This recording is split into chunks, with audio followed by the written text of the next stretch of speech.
Esports United is proud to announce Canada's dedicated Valorant Collegiate Invitational.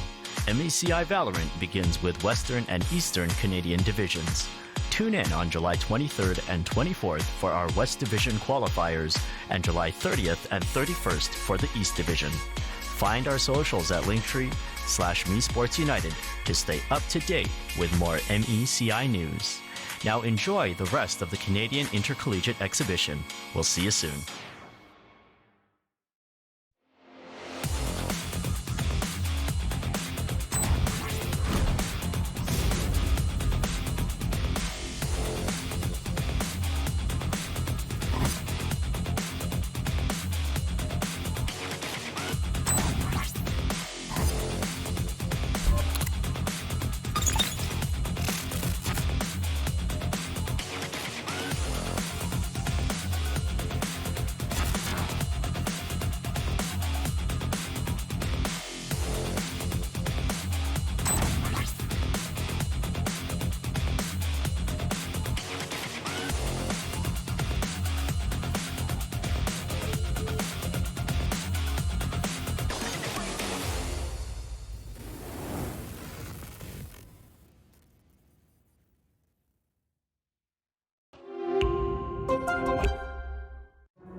Me Sports United is proud to announce Canada's dedicated Valorant Collegiate Invitational. MECI Valorant begins with Western and Eastern Canadian divisions. Tune in on July 23rd and 24th for our West Division qualifiers and July 30th and 31st for the East Division. Find our socials at linktree/MeSportsUnited to stay up to date with more MECI news. Now enjoy the rest of the Canadian Intercollegiate Exhibition. We'll see you soon.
Hey, what's up?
Yeah. My, I from mine, I think there was an old YouTuber that I used to watch like a long time ago. His name was I Am the Attack. It was old YouTube channel, like maybe like 2007, 2008, and he would post like just like Call of Duty videos like NW2 and stuff. And I used to watch that a lot. And then when I actually had enough to buy a small laptop and I was playing like Call of Duty and stuff, I put my name as Attack and it just stuck Damn. So you for Dude. just like Hey, that's pretty cool. It's being yeah. called Attack. That's kind of cool. I like it. it just stayed like that. Does anyone ever just yell attack at you? Every Just time when I play Valorant. all right. So I guess how long have both of you guys been playing games for? Woo. You wanna go first? I go first. I'll go. The last game I remember playing that had came out when I first started playing was Halo 3, and that came out in 2007. So I was really really young, and I think I think that was it. That's the first game I went. So when I was like 5 or something like that. So 12, 13 years.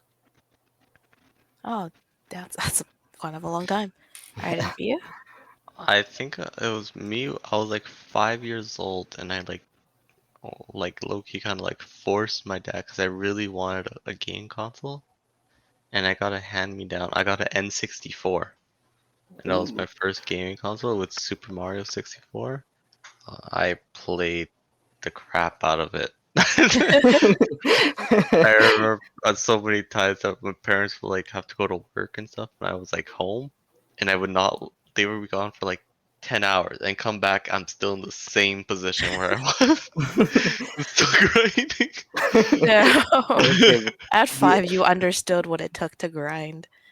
I'm Yeah. actually surprised that your first console wasn't the GameCube. That was the N64 was like a hand-me-down. It was from a cousin that gave it to my parents because they were I think they were moving out or something, and they gave to me the N64. But my official first game console that like I got was a GameCube.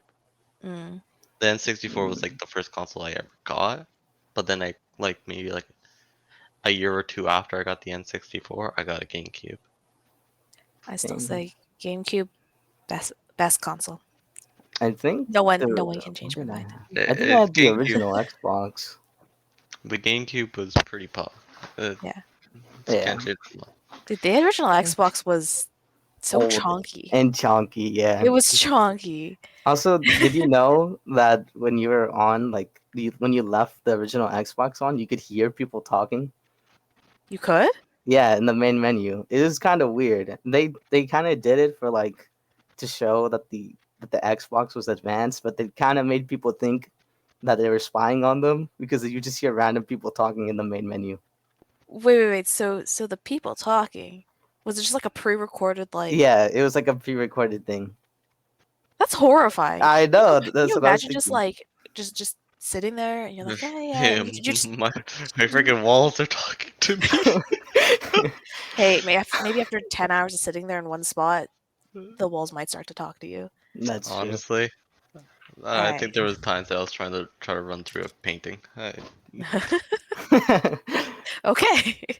Okay, so you as I know, you guys used to play a lot of Overwatch. Is that still your kind of all-time favorite game, or do you have something that kind of hits a little different?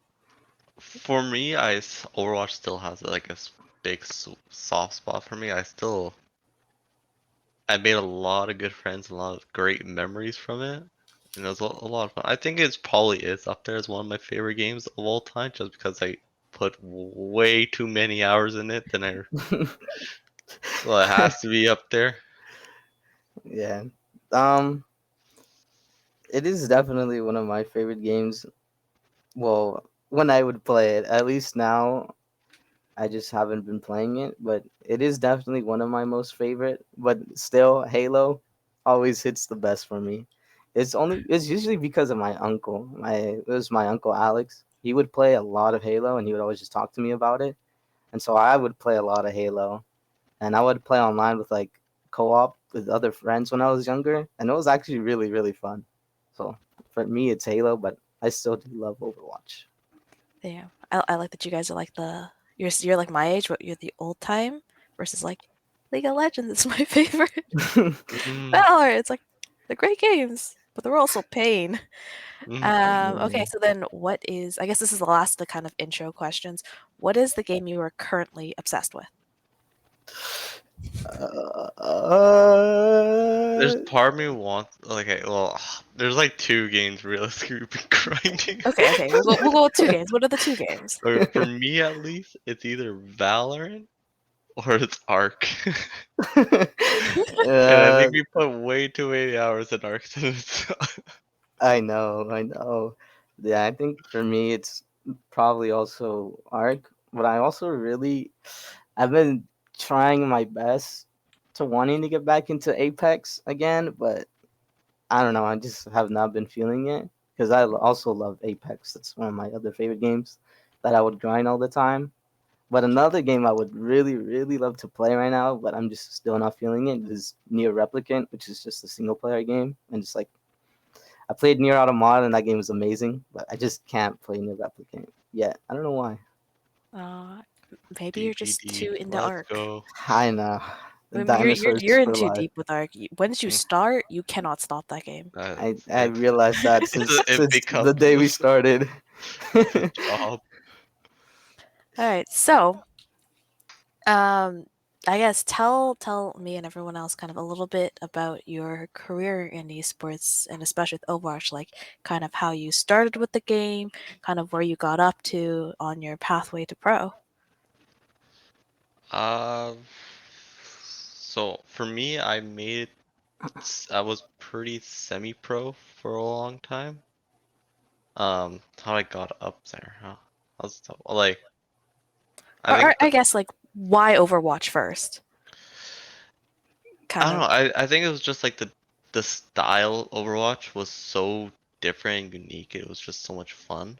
It was like having like different roles to play. Like either you play DPS, tank, or healer, and doing it like FPS kind of style.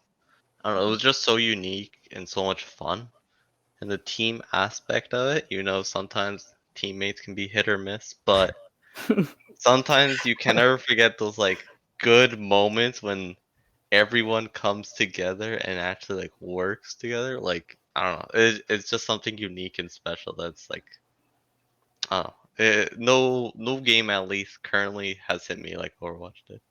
Yeah, I super agree with that. I think that the aspect of teamwork in Overwatch is like it feels so rewarding when you finally like after one round you finally get 1% onto the attack point on capture point. It's so satisfying. And then I think yeah, the same thing. Like when Overwatch first came out, I played the beta.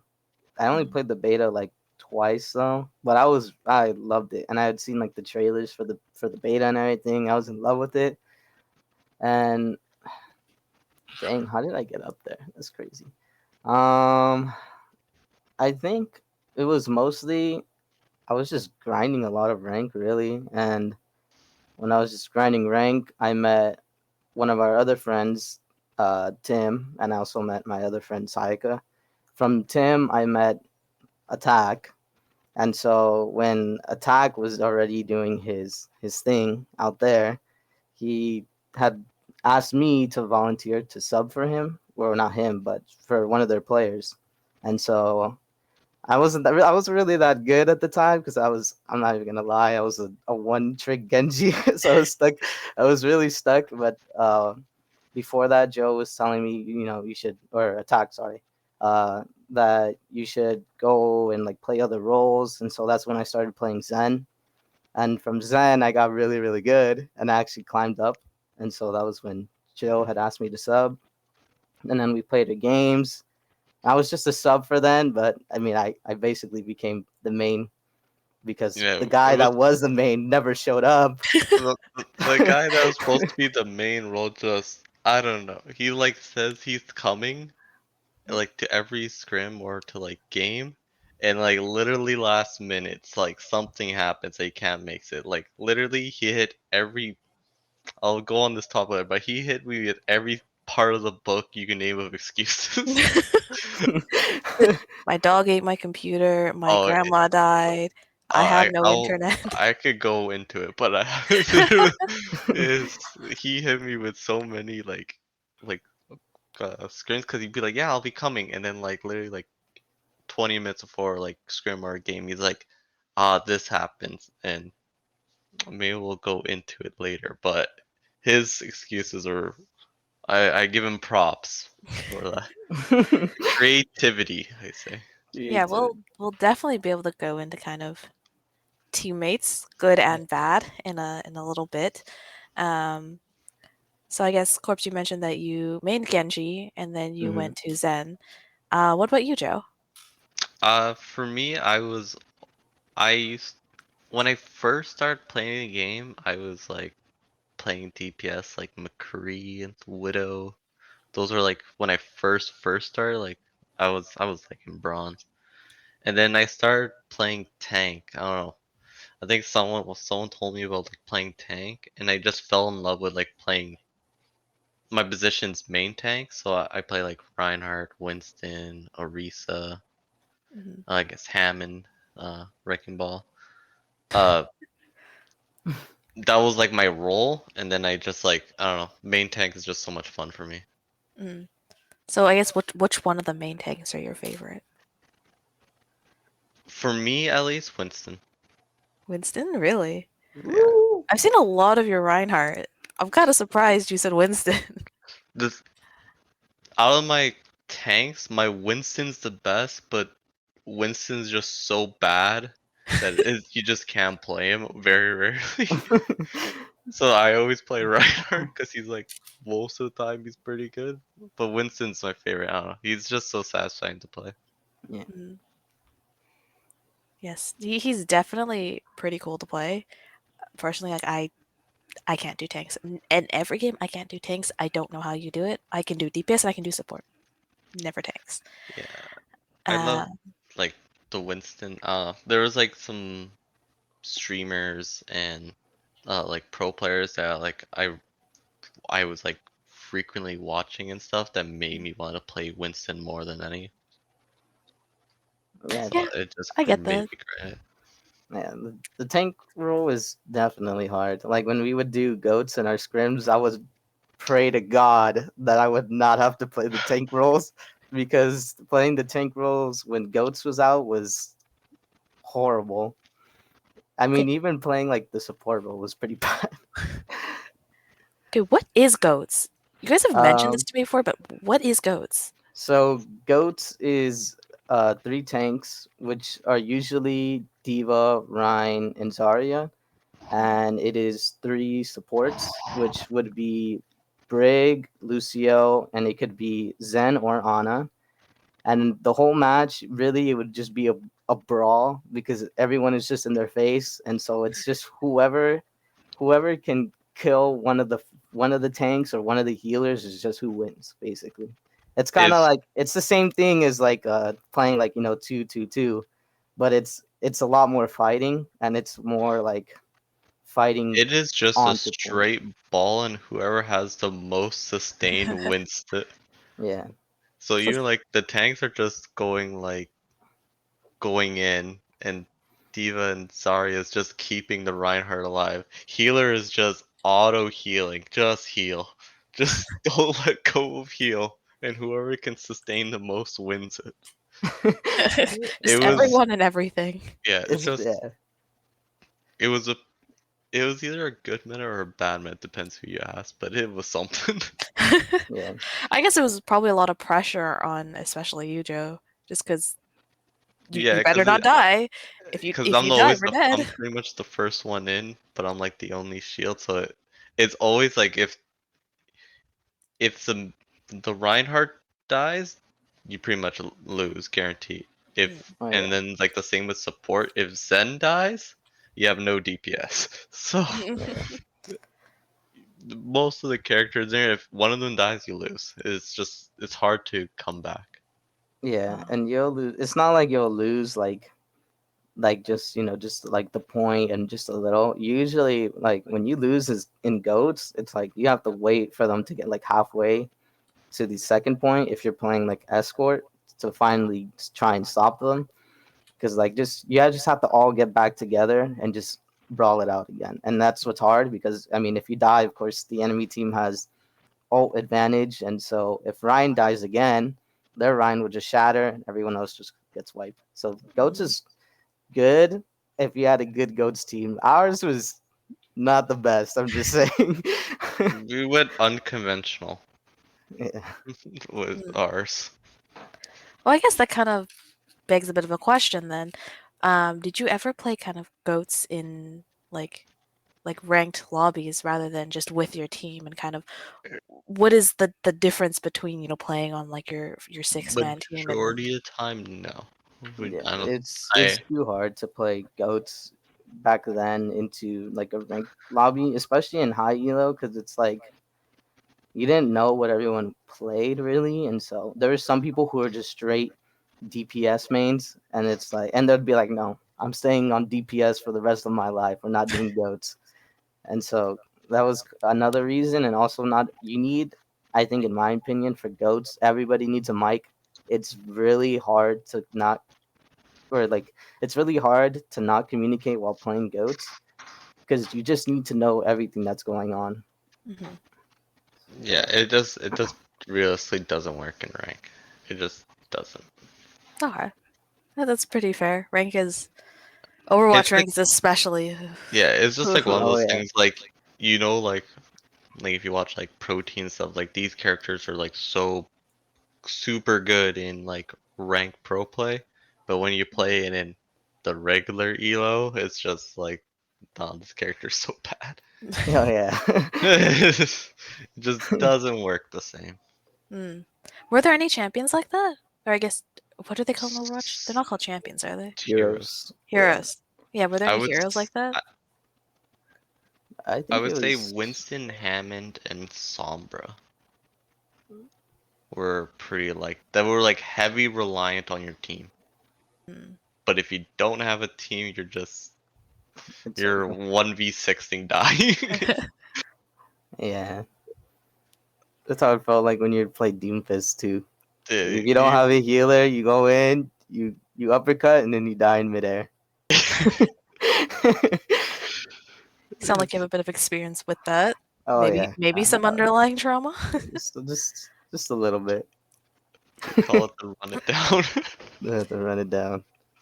Okay, so Corpse, you let us know that kind of Joseph pulled you into his team and pulled you into the semi-pro scene.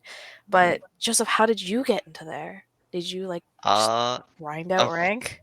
I grind out ranked for a long time. I was like considering of going pro, but I didn't know if I really wanted to Mhm. until like I met this person that from rank that he like, oh, would you want to play a scrim?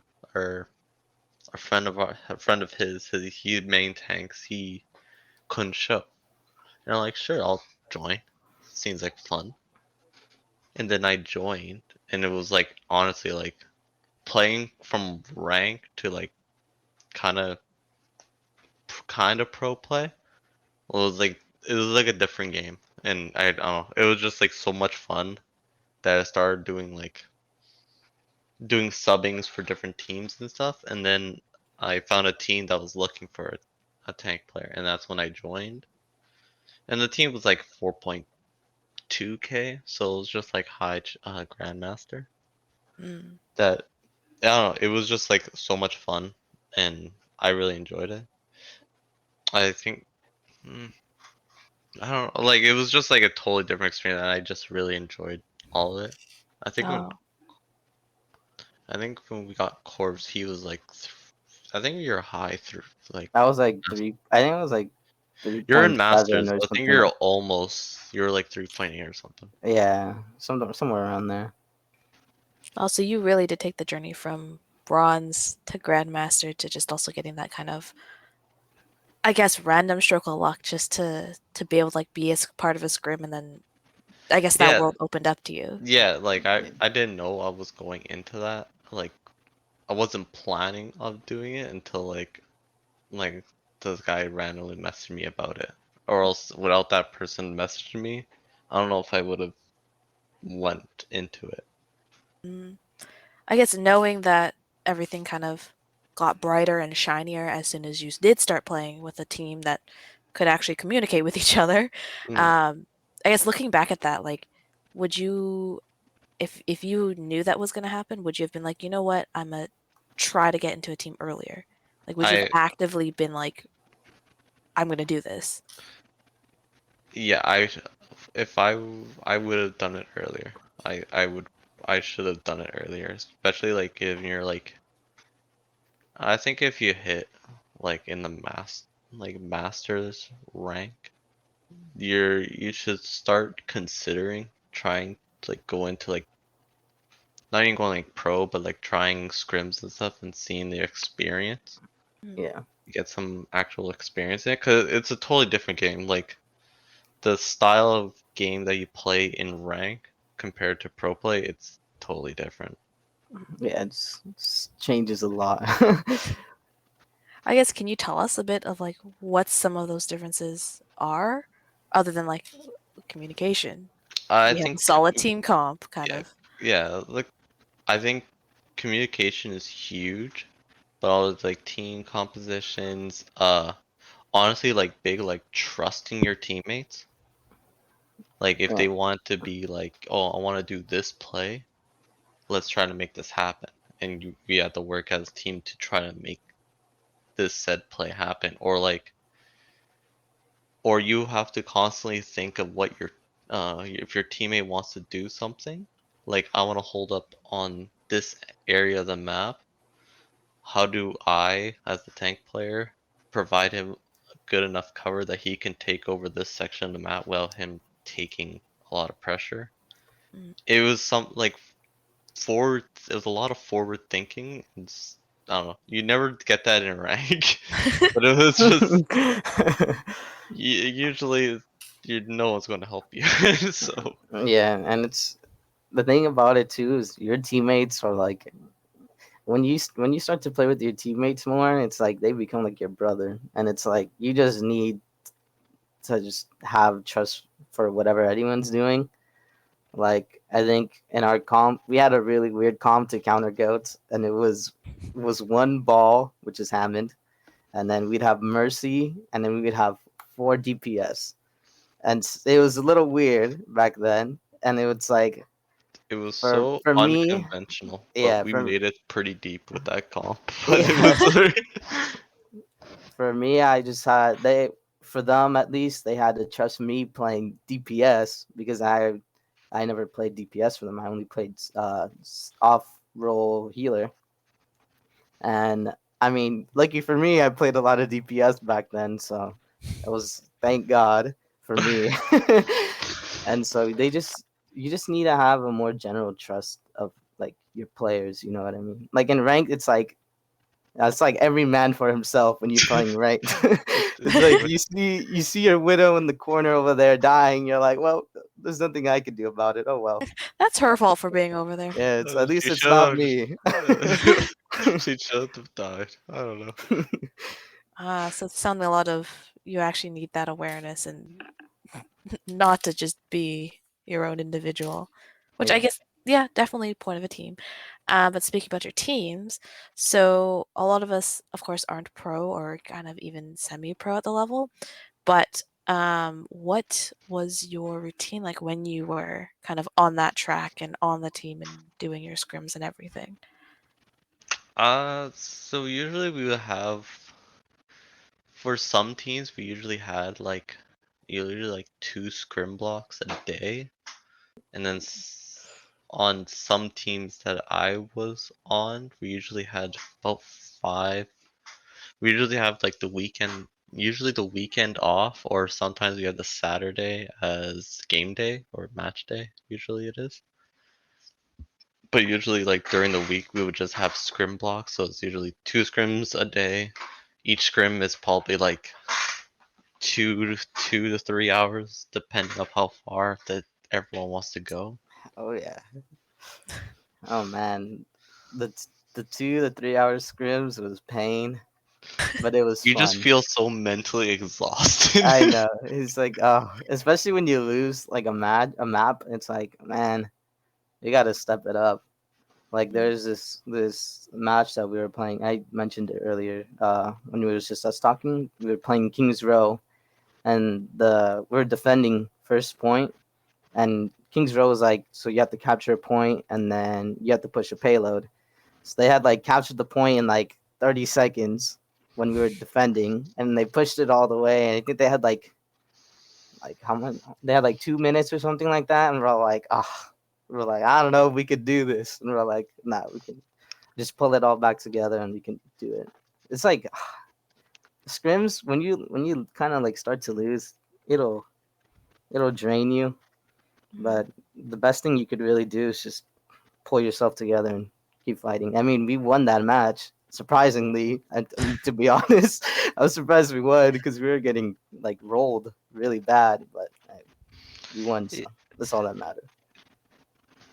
Yeah, Yeah, so it's like it's. Oh, sorry. Go for it. Go for it.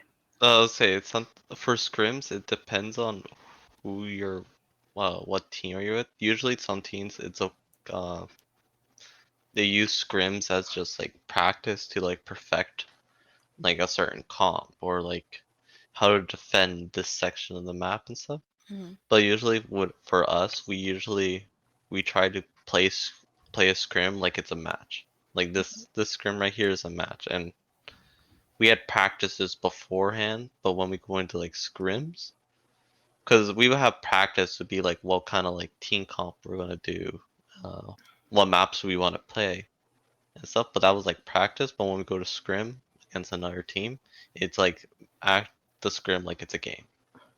Like Oh, okay. this is it. So we will always take it. We try to take it as serious as we can Mhm. compared to matches. I'd say match day we're more serious, but we would try to keep the same energy. Yeah, So I guess would you say then, like, I guess what differs, I guess, from your teams that you've been on and other teams that you've seen is the other teams kind of used scrims as a way to test their theories on what would work, whereas you guys tested them. Also, how did you test them? And then when it came to scrims, you just applied it all, knowing that like we'd already tested this. Like, do you think that kind of? A lot of it's theory crafting. Like what could be if we were playing this map, what would be something that would totally disrupt this section of the map? Or what team comp would work the best? Um, right. so and a lot of it was just theory crafting. A lot of it was just like Give sometimes you're gonna have to get rolled pretty hard to understand what works. yeah. Sometimes you gotta lose to learn. Yes. Mm. But were those theories more of like your coaches telling you, or like the six of you Usually, pooling, or just a bit of it could both? be coach giving input, Mhm. but sometimes would be us would be like, what if we had this, and then it becomes a big idea and be like, oh, what if we do this or this, and then like, oh, we could change up this section here, Mhm. and then it becomes more and more of a cycle. Hmm. So it is just a lot of like fish tank. Let's all just pool in. Yeah. Okay. I know yesterday when we were talking to Jensen, the Maryville's head coach, that he talked a lot about balance between kind of like your personal life and your kind of dedicated hobby being, being pro or on that path, and you kind of have to do away with like a bit more of like your friends and kind of this the very I can't it's hard to say social, but I guess the things that don't matter as much if going pro is your goal. How did you guys kind of balance that? Because two scrim blocks of like 2-3 hours a day on top of, I assume you guys were in school, Yep. Yep. is rough. Like, Yep. that's 6 hours a day that you need to take out to like just dedicate, and then after that you're Stay up, exhausted. staying up very late. Yeah. 'Cause, like It's to try to manage schoolwork while also playing professionally. Like sometimes I'd be like, now I'm kind of used to it, but I used to be staying up till like 3, 4 a.m. Like after after the scrim's done to like study and everything. So I was staying up pretty late and then go to bed to wake up for like 9 o'clock. Hmm. It was a little rough, but oh yeah. Especially me. I was like, I would always do my homework late. Like, if there was a scrim that day, and I had homework, I was like, the homework I can wait until night. I do the scrims, and after the scrims, my mind is just so drained, I just fall asleep. I'd wake up and be like, dang, I didn't even do my homework. So I would have to do my homework like on because I would take the bus. So I would do my homework on the bus. Once I got to school, that's how I would manage my school life. But talk or like my family back then would go to church a lot and then Sundays in the morning. And I think there was like sometimes we had games in the morning. So and my mom is like they were super religious back then. Not anymore. We haven't gone to church in like so long. And so there would be I think some Sundays I would miss so because it's my family, so I would go and hang out with them. Mhm. But I mean, it is definitely challenging to like manage playing pro in your life, Mhm. but there's always a way to like figure out balancing it out. You know what I mean? So Yeah. I guess now that you're a bit older, like, do you kind of regret, I guess, or like, I guess, do you kind of take that whole school, family, career balance? Like, would you do it in the same way if you were to go back or even advise someone who's wanting to try that and try to figure their life out? Would you say, yeah, like, figure out a way to balance it, or would you kind of say, I need to change a couple things? Definitely, I definitely needed to change a couple of things. Okay. Especially managing my homework, because back then I was not good at doing homework. Like homework was like my kryptonite back then. I would just uh I'm so glad I do my homework now. Oh my lord, it saved my life like so many times. But I think the homework on the bus thing was not the move, especially because I would have like to be writing essays on the bus, and I would only have like 20 minutes, and so I would write like a 5 to 6 page essay in 20 minutes, and then I'd turn it in, and then like 2 days later, it'd come back and they'd be like, "Hey, this essay's not that good." I'm like, oh well. Damn, I tried my hardest there. Man, I had all the time in the world. You just see like all the bumpy writing every time you just go up and down on the bus. But God, just Yeah. ignore it. It's fine. No, It's Don't that ask my questions. handwriting back then was horrible, so it didn't look any different. So, Was it at least readable by your teachers? oh yeah. If not, they Okay, would have okay. thrown it away or thrown it away.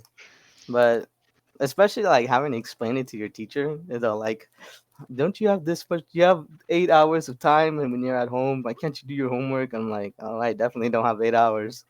Well, actually, I have So, 6, and I just don't get to eat. Well, sometimes we in Scrims 15 have time to eat because like everyone else is like we got like a 10-minute break you because go grab sometimes like a like granola bar or we would something. sign up for like Scrims, so right when we finish the next team, we have like a maybe like 15-minute break, and then the next team comes in. So we no one had time like. Yeah, It it was just basically if you had granola bars, you're set. yeah, Oh, like so like I guess you guys weren't the type to like granola be bar, playing instant and noodles, you're set. Like Yeah. that was. do you ever eat while you're playing? Or is that just like a hard don't do it, don't ever do it? At least I like for you guys. It depends on what it is. If it's like I have to pick up my food, no way, because I hate cleaning my keyboard. I mean, I clean it, but like when I have to like when I eat food and then I touch the keyboard, I think it's It gets greasy. Like, yeah, it's disgusting. So I don't like doing gamer that. grease. yeah, But I mean, like if it's like a spoon or like a fork, it's fine because I just push my chair to the right and I just go to my food and I'll play. Still, surprisingly, but yeah. yeah, I cannot eat for in like game. I'll just like I'm just gonna freaking starve. I'm too deep in. That's yeah, that's probably not the healthiest thing. Just I'm gonna starve. Just I'm meals can going wait. in. Uh, when you're on that mindset of like doing it, it's just so hard to like stop. I don't know. Yeah, the grind is real. That's Yeah. what they Would you say. yeah, would you have wanted someone to be like your coach or just someone to be like, okay guys, no more playing, or we're taking like a mandated hour break. Just go eat. Like I That's guess what someone to I kind of wish we did. yeah, like I to wish take we care of did you as too. players a little bit more. Yeah, I learned that from when I transitioned to a coach, like doing intermission like breaks after, like doing like if we're gonna have another scrim block, we would do like an hour break so everyone could just go eat, go do stuff. Mhm. Instead of like when I was playing doing like 15 minutes, like you better rely you have granola bar or instant noodles or something you can eat really fast. And you hope you better not have to go to the bathroom. Yeah, I guess that's actually in talking to kind of a few people who have kind of transitioned from player to coach or just kind of took the old style of coaching, and I say old being, more than a few years ago, to like Mm. kind of how coaches are approaching players now. Like you see the vast difference where it's, we care as you as a we care about you as a ranked player, do your things, to we care about you as a person. We want you to be healthy so that you can play your best and let us know. So I guess Joseph, like you've seen firsthand, then kind of seeing the shift in kind of the Yeah, way teams are approaching, the way players are taken care of, and what advice people give them. having that like stereotypical like game 24/7 eating like Doritos and stuff, it's not healthy mentality. Oh, definitely not. It's, it doesn't. I don't think even if you're cracked out of your mind, I don't think you'll be able to perform well when you're doing like such bad and unhealthy stuff. Mhm.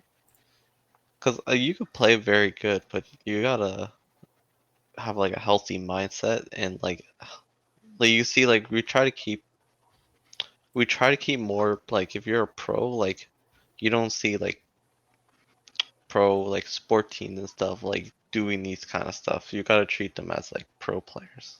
Right. That you Yeah. want to like they have like a good like either like they're like I wouldn't say like fit.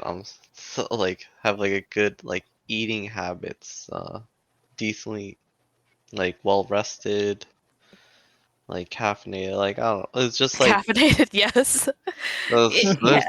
like I don't know. It's just like It's a mind ways. body thing. Yeah, Like, Yeah, you don't for sure. have to be super jacked, but go to the gym 3 times a week. yeah. Go for a Like walk. Reset that mm, mental. Yeah. yeah. Like sometimes it's just better that way. Like when you're like constantly grinding and like not stopping and not like doing anything around you, it's just sometimes it just gets really unhealthy, and sometimes Right. it can lead to like pretty toxic behavior. Mhm. Yeah. I guess, you guys have probably hit those points where mental was just gone. There's no saving it. Um, what do you kind of do to fix that for yourself? Or is there anything you can do to fix that for Mm, yourself? It took me a while, but some like for long side, it's just like even when my mental was literally in shambles, I would still grind. It was a terrible idea. Don't oh do yeah. that. Yeah. Don't ever do that. The best thing is actually just to take a break. Yeah. You Sometimes need sorry. just Keep unwind. going. Just unwind. Even like just playing like simple games or just like anything else besides that game, it is just better. Mhm. Yeah. And like everybody physically and mentally has their limit, especially when it comes to gaming, I think. A lot of people don't think it puts so much stress onto someone, but like when you take it serious and you pull it in like if it was your job, it drains you a lot, and that's something that I think a lot of more people who don't really know that much about gaming should understand, because it's not just all these people just click on a keyboard and they press on the keyboards, they click and they just look at a screen. It's like they're humans too, like they have their own mental.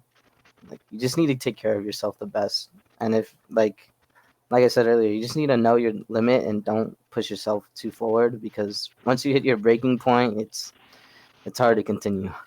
Yeah, it definitely gets a lot steeper, and I think Yeah, those stereotypes of gaming is easy, just click, click, sit. What are you doing all day?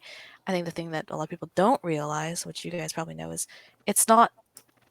I guess people compare it to like, oh, if I sit 8 hours for work every day, like it's easy, but I guess they don't realize that like you guys are actually focusing for those 8 hours intensely, along with like the yeah, mechanical. So it's not so much the physical, other than like you have to physically sit there for a long period of time, which is not good for your body at all.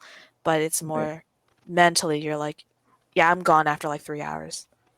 Like, It's a ask weird. anyone to focus for 8 hours. Like, you're not. You're not.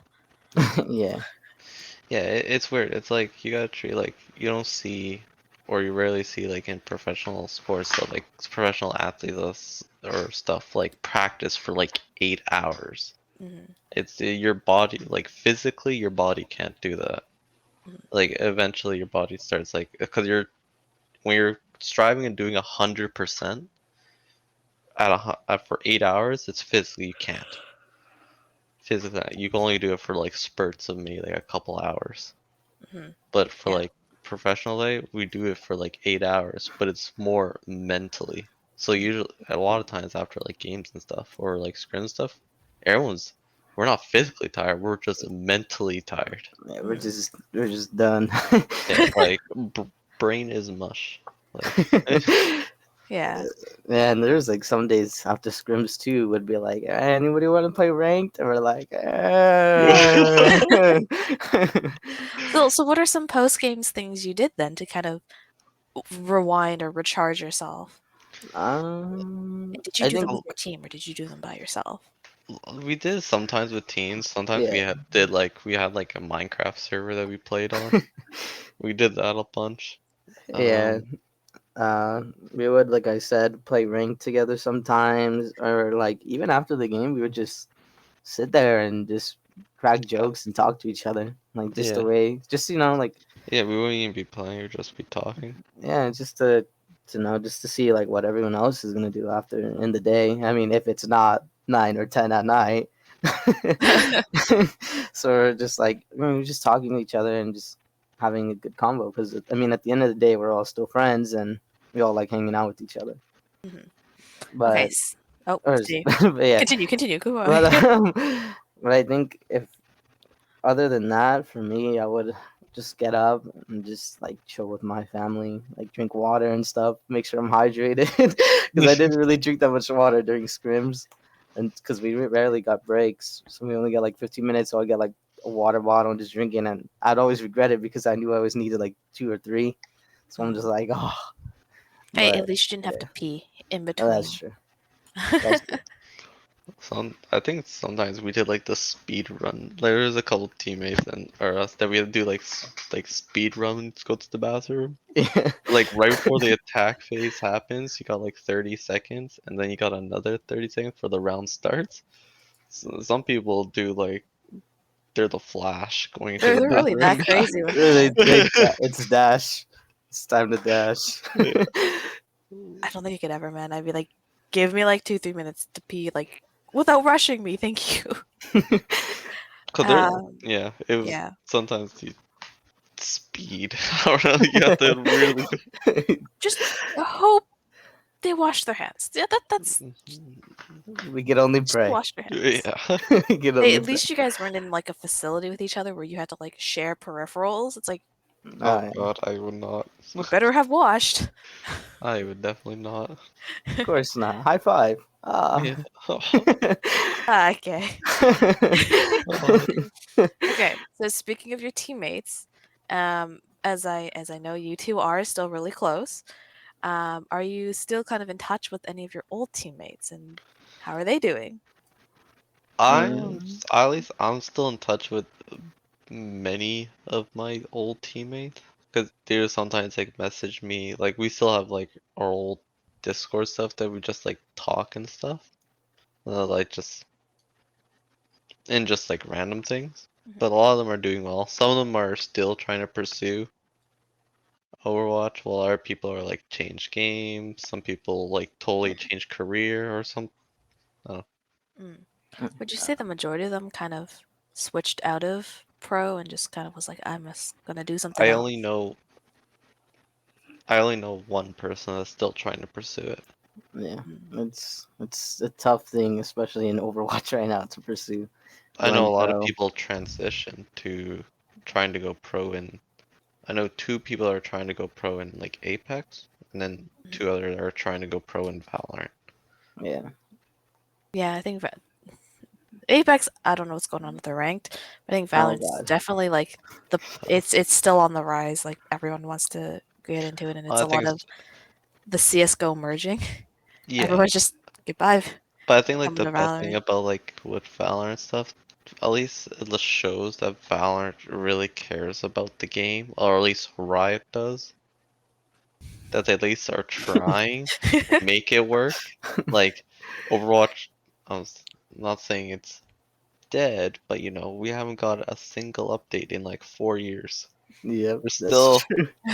it's at least you're getting an update every couple of weeks. We're Hey, 4 years deep in. at least it's not Blizzard anymore. Had to be some. Yeah. That's true. It's Microsoft. Like they can't be Yay. worse, right? We can only pray. We can only pray. Okay, so back to your teammates. Um, we've already discussed. Communication is key. It opens so much up. Have you ever had any like not so nice, not so cooperative teammates? And I guess how did you deal with them? Shoo. Uh, Unless everyone was nice and kind and I helpful, I then that's I'll. cool too. Do you want to go first, or I go first? I'll go. I think the majority of people were good. There was that one guy we were talking about. That guy was, oh man, he was a hit or miss sometimes. Honestly, it's like He, sometimes he was here, sometimes he was like he'd be like, I can only pay for like one match of the scrim, and we're like, That's I guess sure. And then there'd be like times he'd join into our call while we're in the middle of a game just to be like, "Hey, what's up, guys?" After he told us he's like he was busy, and it's like, weren't you supposed to be doing something? And then it's like he was like, "Oh no, I'm not busy anymore." And it's like, okay, well, you already have filled your spot, so there's not really any point for you like to come back. You know what I mean? Because we're trying to focus because we're in the middle of a game. He's like, "Oh, okay, it's fine," and you just leave. That guy was, I don't know, that guy was something. Yeah, for that guy, like I said, he hit me with every excuse in the books why he couldn't show. Like sometimes he hit me with like, okay, a couple times he hit me with like, oh, I got a lot of homework. I'm like, okay, it's fine.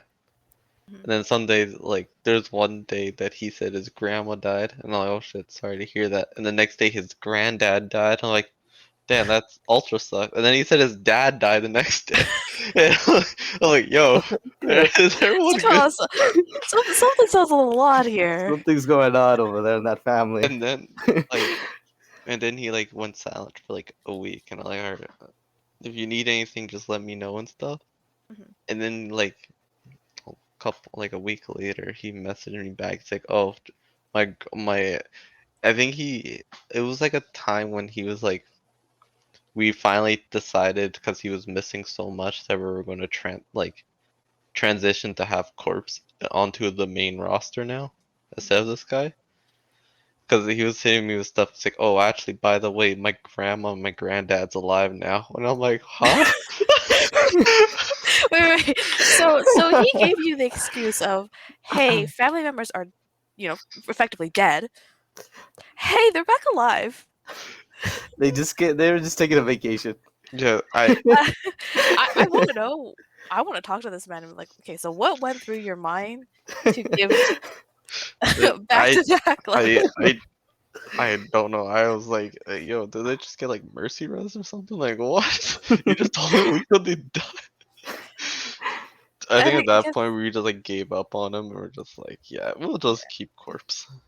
I guess it's also super hard because when someone says, "Hey, my family passed away," or like, "Hey, I'm having like mental health issues or whatever it is, like I can't play," it's always a little hard to be like, "Hey, we really need someone," and you're like not showing up, and like we gotta kick you. Like I feel like it would feel bad to just be like, "Hey, I have to kick you," It you was know? hard because as a like when he was like missing a lot of like games and practices and stuff, we were like getting ready for like at the time it was open division, which was going into contenders if we make it pretty high in, and Mhm. we made it pretty deep in there. We actually pretty much almost made it, but like it was at a time that we were taking a lot of practices that we needed to be prepared to get in there because Mhm. so missing scrims and stuff was it wasn't you wanted to be there.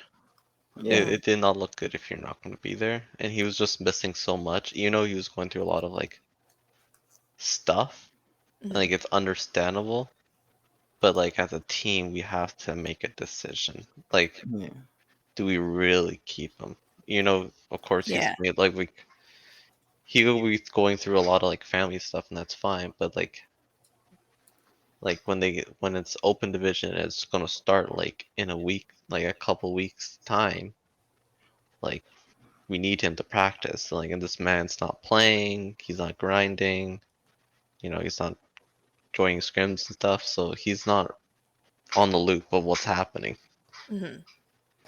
Yeah, I think it's definitely it'll get hard because it's you are friends with these people and you like them and you care for them, but it's also this is work. Yeah, This is our right, careers. This is your careers, and yeah, it there's it it, opportunities for it was people who want to have this as a career. So like you got to be considerate of them too.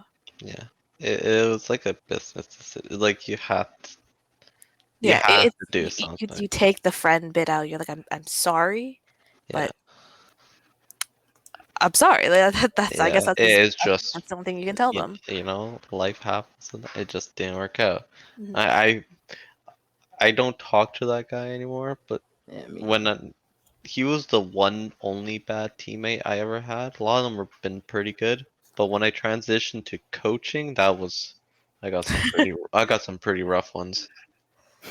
Like some Hey, people but have some they're your egos. players. Yeah, I remember there would be like some games he would coach and he would let me watch, and he would Tag would just be like, "What is he doing?" And then he'd be like, he'd do like a ego peak type thing or Mm, peak. Sorry, I'm like I lost myself right now.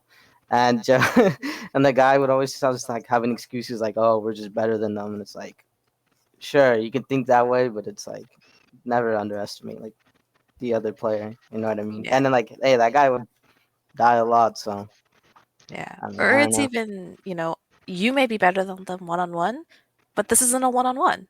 They Yeah, have their team. So Yeah, it doesn't matter that you are better than them. It matters that we are better than them. yeah.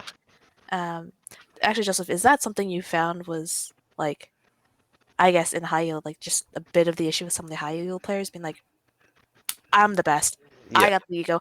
I'm not listening to you because you're not yeah. like because I'm better than you. Like It being a coach. yeah, I think a big thing was ego. Like some people could just be like, I'm just way better. I don't need a team. Mhm. But like it's in Overwatch, it's almost impossible to try to like 1v6. Like you Yeah. need a team. And Yeah. like for me, I would rather go with someone or to coach someone that's bad but is a Mhm. good teammate than someone that is super good but a terrible teammate. I like to think you wouldn't take the bad person, but yeah, I get your point.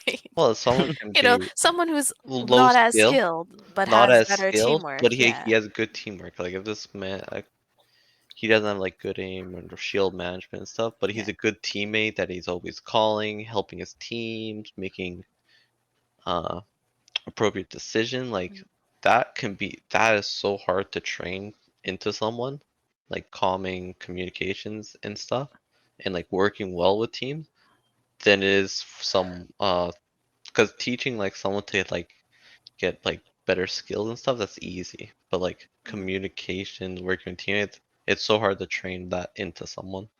Mhm. yeah. Yeah. Sorry, go for it, Corpse.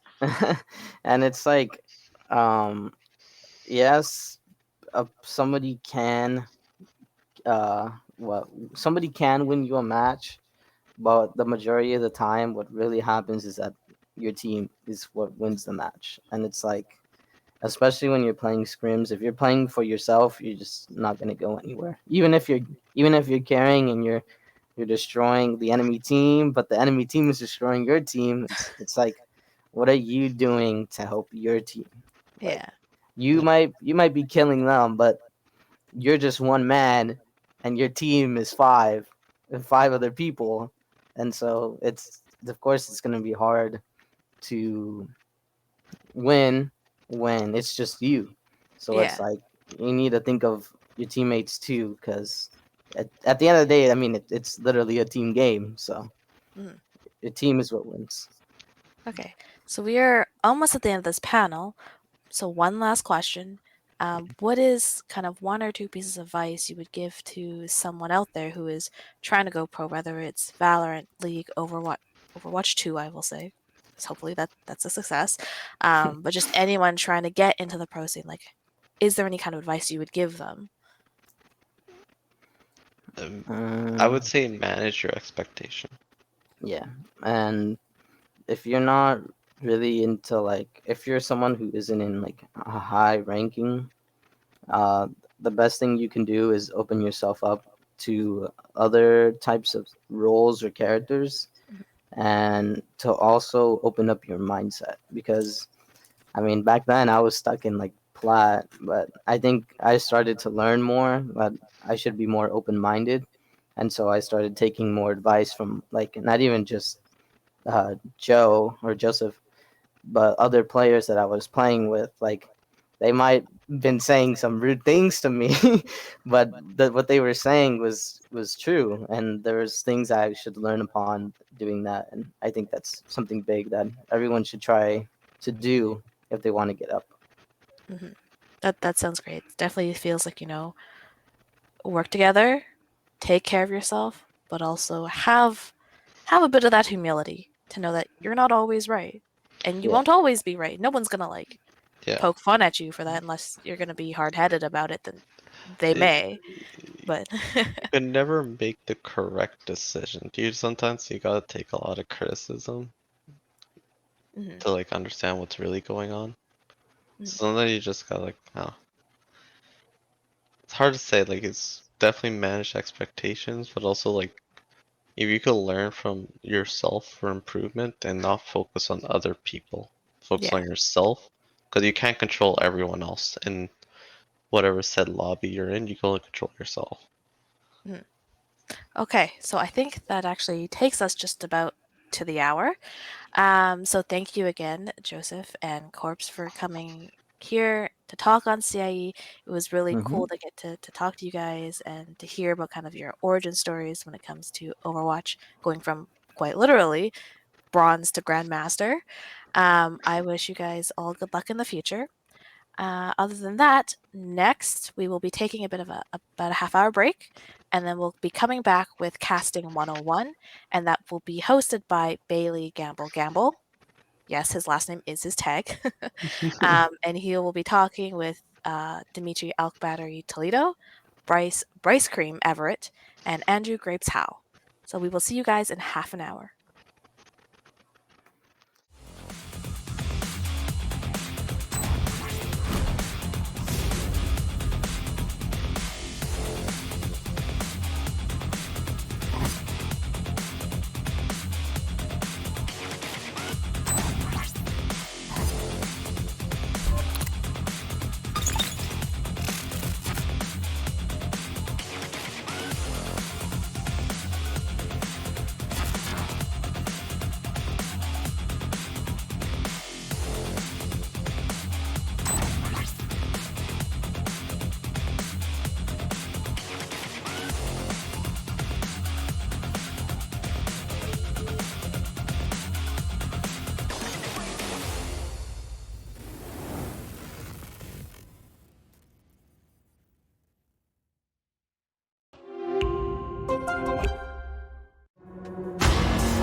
Me Sports United is proud to announce Canada's dedicated Valorant Collegiate Invitational. MECI Valorant begins with Western and Eastern Canadian divisions. Tune in on July 23rd and 24th for our West Division qualifiers and July 30th and 31st for the East Division. Find our socials at linktree/MeSportsUnited to stay up to date with more MECI news. Now enjoy the rest of the Canadian Intercollegiate Exhibition. We'll see you soon.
Me Sports United is proud to announce Canada's dedicated Valorant Collegiate Invitational.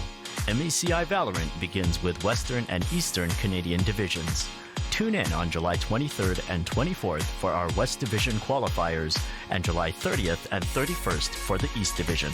Find our socials at linktree/MeSportsUnited to stay up to date with more MECI news. Now enjoy the rest of the Canadian Intercollegiate Exhibition.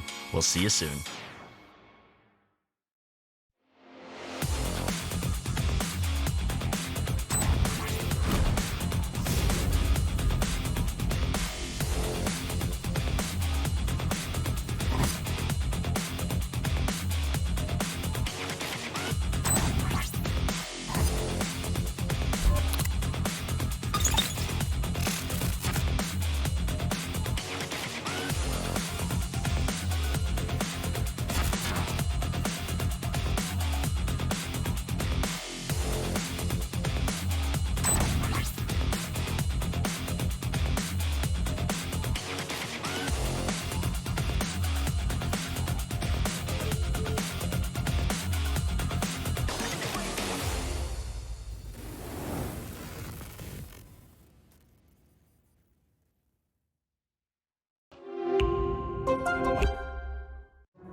All right.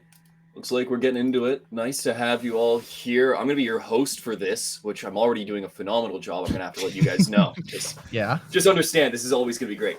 I'm Gamble. I think you guys can see my name below me, and you can see everyone else's name, but let's just do a quick round table. We'll start off with Dimitri. You want to say a little bit about yourself? Hi, everybody. I'm Dimitri off Battery Toledo. I'm a color caster for League of Legends and Wild Rift, and I've been doing this for a couple of years now. I'm excited to be here. There we go. Bryce, let's pass it off to you. Just kind of going around the circle, as it were. Yeah, hello. I'm Bryce Cream Everett. I'm a play-by-play League of Legends caster, primarily for OPSC and my university at the University of Windsor. There we go. And then finally, last but not least, we got Grapes down there. Grapes, how you feeling? Hello, I'm doing good. I'm doing good here. I am Andrew Grapes Howe. I've been doing this casting thing for about 2 years, mostly play-by-play or analyst desk hosting. Right now working in the LCS Proving Ground circuit for League of Legends, and it's been a lot of fun. There we go. A lot of people that are doing a hell of a lot better than me. You're going to have some great people to get to listen to here, people with a lot of experience. But a quick shout out before we do really go into this. Thank you to Memory Express and MSI, along with the people running this, the Canadian Intercollegiate Exhibition Group, everyone that's putting this together. It's a big thank you to them to be able to have this opportunity and be able to work from here. But, just to kind of just start things out, all of us are trying to make casting our living, but how are we, keeping ourselves into it while we're not able to do casting full time? What do you guys do on the side? What allows you to do and, follow this passion? Sure. So I'll start us off. For me, I've been really fortunate. My background is kind of a little bit strange just because both of my parents have been like super all in on this esports kind of thing, on this esports dream. My dad actually got me into gaming very, very young, and he hosts a podcast that has kind of taken him all across the world. And so when I told him like a couple of years ago, hey, I want to try and do like esports broadcasts, he already knew the landscape a little bit. And so stuff like that has really kind of given me kind of free room to do a lot. I've done a ton of different jobs, and right now I'm actually not just going all in on the esports thing just because of doing the Wild Rift stuff, but also I am anticipating a move towards the end of the year over to the West Coast. So I'm really excited about that. Currently, though, to answer the question, I am not doing anything but esports. It is basically just casting and all that. It's a hard spot to get to. It's for those of you that are trying to learn something from this, Dimitri has somehow done it better than all of us. Alp Battery here is just flying ahead. It's lucky. It's just lucky. Like I have two parents that support me. I'm in like a decent tax bracket, so like I am one of the lucky ones that gets to do this. It has been hard, and there's other people who are less fortunate who have a ton of talent still. So no. It's not just a free ride. You still have to work hard to be able to get into the position that you are in. Absolutely. But don't think that for those of us that joining in, you don't need to have this. You can find other ways to do it, and I'm sure you can hear that from Bryce Cream. Bryce, how are you being able to put this all together? So right now I'm in my last year of university, and so I'm a student, so I don't have all the time to work, but I still have to because student debt is big. Yeah. And so right now I'm enrolled for computer science, so I'm a teaching assistant, and I help out a couple first year classes with like intro to programming, basically programming and algorithms, and then I help my university's marketing to high school students, and I help build their websites and work on their back end and stuff like that. And yeah, that's pretty much it. Just a lot of coding, basically. Hey, you know what? That's a good spot to be. As someone that's in the Smash Treaty here in British Columbia, I can't throw a rock without hitting someone that's in comp sci. It's just it is kind of the pipeline. If you want to be in esports, you jump into a comp sci job. It allows you a little bit of freedom, just physically. You're not doing too much manual labor in comp sci, from what I've gotten to learn. But it keeps you fresh, allows you to expend that extra energy on following this passion. Obviously not the only way to go about it. I've met a lot of casters that work at airlines, so that way they are able to travel. That's cool. It's actually pretty clutch. It's pretty clutch. But great. How do you get yourself around? How are you supporting yourself trying to follow this dream? Yeah, so I got started with things around the summer. of 2020, which is when COVID was at its peak. I just graduated high school, and I've just been a student basically as well, very similar to Bryce, for the past couple of years at a university in the Northeast, the United States. I actually double majoring in film and media studies and psychology, and kind of just get to do this stuff on the side here and there throughout the school year. And now we're on summer break as of a month or so ago, and it's been really cool to kind of dive headfirst into this. So at least for the summer, I've been doing mostly esports stuff full time, just like either working on broadcasts or creating content around the stuff that I'm working on right now. So it's nice to kind of have both perspectives from both Alk and from Bryce. There you go. And I do a bunch of odd jobs. I do construction sometimes. I was a car salesman for about 4 months. Dropped out of that because, not a good spot to be. I don't want to go into it, but it's just it's a weird business that can feel a little gross. Are you an everyman? Have you done like electrician work or like plumbing or? I haven't done electrical. I've done tiling. Okay. I've done shotcrete for building pools, framework, a bunch of rebar. I did drywalling when I was younger. Big respect. Dude, you can just build the house. Like we just need an electrician to come through and we're good. Yeah, if you give me the materials, I will I will build it if you come. Perfect. Okay. Nice. But no, I've jumped around a lot. I don't recommend if you're trying to do FGC casting, which is something that I do a lot, you want to be able to go to your locals. You have to be willing to travel a little bit. You have to be there in person, unlike what you guys seem to do, which is a lot of Valorant, a lot of Riot based stuff, stuff that you can have from your home. If you want to be an FGC person, don't do what I did. You are zonked by the end of the day, unless you want to load up on caffeine. Try and find something where you can be a little bit sedimentary during the day, so that way you have some energy to expend on commentary. Because if you don't have the energy, it does hurt what you can learn from the game, what you can learn from the people around you, what you can learn from the person beside you. If you're not fully tuned in, you lose a lot. But I'm just supposed to be hosting. I don't want to take over right now. What would you guys say is the biggest thing about your situation that helps? That can. No, that's a dumb question. Actually, how about this? Let's just continue with the questions that they've written for me. How long have you been gaming for? What have you guys? What's your history with video games?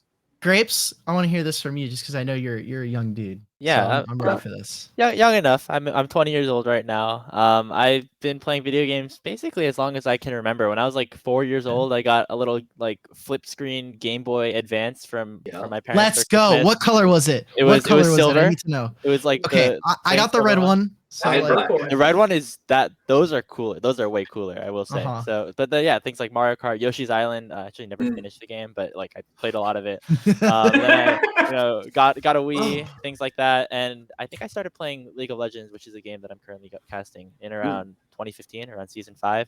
And then just kind of fell in love with it and started just being a big fan of both playing the game and watching the game, esports, and then in 2020 became a caster. But yeah, the games on the Game Boy and then on the Wii are definitely like still close to my heart. Still like we'll whip them out every now and then. Okay, quick question on League. What's your favorite champion to see in a game? Just because you like the champion. Okay, well, I was a big like Scion player, like with the whole like the Baus FFS thing. No, I know it's very controversial and a bit up in the air there, but when it first became like a big thing in pro and people were locking it in and they like were just like building Hull Breaker, running to the side lanes and like find those like cool level 1s where you can like die in the jungle and like steal all the camps and stuff like that. Yeah, okay. That was some cool stuff I wanted to take a look at. But yeah, that's the big stuff for me. That's what I play, at least in my games. Scion, that little jungle cheese, that was around in patch, and I only remember this because it was a patch that they buffed Maokai, and I God, I love Maokai. But patch 4.2. 4.2. A weird I hill to like die the bit. on. I like the tree. He's a good man. But patch 4.20 is when it's when they took Scion from being the weird little point and click stun bot into. I love that what he version was. of him so I much. wasn't around for that. Yeah. Yeah, Just a so I only have new I had Scion. a meme with my friends because the Yep. old Scion E used to be he would like send like a I don't know Paralyze. if you remember Tarek. He Yeah. would send like a little I remember that. projectile and it would hit them and stun them. And I remember I used to play AP. So yeah. you would like one shot someone when you stun them, and we would joke that it was like old Saint Scion because he would come around and like bless you, and you would just instantly go boom. It's like the just die. It's AP awesome. Nunu that happened back. Yes, the old exactly. Nunu with the snowball. Yeah. Yeah. Oh my goodness. Bryce, what got you into video games? Where did you start? Video games have always been like a safe haven for me, like a safe space. It's always been a place where I can just be calm and like let my mind be distracted from whatever's going on in my life. The oldest game I can remember off the top of my head is Toy Story Racing on the PlayStation 1. Dude, let's go. I forgot about Let's that. go. Came out in 2001, I think. I And need to so, look this up. yeah, and that's like the earliest game I can remember like playing consistently. And Oh my I started goodness. playing League in grade 12 when my girlfriend broke up with me, and my friend said, "Come play League with us." And then it's just been an You're not friends addiction with them ever anymore, since. right? You dropped that friend. They're not a. That's I crazy. not don't know what looking you're out trying for to you. say about our game here. Oh, hey, no. Hey, I've slaved my life away in the Riot Mines. Okay, don't worry. Yes. I've jumped in both feet first, and it was. I used to have a bedtime of 2 a.m. that I would set for myself that I wasn't allowed Easy to queue up a gamers. game after 1:30 a.m. on a school night. I would be Okay. in my bed on my laptop playing. Listen, I'm a part of the cabal. Okay, I'm a part of the life losing game that is League of Legends because it's just so much fun. Yeah. Dimitri, what do you charge us up here? What's your history?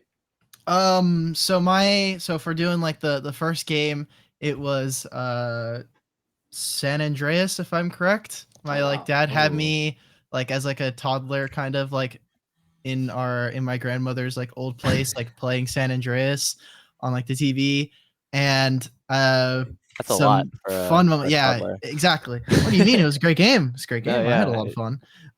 There was that. I remember. So I live in Florida. So Hurricane Katrina. There's about a month where we just didn't have power, and we're running off of a generator. And I remember both my Game Boy like SP, so like the small like handheld one that's like this big, Yeah. and it was the holographic one that you could like see through, the gray one. Oh, yeah. Pokemon Emerald was the game that I was always playing, and then if it wasn't that, it was the Game Boy Advance, the red one we were talking about earlier, and that one as well, like playing. So that was my start, and I didn't start playing League of Legends until season 4. I kind of took a break because I was like, yo, this game kind of sucks. I went back to playing a little bit of CSGO, and then I kind of went full head on into League of Legends a few months after that, when I was like, oh, this is actually not that bad. Do you guys remember what champion was on the login screen when you started playing? I think not the login screen, but yeah, I what were remember you my saying, first Graves? champion that came out. I think Soul was mine. Okay. Wow. Yeah. Wow. Okay. I was in between like Rek'Sai and Echo, I think, or like the Rek'Sai Echo Bard era, where like I remember definitely Echo being the new champion, and I think before that I was kind of just like, I have no idea what's really going on. It's too complicated. I'm just gonna like, I don't know, play Ashe and just press the W button over and over again. So that's what I remember at least. My champion knowledge of like who came out when I started playing is bad, but I do remember, I think it's, let me find it. It is when Lunar Revel Diana, or the Lunar Goddess Diana. It was Diana, Garen, and Tryndamere. Yeah. Those were the login screen. Like when you got into the game, it's when those skins came out. So so Lunar Goddess, this doesn't look right. But I remember it being like when it was like the Chinese New Year, like, hey, we have new skins coming through. Right. I believe I'm just making sure. Yeah, I was. I came into the game when Vel'Koz was released. Ooh, Yeah, Wow. February 2014. So my friend's like, yeah, download this game, and I'm like, oh, okay, cool. It's all like fun little colorful stuff because they still had the old like Lee Sin and Teemo running at each other video and stuff. And then the game comes on and it's like black, purple fades in, and then he grabs a guy and vaporizes him. I'm like, wow, this yeah, is that was cool. not what I signed up for, but I'm in. But Vel'Koz was when I finally cut into League. It's nice that we all it's nice that you get into casting and it's like everyone knows about when they were in League of Legends. Vaguely, yeah. It binds us. It binds us in a way. But what we're all here for is casting. All of you have a little bit of a different lean into it. You know, you have your own games, you have your own styles. Let's run it off with Bryce Cream to kick things off. Bryce, play-by-play and color. What's your favorite between the two? What do you do mostly? You know, what do you like about them? I mostly do play-by-play, and play-by-play is by far my favorite out of the two. I wish I could do color. I don't have the confidence. If people like telling me I'm wrong all the time would just like shatter me mentally. So I can't do color. It can still happen if you're a play-by-play. Yeah, I was know gonna say, it still happens, but it's not exempt. And I like play-by-play because I think you're able to tell a shorter story, which is around like key aspects of a game, which is typically either around like team fights or like the building up of team fights, while a color caster like can tell like the long story of like why the things are happening over the entire game. And I don't have that skill set that they possess to do that. And so I think I just like play-by-play because it's nice to be a nice voice. What do you think makes you good at play-by-play? Like, if you think you're good at the short story side of things, are you good at recognizing the aspects of the game? What has led you to be good at play-by-play? I think it's important, like recognizing, you can be wrong in play-by-play, like very easily, especially if you're misfocusing on the things that are not important whatsoever. Especially if things are getting out of hand, it's actually important to like be able to juggle many things at once, because I mostly do League. I've played Valorant maybe once, but in League of Legends, at least, there's a lot of spells. If you take a screenshot of like a team fight and then send it to somebody and go, what's happening? It is very, very difficult. So you have to be able to take in a lot of knowledge. It's information solving, remembering some like cooldowns, and being able to handle multiple scenarios if like maybe fights get split off or go longer than 30 seconds. Okay. So just general being able to look at it and recognize the situation as quick as possible, being able to take the information that you're given from your observers and just spin it as best as you can. Sure enough. That's sure, all I can right. get behind that. Yeah. Well, Dimitri, you spoke up next. I'll pass it off to you. Where do you sit in the play-by-play color dynamic? Oh, I'm color all the way. I try to, anytime play-by-play start talking smart, I'm like, you evaporate, you guys, immediately get you off the screen. I think it's really cool. Exactly. For League of Legends, there was an epiphany like a year and a half ago when Proving Ground started. We had these new casters come in that were from different titles.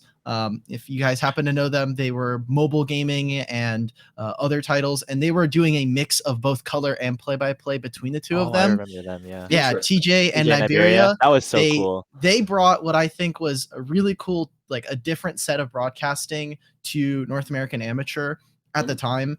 And a lot of people tried to emulate that at first when it came back. And I think it's just something that League of Legends has kind of been plagued with for a really long time, where you look to other esports, you look at the fighting game community, you look at like Valorant for people that are here as well. And there is a mix, right? Like fighting game, especially like I think of like Smash Bros.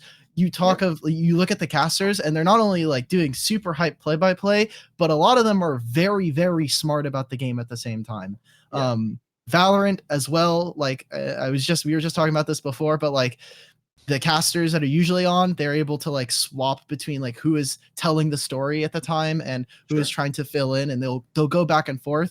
League of Legends, unfortunately, right now at least, has a very pretty rigid system as to like Mhm. what the broadcast and what a broadcast should look like. And so for me, I've done a little bit of play-by-play, like when I've had to swap to try to accommodate for someone else on a broadcast, when I've had to, have like maybe in an emergency situation, like last year in the collegiate championship, my co-caster was having audio issues and basically couldn't join the game. So for the first game of a quarterfinals, like a 40-minute game, I had to do a solo cast on Academy. That was a lot of boy. fun. Yeah, it was great. I think I handled it well. Everybody like understood the situation that I was solo casting, so like there's a lot of community support behind that. Sure. But for me, I just love color casting. It's been something that I've always kind of had like a knack for, explaining the game. And I have a theater background from high school, so I always Okay. knew that I wanted to be in front of a camera or in front of something performing. So you feel like you have a good storytelling background. I think I'm just funny. I Okay. usually have a like It's- I it's can do true. the story. I think I can do the storytelling. I've done it before and it's really good when I can like get like into the details about it.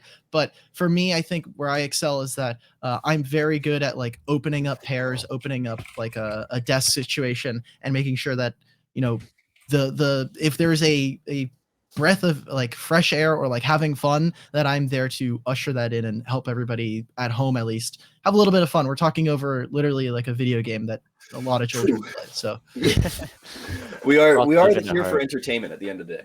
That's Exactly. our Yeah. job. And it's interesting that you bring up the rigidity of League of Legends because it is one of the esports that quickly found itself a foothold in what I would call the modern era of esports. Yeah, sure, there was StarCraft long before that was holding things down, but I feel like Mhm. this was the first one to really go big, and try and push itself into a very professional looking setup. That's why you have a very sports kind of broadcast coming from it. Yeah. I just wanted to touch on that for a moment because I found it interesting. Yeah. But let's get to you. Let's give you your run at it. How do you fit yourself into the binary that we're so desperately trying to break? I am most definitely a play-by-play. I've tried doing color a couple times, similar cases, Dimitri, where just so you're filling in for somebody, and it's very hard. I have the utmost respect for color casters in League of Legends. You have to like know so many things. You have to keep track of all these things at the same time. Me, I just look at the screen. I say this thing happening on screen, and then that's basically it. I mean, maybe it's a bit oversimplification, I think, a little bit, but I do like the aspects of maybe doing analysis and whether it's being on like a desk or like producing other content pieces and things like that. But I actually did also kind of have a background starting off doing a lot of solo casts, and I think that kind of dynamic is more fit to transitioning into a play-by-play role where you Absolutely. kind of are kind of calling all the fights and leading the discussion. And I think one of my strengths is kind of facilitating conversations between like myself and the other people that I'm kind of working with on the broadcast. And doing that with people that are smarter than me is normally a much easier task, especially when you're trying to tell the stories of a lot of these players and kind of the games that are happening as well. It's also going to be a lot easier because you're not facilitating a conversation with yourself anymore. Like you've got someone to work with. Because like when you do a solo cast, you're talking to you.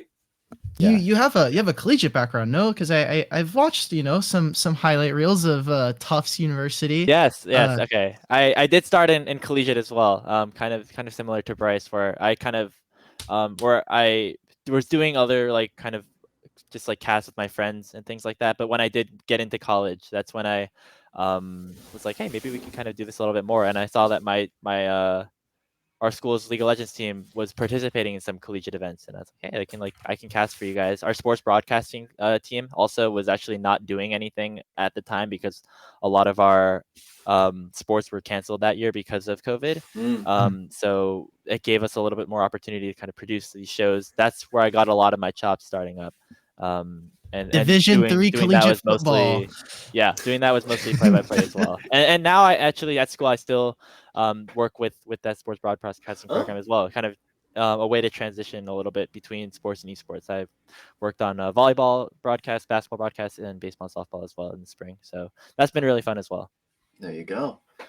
All right, I'm gonna throw out one quick question before we kind of shift gears a little. I want you guys like on the count of 3, and hopefully we're synced up well enough. Mhm. To say which one between play-by-play and color you think is the best way for someone to get into broadcasting. You've never broadcasted before. Which one should you jump in on?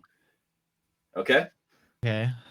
Oh, I know that's this is a tough. weird This should be question. easy for everybody. I'm sorry. I think this is a really easy Really? answer personally, but I think there's a clear answer as well. But anyways, Okay. 1, Okay. 2, 3. Play-by-play. Play Play by by play. play. Yeah. Yeah. Okay. Yeah.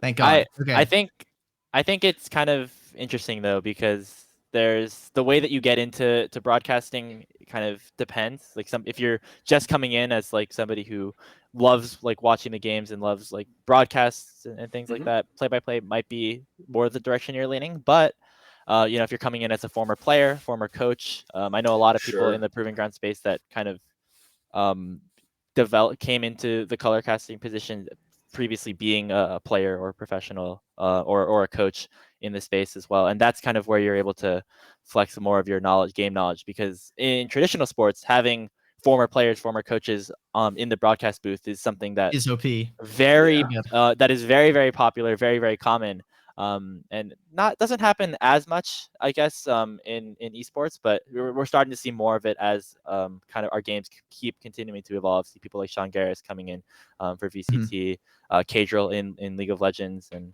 Alex Rodriguez on the Yankees broadcast. yeah, Yeah. exactly. Go traditional sports. Tony Romo for Tony Romo, NFL. yeah. Like Yeah. Well, I feel like Yeah. a lot more a lot of color casters or color commentators and analysts in traditional sports are kind of professional players. But it's just an interesting dynamic. Yeah, but yeah, I guess if you are trying to start in without that sort of experience and without that really, really high level of game knowledge, play by play is more likely the way. Yeah, I was gonna say, just so that for people who are looking to maybe get into esports casting, I would say that, hey, like play by play is cool. If you want to do color, that's awesome. But just be ready to do a bunch of different roles. A lot of people come into Absolutely. esports thinking they're going to be this, and they end up doing something completely different. Like a lot of color casters, you're also probably going to have to be an analyst to kind of fill in for a desk Mhm. segment. If you're a play by play, a lot of times you're probably going to have to either be an analyst or a host. So making Yeah. sure that you're keeping yourself flexible in that matter is really good. And a lot of people I know that wanted to be casters, and through whatever situation or kind of things changed, they just became production. A lot of people like have even gone a lot further than some of the casters, like where like if we started at the same time, they are in a different spot. Like me and a fellow colleague of ours, Sam Price, they started as a caster. They kind of moved into a production role, and now they're doing observing for Wild Rift's first World Championships that's happening in Singapore for the last like 3 weeks and continuing on for the next 3 weeks. So really exciting stuff. Just coming in esports in general, just be ready for anything that comes at you. Yeah. You don't always get what you want, but you will get something amazing if you're open. Yeah. I think just play by play, though, if I want to throw it out there, is one of the best ways to get into it, because it can actually help you in color in a sense. Because True.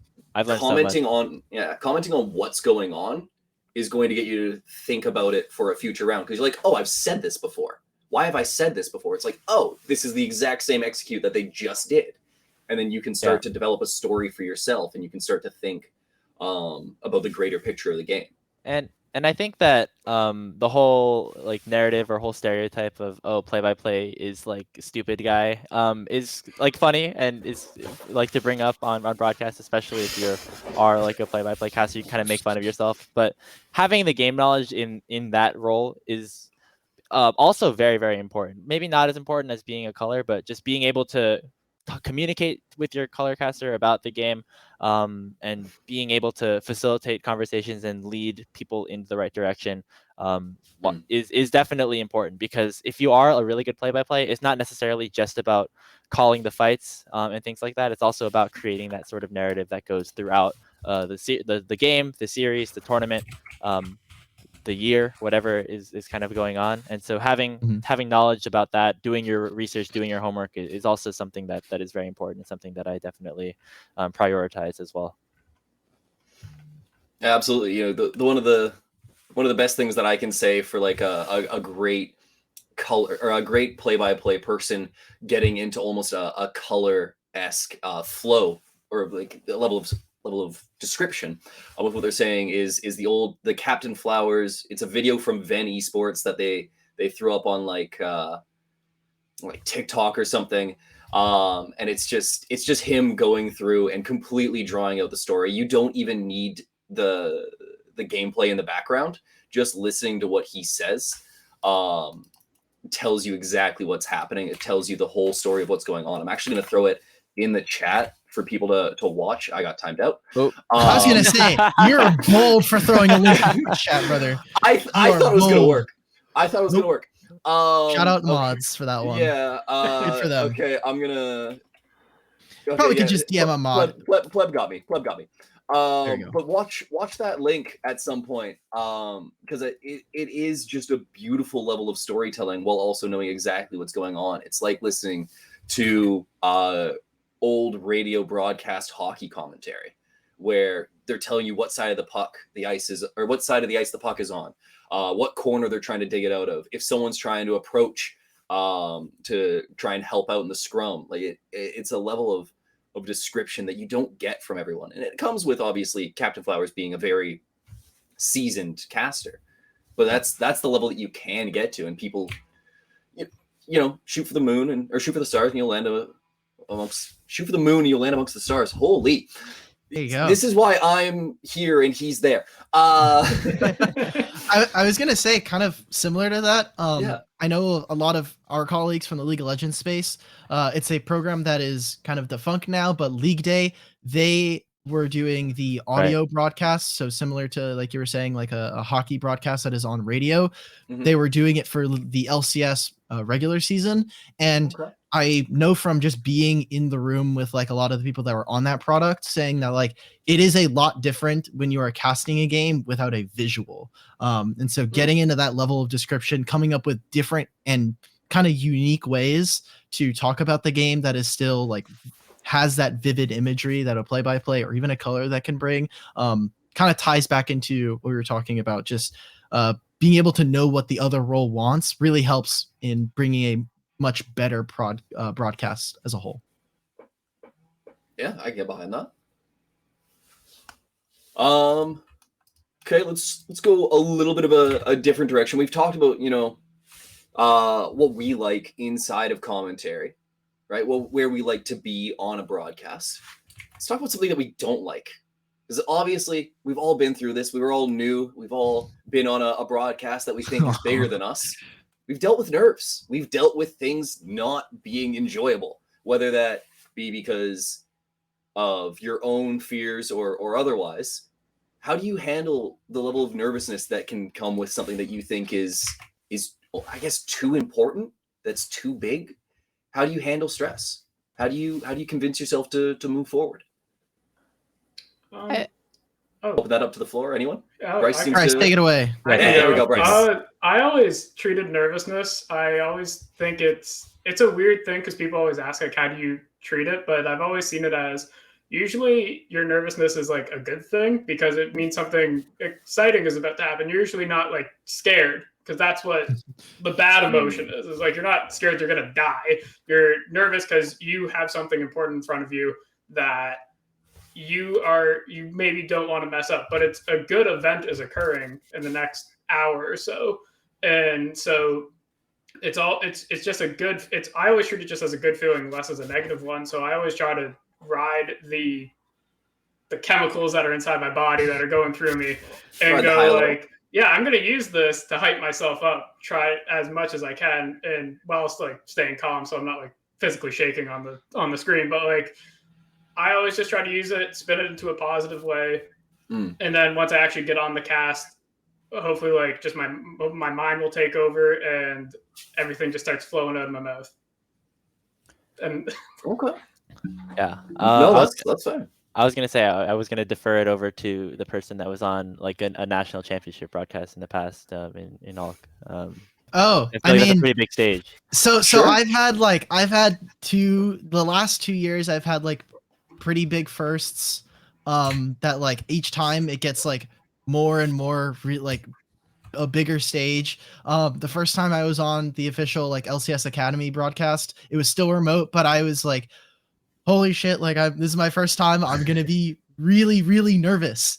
And I don't know how, but every time I like look into the camera, like until my producer says like we're live, I'm like a nervous wreck. I'm like, oh my god, I'm gonna mess up. Like I'm gonna choke like the first like 10 seconds of this broadcast. It's gonna be so bad.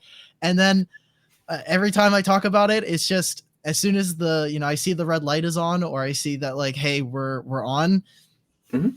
All you can do is just keep going. Like the show's not gonna stop. No one's gonna like pull you off broadcast unless like something really bad happens. And Yeah, so you have to really, you have to really toss. But exactly. But you should trust in the other person or the other people that are on the broadcast that are going to catch you and either help you if you are stumbling, or just recognize that the show goes on. Stuff happens. For me, I'm just like, look, we're live. Anything goes. I'm in this position because I've put in the work, I've put in the time, I have gotten to this position. So obviously what I have to say is worthwhile to someone. And so let's just do the show justice that it deserves. Nerves is always going to be a thing. I think that's good. Like Bryce was saying, I think it is something helpful. It is like a evolutionary like reaction to stress. So I think nerves are always going to be good, and you should have them. Otherwise, you're either really, really comfortable and that could end badly, or something else is happening.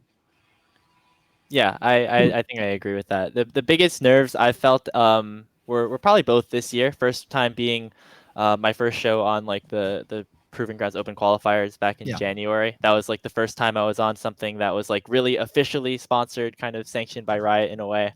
And like instead of being on some of the like unofficial streams that don't get as many viewers, and really kind of representing the product that Riot was trying to bring out as a whole. It was a lot of nerves there. And then also my first time on the Academy stream was for the first round of the Collegiate Championships. And for that, we actually spiked pretty high in viewership, I think around like 7,000 or 8,000.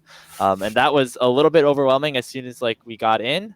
But I feel like for me, like after the first like minute or like maybe like a couple of seconds, I kind of just like, I think sometimes it just like all fades away and you just are doing what you were doing like a year ago in like a much smaller scale, like with some other people, and being in that kind of bigger stage. It's the adrenaline, I think similar to Bryce, is definitely there, but I feel like the nerves that I've had were mostly like pre-show, and then once you kind of get on the show, kind of losing that, you're good. Yeah, you're just kind of rolling with it. And I think rolling with some of the adversity or some of the like weird things that might like weird stumbles and stuff is something that as live broadcasters you kind of have to become pretty good at in terms of like making fun of your mistakes or just making sure that just keeping the show rolling, because that's the most important thing. But yeah, I think it's good to have nerves. I think the adrenaline really like helps me at least get to that like really high energy level that I think I like perform the best at. So in a way it's a good thing, I think, but definitely took some getting used to, especially at the beginning. Yeah, no, it's not an easy thing to get through. I think one of the best things that I've done to get through nerves is just talk to someone. Talk to your co-commentator, talk to your TD, talk to literally anyone. Just get yourself into the flow of speaking again instead of sitting there with your own thoughts. The moment that you're just left alone with yourself in a crowd of people can get a lot more intimidating than it actually is.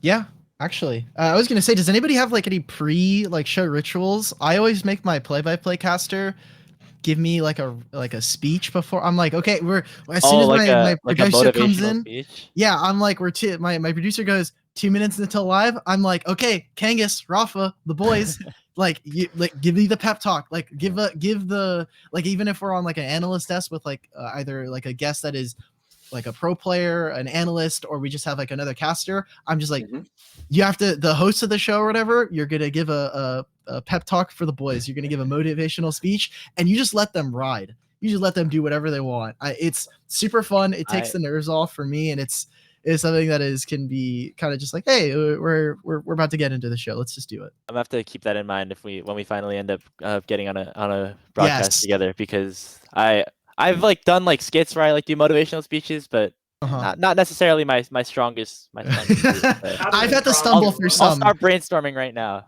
Kangas has definitely flipped it on me a couple times where he's like, no, it's your turn to give a motivational speech. I'm like, we're gonna kill it, boys. Like just awkward energy, like manifest. Yeah, I mean that'll get you. I mean, at the very least, him flipping it on you gives you the chance to almost open yourself up a little bit and be the one to I kind of was like, oh let it god. loose. I was not ready for a motivational speech at that moment for myself. So we got through it. We powered through it and we did it. I don't know if it was a very highly rated motivational speech, but did it nonetheless. We got it somewhere. Yeah. Exactly. Pre-game ritual. I don't know if I do too much. The big thing, actually, I don't know if this is kind of going on to like another topic in terms of like branding, but like I don't know if you see back behind me, I have like this big board it's where so I like good. draw different things. Normally, I draw like the logos of the two teams that we're gonna be covering, and so that's a good time. I like get my little colored pencils out, my paper. I like put on some chill music, have some like green tea to like get myself calmed down, get my voice all right, and it's like have a nice little tracing session. Pasting up on the wall. That's always a good like thing that I do before the shows that like kind of grounds me and like makes me realize like, yeah, if we have this thing going on, it's gonna be sick. Okay, buy myself an artboard on it. There you go. It's just like one of those trifolds that you get like to do Mhm. your science projects. I just like flipped it around and like straightened it out. I was gonna say, yeah. Gets it It's done. not too high budget. We're running. We're still college students here, so Exactly. Bryce, you got anything? Yeah, if I'm like really nervous, like if I'm Yeah. like I wake up and it's like 10 hours from now and I'm already nervous, I will try my best to fit a workout in just anytime 3 hours beforehand, just to like get Okay. as much energy out of my body before I can. Not like a run or anything, because that just sounds awful. But and then 5 minutes before every cast, barring I need to do a sound check, I will listen to Sound of Silence by Simon and Garfunkel. whoa. That's cool. That is a pregame ritual. That is. Yeah. That definitely gets you locked. That would get you locked in, man. There you go. Okay. All right. Well, there we go. If anyone was trying to, because that's what this panel is for, right? We're trying to teach you guys a little bit about casting, a little bit of ways to handle the space. If you're new to it, if you've been in it for a couple months, give these a run. Try listen to some Simon and Garfunkel. Get some Sound of Silence. Trace something. That's the cool thing. It's like Yeah, every person has like their own thing. It's not like we all Yeah. have the same thing that we do. It's just you got to figure it out for yourself, and maybe take some suggestions from us here if you are looking for ways to kind of lock in, get yourself ready. But I think similar to like other athletes and stuff like that, it's just everybody has their kind of own thing that they do before they get ready for their big event. I like your guys's though, because I really like the tracing one, because like that's just a very slow, methodical exercise that you can just kind of let go into. Like there's a outline. There's a thing that is quite literally you're going to outline for you. You're gonna move True. through it. Yeah. It's It's a creative outlet for him as well. Like you can exactly. just Yeah. let it go. Creative. I'm not the best like artist, so yeah. As you say, I take the paper and then I like stick it up to my screen with the logo on it, and then I trace it over because I was gonna can't say actually also draw it. your art background thing is also just far away enough that if like there's a small mistake, no one can tell. Exactly. No, Especially with where the caster exactly. boxes are usually. Like you're good. Yeah. That's what we do here. That is what we do. We also do a lot of casting. A lot of us do That's true. have a very fortunate position where we get stuff at least on a monthly basis. That's of some level of substance, right? You're gonna be on for a couple hours. What do you do when you're in between those? How do you guys practice? How do you guys keep yourself warm? What's your way to learn? So for me, the biggest way that I keep myself in loop is actually just like playing the game. When I come into a cast where I haven't played like a League of Legends game or a Wild Rift game in a while, I can feel the rust. Playing the game, and to be fair, I don't necessarily play at like a super high level, but having the ability to be like, okay, why is this good? I understand why it's good, but like I want to be able to have like the mechanical feel of, okay, this is why X thing is strong or is weak, or for that matter. So for me, I always in between like gigs or whatever, I'm obviously even during gigs, during gigs when I'm not on the show, I will be playing if I'm not watching the broadcast. But practice casting for me is always weird just because like I usually use practice casts as a way to generate synergy or generate like a better companionship with my co-caster. That is for I use that space to practice stuff with that specific person that I want to try to replicate on a broadcast that we're going to be doing in the future. I think the biggest one that I remember is my first Academy broadcast for Proving Grounds a couple, I think it was a year ago or about a year and a half ago. I had our friend Ravish, and me and Ravish had not really been casting all that much together. So I pulled him aside and said, look, these are the kinds of things mechanically on a broadcast that I want to try out. Let's do like 4 or 5 games, maybe repeat that a couple times over the course of a few days before the broadcast so that we can get into the zone and make sure that like, hey, we can tweak this, we can do this a little bit better. So when we get to the broadcast, it is a practiced skill that we both have and that we're ready to showcase for the games. That's a great way to get into it. I like that. I agree with Dimitri there. For practice casts, I know a lot of people do it a lot. I will say I like personally have not done a lot of them with a lot of people for whatever reason it has been. But I think that for forming synergy, it definitely is really important. There's a world of difference between going on a cast with somebody for the first time on a real show versus like having talked to them before, like kind of getting to know each other a little bit in terms of like how you guys like to work together on a show and getting a couple of reps in like that. For sure. But I think actually a big thing in terms of just like practice and keeping yourself on track when you're not like actively working on a show. It's just like, first playing the game, which is what Ak was talking about. But I actually think that like making sure that you like keep you are watching back stuff that you were previously working on, at least in my opinion, is a good way to kind of take a look at it. Maybe not like the day after, but maybe like a couple weeks after, or maybe a little bit while after, just so you can take a look at how you did and get like an objective stance of what are some things you want to work on, what are some things that went well, what are some things that you didn't think worked as well. And I think that's actually a very important thing that maybe not everybody always does all the time. Because it's boring. You're like you already watched the game, but now you got to watch it again. Yeah. Yeah. Sure. Yeah, no, it's definitely tough to if you're watching back your own stuff because then you have to hear you. And I don't think there's a worse feeling than hearing your own broadcast from like I've listened to some of my stuff from when I started, which was oh my god, like 7 years ago now. And I remember 2 or 3 months in, I'm like, yeah, I'm getting the hang of this. I'm starting to learn. And I go and listen to one of those. I'm like, wow, like this I hurts. should push you down a flight of stairs. We need to get you out of here. But you need to go back and listen to those to 1, remind yourself how far you've come, and 2, remind yourself where to not go back to. Yeah. You need to know.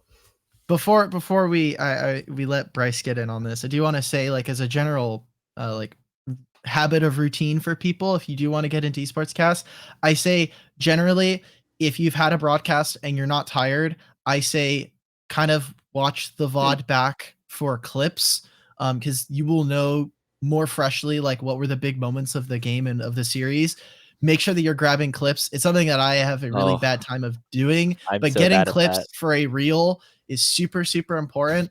I think we could probably touch on the reel a little bit after this, like the importance of having a showcase reel for people for potentially getting hired. But the day after or the day or like the same night, go through that broadcast, get clips of yourself and like really good moments. And then take a few days off, kind of like what Grapes was saying. Take a few days after the broadcast so that you can get away from like some of the emotional hype that went around like, hey, I just did a broadcast, blah, blah, blah. And you kind of have time to step away from that day, from that night, from the weekend or whatever. And then you can come into it like, okay, fresh mind. I have an idea of what I wanted to talk about because you have your notes or whatever prep you're doing beforehand.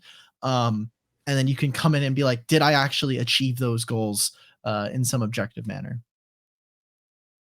I like that. Yeah, no, and reels are unbelievably important. But let's get Yes. Bryce in on the practice Yeah. side of things, and then let's go into reels because reels think- are important. I think both my fellow panelists absolutely nailed it, and like I think like they've both iterated on, like practice isn't always pretty, and Nope. especially like you pointed this out. I personally hate hearing my own voice, especially when it's one of my Same. least favorite things.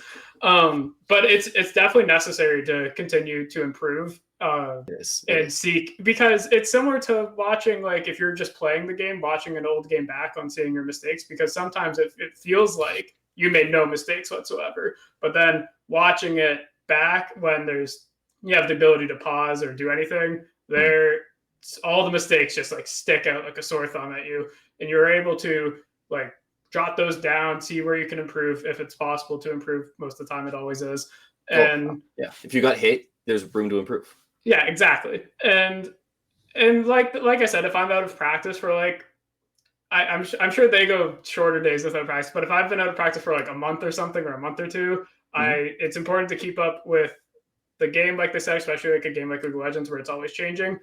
Yeah. For me, I always have to remember what certain champions do, especially if they're like prevalent in like pro play or whatever I'm casting. I personally am a very studious person, very methodical. I like writing things down a lot. I made a website that like quizzes me on what all the champions do. And That's good. Is this public? LOLchampionabilities.com. It's a giant quiz.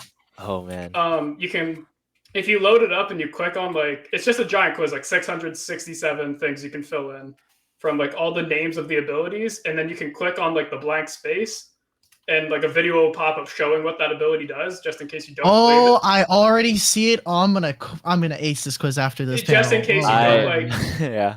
I'm not sure if I'm gonna ace it, but I'll take it. I'll try it out. This is like the quiz. Can you name all 151 original Pokemon? Yeah. Oh, yeah, actually. Yeah, pretty much. And sometimes I just try to fill that out. Like if I'm like, I work remotely, I work on coding, so like I can do it throughout a workday. There's no timer or anything.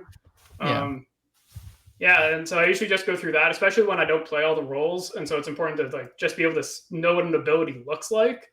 And so you can like click on where an empty space is, and a video will pop up of what that champion does. And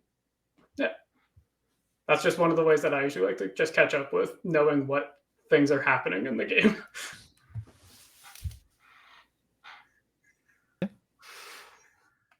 This is actually great. I clicked on Aatrox Q and it pops up the video, and that's just wow. Ooh, I don't know the name of Aatrox Q actually. Darkened Blade. The Darkened Blade. Come on. Wow. Okay. Wait, got like I know like I know most of the ultis, but then when you get to like the basic abilities, that's when you can just kind of, I don't know, maybe use Passives for me are a little weird sometimes, Yeah, but generally like my ability, like I may not get like, oh, this ability is the Q, but I do know that it is a basic ability that they have. Right, exactly. Generally I could get there. So I think the only one I could do right now, because I just don't play League like I used to, I think the only one I could do is Ezreal, which that's fine.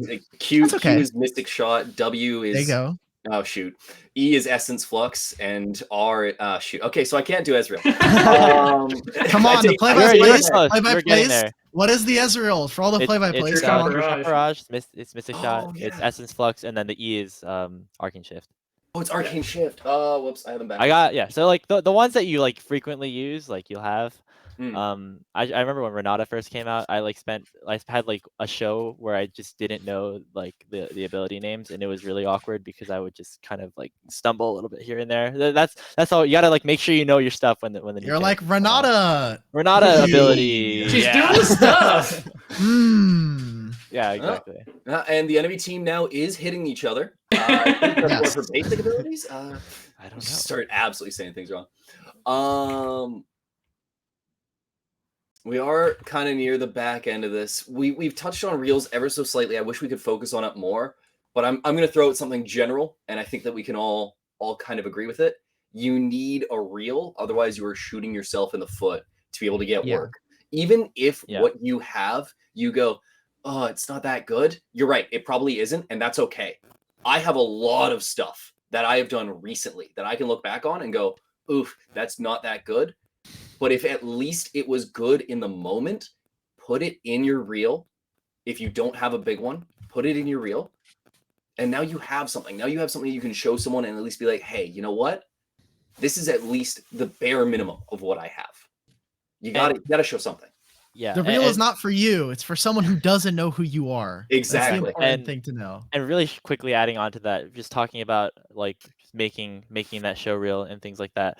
Especially as a play-by-play, it's very easy to just kind of stick all your hypest team fight moments and just stick 3 minutes of them into a video and have them play over and over again all the way through. But I think this also goes down to like the issue of, or the question of like how to brand yourself, because at the end of the day, you're like a personality. You're somebody that you're a talent. You're somebody that people like want to, like, you want people to hire you for specific reasons. And if you are like a esports caster, you're kind of expected to do the things like calling the team fights and brand breaking things down, but kind of creating the brand for yourself, what makes you unique from other people, is definitely something that is very important. And I think making sure to include aspects of that in your reel and also just like on your socials and kind of creating that for yourself on broadcast as well is something that's very, very important. Yeah, a lot of your best casting moments aren't going to be when you're casting. It's going to be when you're being a human and you happen to be on air. Yep, exactly. Agreed. All right. Well, hey, with that, we're in the back 3 minutes of this. I do want to give you guys all a chance to just say again who you are, where people can find you, and all of that fun stuff. We'll start from Bryce this go around, and then we'll go into Grapes, and we'll go and finish with Alk Battery. So let's just go through it. Bryce, what do you want to tell the people? Where can they find you? Yeah, well, this is Bryce. You can find me on Twitter. It's at BryceGream and then an underscore. I don't tweet much, but if like you're curious to what I'm doing, that's where I post updates. So like you'll have the link to the website that I use for the quiz. It's on there. And then if I'm casting something and someone tweets something out, I usually retweet it so you'll figure out what I'm doing. So that's pretty much where you'll find me. Can we get you on Twitch or anything like that? Not right now, but not yet. Okay. Hopefully in the future. Lock down that Bryce Cream app before someone steals it. I got the underscore one already. Like, okay, that's good. Okay, let's go. Maintain the branding. Love that. Grapes, where can we get you? I can see you're at down there, Speedy Grapes. How are you on Twitter? What are you I post a decent amount on Twitter. I think some people yesterday were having some conversations about, how our socials work. I know Dimitri likes to, take some stuff that I was planning on posting on Twitter and then using it for himself. It was a yoink. It was a quick yesterday. But yeah, I like to Ghostwriting? post a lot of content there surrounding Proving Grounds specifically, and kind of like the North American ecosystem, like Academy and the like. Make sure to watch Proving Grounds. We'll start tomorrow. I'm not on the show, but I know Dimitri and I are kind of working on that kind of stuff, maybe for a little bit more from the outside, at least for the next couple of weeks. And yeah, I've actually also been streaming some of the drawing sessions that I've been doing for the shows. So at GrapesCast on Twitch, if you want to take a look at that. But all right, yeah, cool. Sounds good. And Dimitri, Alk Battery will let you close it out. Yeah, so twitter.com Alk Battery, same thing on Twitch. For Twitch streaming, I'm actually got co-streaming rights to stream Academy, Proving Grounds, and the circuit qualifiers. So anytime that I am not on a broadcast, I'm hopefully co-streaming. Co-streaming is a little bit difficult because I've taken on a new role over at Unified, who are the tournament organizers for Proving Grounds circuit qualifiers. I'm the content coordinator over there right now. So the reveal show that happened yesterday, the OQs that'll be happening on Monday and Tuesday on Path to LCS and Academy, any content you see there that isn't strictly just casting will be something that I've helped ideate alongside the casters, and I'll be helping Grapes alongside. If Grapes is actually on the show for CQs, I do not know the list of casters for that. I will not be leaking that. There. Okay, perfect. There you go. Any of the casters that will be on Proving Grounds circuit qualifiers, I will be helping them get content out for the show. There you go. And I guess I'll say who I am. I'm Gamble. There you go. You can see my name right below me. You can follow me on Twitter at Bay2Win. I didn't do a good job of branding. My Twitch is twitch.tv/BayGG. That is BAIGG. I can't get Gamble for everything. You wouldn't believe it, but Gamble is actually just a regular human word. Yeah. Just kind of unfortunate. Already took that. Grapes, I'm sure you don't have any clue what I'm talking about, so you know. Well, you gotta add the cast at the end. That's what's different. Yes. Yeah. Clever. That's where I went wrong. But that's where you guys can find me. That's the end of the show. One final shout out to those that are allowing us to put this together. Thank you to MSI. Thank you to Memory Express. And then obviously, finally, thank you to the Canadian Intercollegiate Exhibition crew that has helped putting this on. There's going to be a little bit more. We're going to take a short break between panels, but up next is the Career in Gaming and Esports panel, where we'll be speaking with people in the gaming and esports industry about what they do and how you can be a part of the industry just like them. But anyways, until then, from all of us here to all of us, or to all of you out there, thanks for joining in. We'll see you next time.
Me Sports United is proud to announce Canada's dedicated Valorant Collegiate Invitational.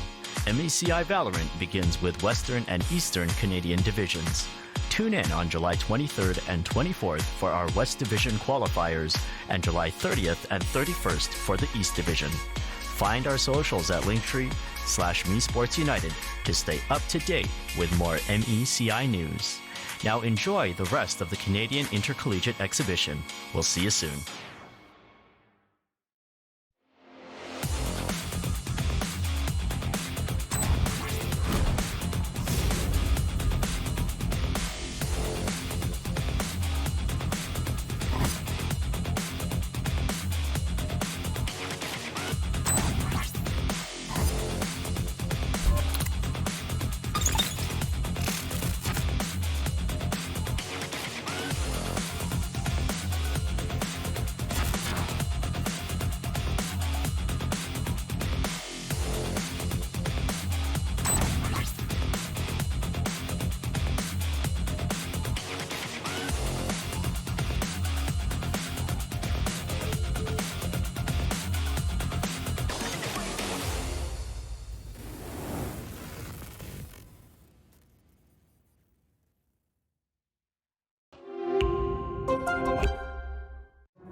Me Sports United is proud to announce Canada's dedicated Valorant Collegiate Invitational.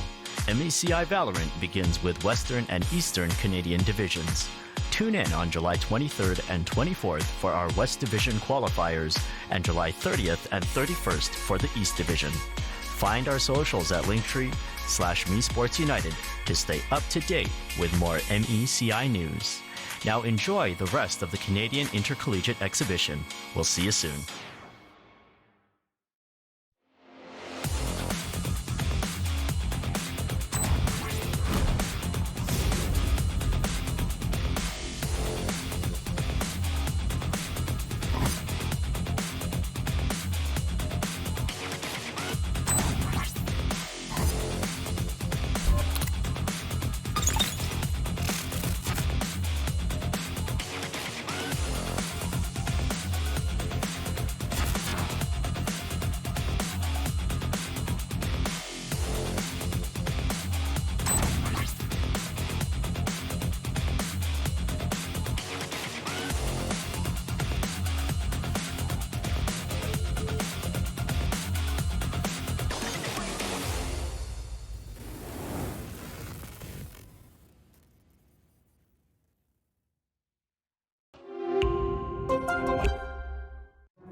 Hello, everyone, and welcome back to our third panel of the day, Careers in Gaming and Esports.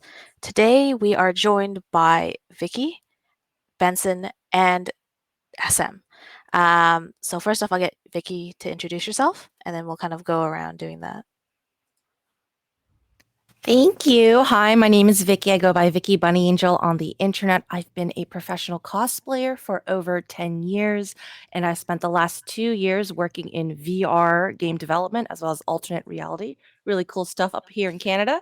Yeah, I do streaming on the side as well. So looking forward to any questions you guys have on any of that. Awesome. Benson, you want to go next? Yep. My name is Benson. I've been a part of esports for quite a while. I'm right now in the collegiate space as president of TMU Esports, and I've had a lot of other like experiences. I've done work for like G2, Dignitas, and much more. Awesome. And last but not least, SM. Hi, I'm SM. I'm currently the Senior Growth Marketing Manager for 100 Thieves. Previously, I worked at Twitch, Riot. I've worked with a lot of content creators as well, and I've been in gaming for full-time professionally about 6 years now, but for a couple of years prior to that. Awesome. So it's really great to have you. I expect this to be a really cool panel for both, us and anyone else watching. We'll start off really easy with some kind of info to get to know you guys, or some questions to get to know you guys. What is your all-time favorite game and why? Anyone is free to go first.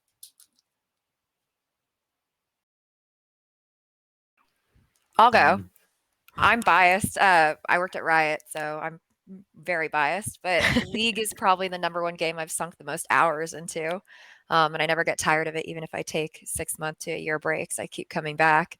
Like I have childhood nostalgic favorite games, but as far as the game that I've devoted the most of my life to, it's League. What's your preferred role and character, or champion, I guess? I used to challenge myself to try and hit diamond in every role each year, and I pick a new role and try and get there. And I did it on 3 roles. I just like to play socially with friends, so I'll fill. It doesn't matter. I'm a terrible jungler though, so just don't put me there. All right, Benson? Yeah.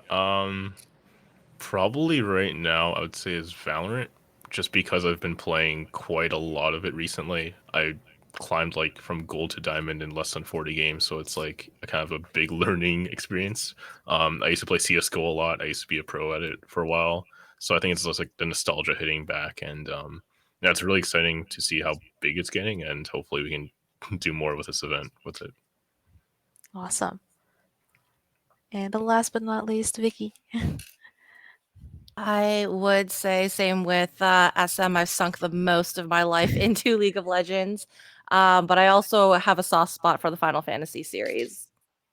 Oh, that's pretty cool. I've actually never played them, but it's something like on the list that's one of those games that like you hear so much about that you have to play, and you're just let's play League instead sometimes.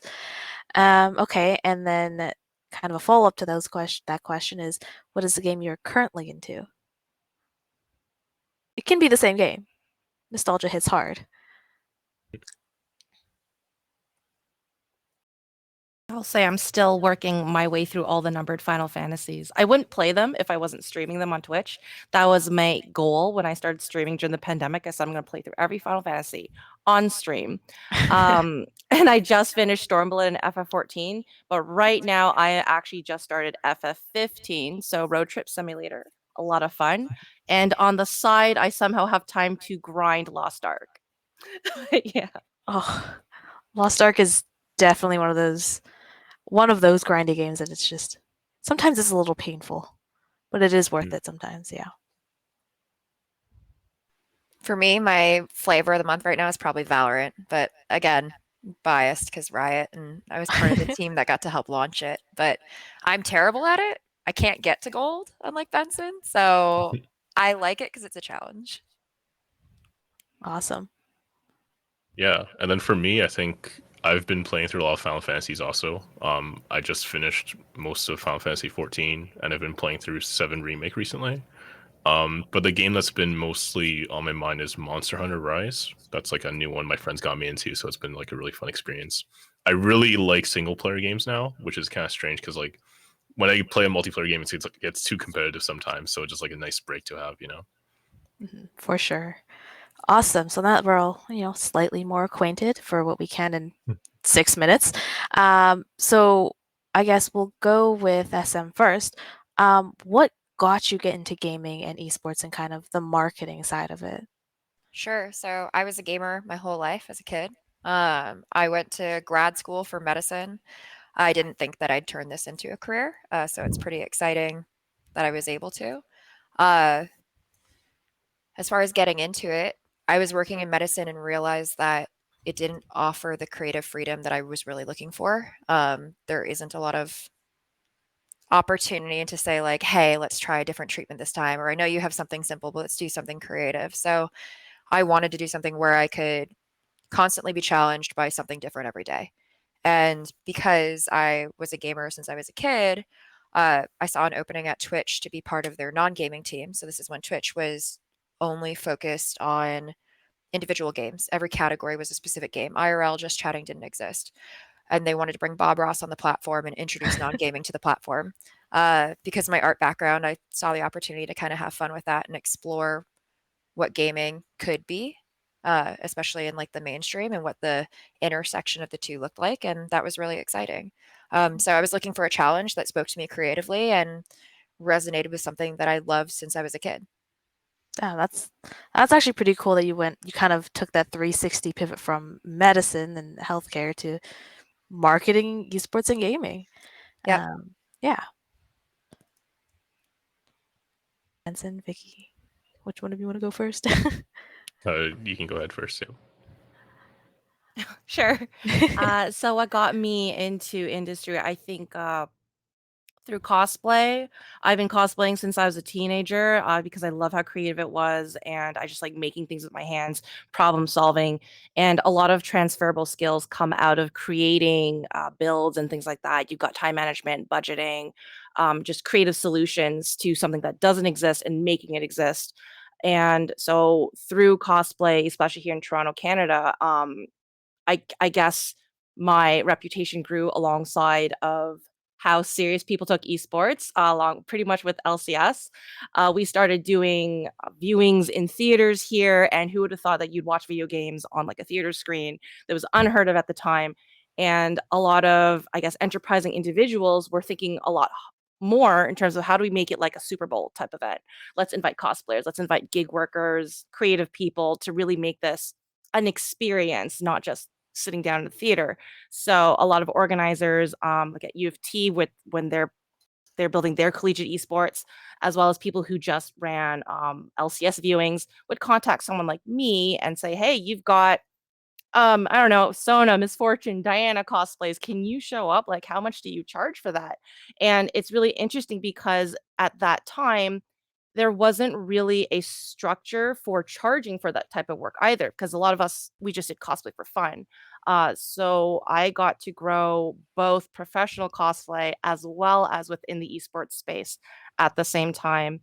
And in terms of schooling, I have a traditional business marketing background, and I worked in private education for a while, bounced around with a couple other corporate jobs. And then I thought, why don't I try gaming?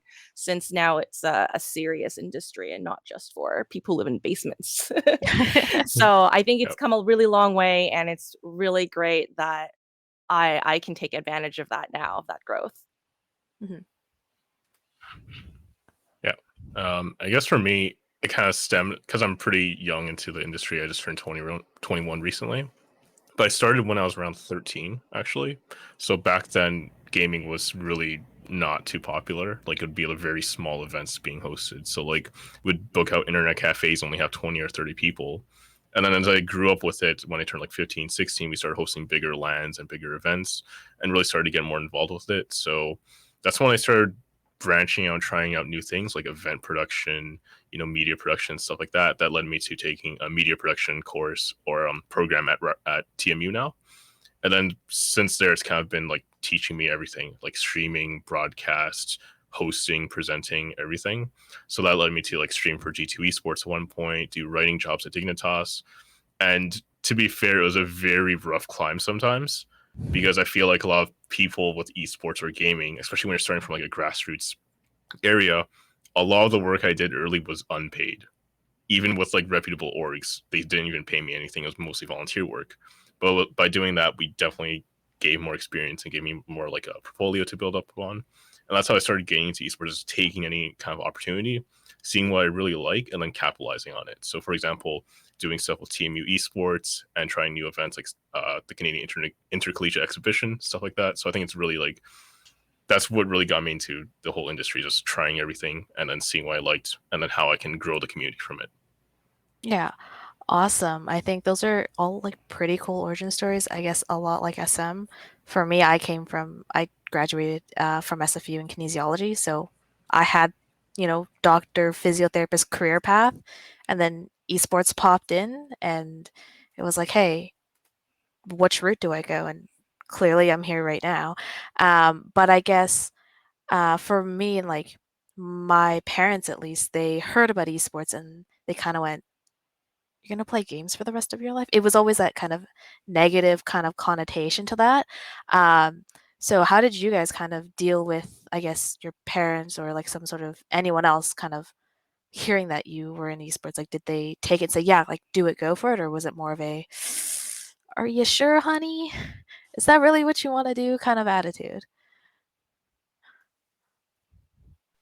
I'll jump in. I have a very traditional.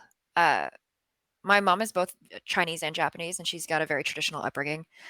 So she didn't think that gaming was a career she wanted her kids to go into. Honestly, it was doctor or engineer, and that was about it.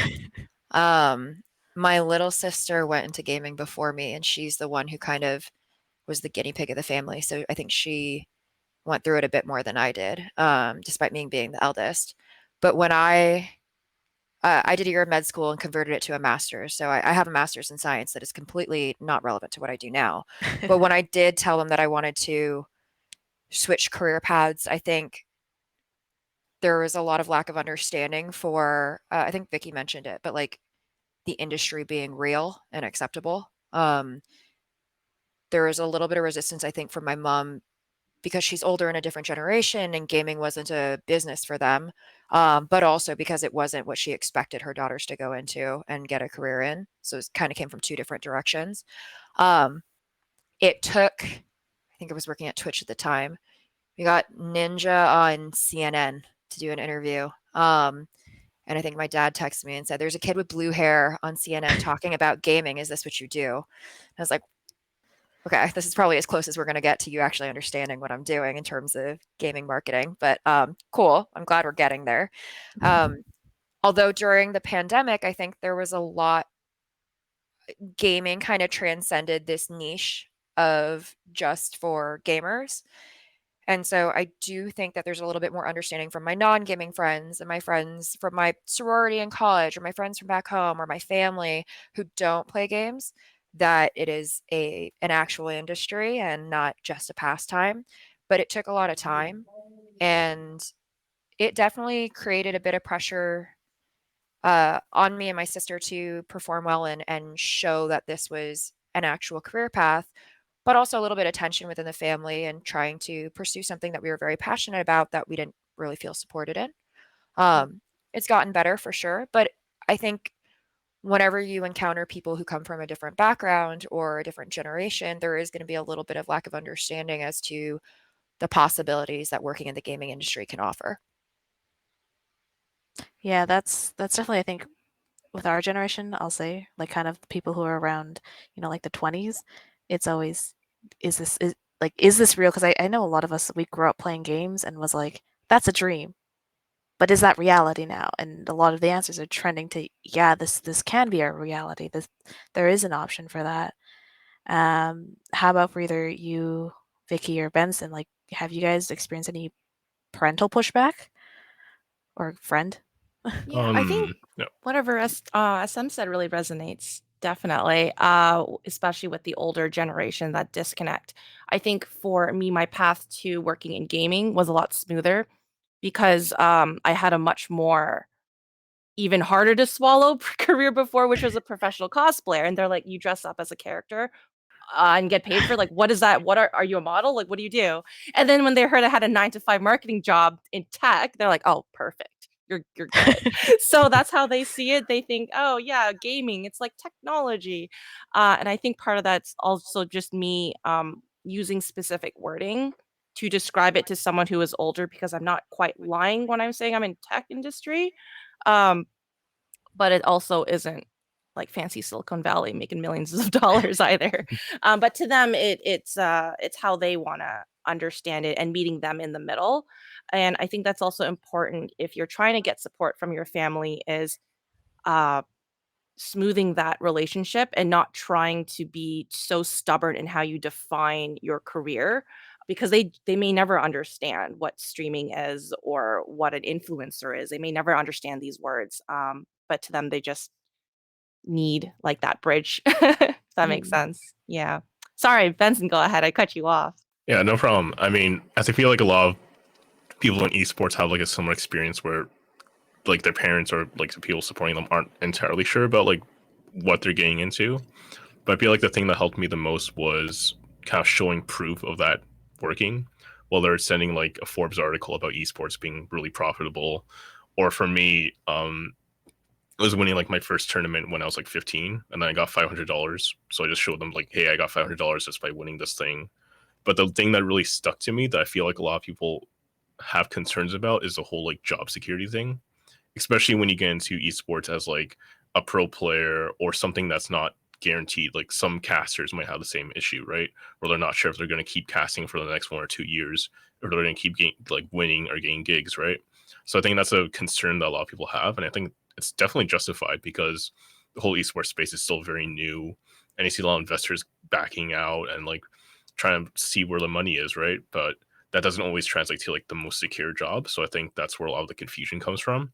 But for people who really want to get in esports, it's just showing that proof and showing that you do have what it takes to stay in the industry, and also showing like, hey, I'm growing from this and I really want to be a part of it, and you want to stick with it for a long time. I think that's the most valuable thing you can show when you're explaining a career in esports to people. Yeah. I think definitely like for that I resonate with that because I kind of started part-time doing some esports things, and my parents are always like, what are you doing up? Why are you still doing that? And then it transitioned to, hey, mom and dad, before I even graduated, I got offered a job. And they're like, "Oh, so you're going to be like a kinesiologist, right?" No. And so it definitely took, I think this would probably be some advice to anyone else who wants to like pursue a career in like streaming, gaming, esports, is try to expose your parents to those things. Like they understood YouTube, but they didn't understand gaming YouTube. They were like, why are we watching people play games? I'm like, it's just more entertainment. And then I showed them there's like I think Sports Network had some esports things on a couple times. I was like, hey, look, they're doing it. Like so it's a bit of that like gradual integration of esports into their lives. And then I think that's how I was able to share with them a little bit more comfortably, like, hey, I want to help my school do esports. And I'm interested in the streaming and all that stuff. And they were like, try it out, maybe. They're still a little on the fence, but that's okay. We don't expect them to kind of get there overnight. Um, but yeah, I think it's definitely tough with parents. They love us, they want us to do the best, and sometimes we need to be able to try things. But anyways, so for each of you, what does a typical day for you look like between like family, work, other things you want to do, or kind of just fun? Well, I guess aside from waking up, I go to my 9 to 5. I usually that involves going into Scrum. For those of you unfamiliar with that term, it's just a large meeting with everyone on the team, and we just go through what we're doing for the day. And if we need to unblock anyone, that's where we bring it up. But I've worked remote for the past 2 years, and so then you just get off Scrum. It's a large video call, and then work by yourself for like 7 hours. And once I get off work, I will generally work on my cosplay, social media, and schedule out posts for that to keep that going. And then I start streaming at 9:30 Eastern time for another 4 hours. Then I sleep, and I do that for about 5 days a week. But a typical day for me as a marketing director at like a video game company, I will meet with my team. We go through the priorities and tasks for not only that week, but the entire sprint slash epic, whatever you want to call your chunk of time, however you want to define that. Um, and then anywhere from checking emails to updating the social media and scheduling all of that out to pulling reports. I mentioned to Jennifer earlier that I have 2 government reports due tomorrow. In Canada, a lot of gaming development, especially with indies, is supported by government grants. So a lot of that, we have a kind of fiduciary responsibility to stay true to what we promise in such grants in terms of what we're delivering with game development, how our game is coming along, and where we're spending our money responsibly. So that's my day. Awesome. And I guess how is the work-life balance? Because it sounds like your day's just packed and very the same every day. It's very packed, but I think I'm someone who gets bored very easily, so it suits my personality type. Awesome. Yeah, I guess I can go next. Yeah, so my typical day, because I'm a student right now and it's summer, I don't have classes. But let's just say if it was in school, I'd usually have around 3 to 5 hours of class time each day, or at least study time. And then from there on, I just do whatever I need to do for the rest of the day. So when I do wake up, it's checking your email. I'm pretty sure a lot of people in the esports industry do know that checking your email is also checking your Discord, because sometimes you wake up, you have like 30 different Discord messages. Half of them are either bots or just random spam. And half of them are just asking about questions like, oh, hey, how's your org doing? Blah, blah. And you got to really keep up with those connections. And then also your email, like, checking everything out and being sure up to the loop with what's happening. So, for example, in collegiate, we had to keep in contact with our faculty, our athletics department, our sponsors, and everyone like cooperating with us. And it's really important to keep those communications clear. And that being said, you also have to keep your organizational skills really in check, because a lot of people don't realize what esports is kind of like traditional sports in a sense, where a lot of things have to be kept in track. Like, for example, if you're working in a tournament, you got to keep track like the prize pool, who's participating, are there any sponsors, what are their demands, who's running the tournament, who's tournament organizing, and eventually you find yourself making like a 50-page doc, right? So that's kind of the things that a lot of people don't really expect to know about esports, but once you get into it, it's kind of like the daily norm for me. So outside of going to school, I like always draft up documents. And I think the most important skill I've learned from work, like doing daily work in esports, is how to really pitch yourself or what you're kind of wanting to do. So, for example, when I was working for some like marketing companies for gaming, I had to always make pitch decks basically almost every day. So I learned how to use like Canva really efficiently. I learned how to really like communicate what you want in the gaming space, because there's a lot of sponsors, right? But there's like triple, I won't even say triple, like 20 times the amount of people wanting to get that sponsorship, right? So you really need to learn how to communicate yourself really well, and then that translates to doing your 9 to 5 really effectively. Because if you go into it not expecting, not like, if you don't know what you're going to do in like the space, then it's really challenging to really get into it and get into the groove of how fast paced this entire industry is. That's like the main thing I learned overall. Yeah, definitely. I think sponsors are probably one of the hardest things when it comes to events, because you always get the automated email. Thank you for entering. Thank you for like asking us if we would sponsor you. We'll get back to you if you made the cut. And it's like 1% of people get sponsors, and you really have to get that sponsorship, and you have to know how to market yourself and the event, which I guess SM can talk about a little bit along with her day. Sure.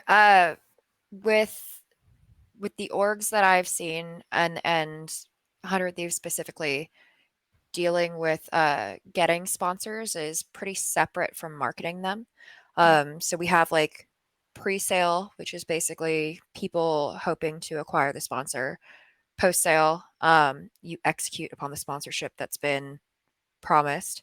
And marketing is usually brought in for part of pre-sale when you pitch an idea, but mostly for post-sale and the execution of it. So let's say you have a panel that you want to have sponsored.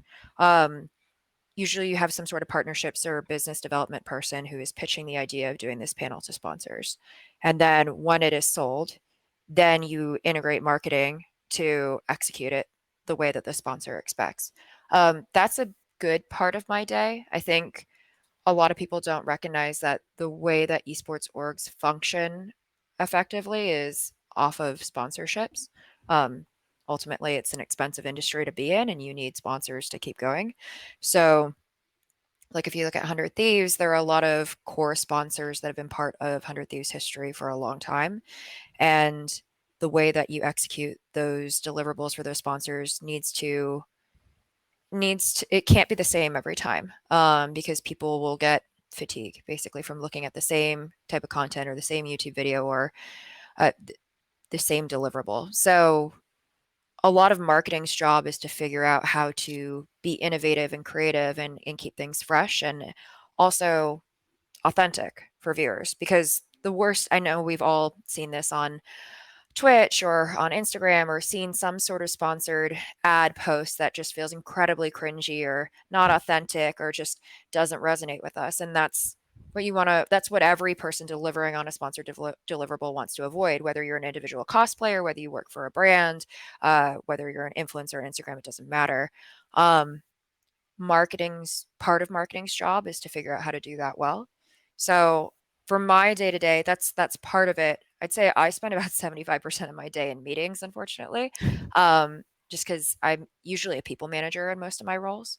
So with 100 Thieves, I think the most people I manage was something about like 16 people, including our interns. So a lot of that is checking in on people and making sure they're okay and unblocking them if they hit any sort of problems or issues. 25% of my day is either being an individual contributor and creating or executing upon whether a sponsored or unsponsored activation or idea or campaign. Um, and some of that is also strategy. So if we're not executing yet, then it's building what that execution is going to look like. That's probably the most fun part, because I think building the strategy for what could be is the most exciting because you get to be the most creative. But my life is not nearly as clean and packaged as Vicky's, unfortunately. So the rest of my personal life is not organized or scheduled, but my day to day is pretty consistent. I don't know, you Awesome. might have a more chill day than I do. I mean, that's fine. You're incredibly impressive that you're able to do that daily. Yeah, definitely. I think the ability to go is so impressive. But I guess kind of tangent to that is I know you mentioned, Vicky, that you get distracted very easily and you like having a lot of things to do, but I guess do you ever experience that burnout because you keep going? And I guess if you do, kind of how do you kind of reset yourself? Because I know a lot of people in this industry, quite a few of us are very go, do as much as you can, grind work, and that not enough of us are like, let me take a step back, let me hang out with my friends, relax on my own. So how do you kind of deal with the balance of that? Or I guess get yourself out of that? That's an amazing question. I think a really good thing to highlight to anyone, especially those of you who are younger and you get the impression you have to hustle 24/7 to climb this ladder here in this industry. And I don't want to sugarcoat and say you don't need to hustle. You do need to hustle all the time. But I am very much a person that says if I'm on vacation, if I'm on my lunch break, I'm not checking Slack, I'm not checking my emails. I do whatever I want. I'm taking my scheduled nap of the day, no one's allowed to wake me up. So that's how I keep myself grounded, as well as relaxed. I allow myself time to relax, and it's important to also personally to not feel guilty about relaxing too. There are some people who are like, well, if I'm taking a 3-hour nap, that's 3 hours I could have spent like sending out resumes or networking with people on Twitter. And it's like you need to just not do that. Play games, go outside, touch grass, whatever you need to do to relax, because it's very important to try to avoid burnout. I have burnt out in the past, and it leads you down this spiral of just being constantly tired also constantly depressed, and it is one of the hardest things to climb out of, and it affects your work. So just allowing yourself to cut back a bit on how hard you work will allow you to, in the longer term, I feel, work more effectively. Yeah, I think at least for me personally, I guess some of you can also resonate. Of course, being Asian and having parents here, they are all about the grind and they're all about keep going. And then even when it comes to mental health, sometimes they're not too sure how to handle that with you. So it's actually really impressive to see our generation really figuring it out. Like, what is my limits? What are my balances? I need to prioritize myself, not work, not necessarily family. Family, of course, is important, but just anything that's not myself. Like, I am my first priority, and I think that's really commendable for a lot of people in our age category, that they kind of have that awareness, and that even everyone around us is still talking about mental health. How can we help? How can we make sure that, burnout doesn't happen, or we're not super depressed all the time? um, it's really interesting to actually see like the changing the changing atmospheres that society is going through. Okay, so on to something a little bit lighter. What is, I guess, SM, you mentioned it, the most fun part of it is, but for Benson and Vicky, like, what is the most fun part of your day, or like, is there something that you like are looking forward to in the near future?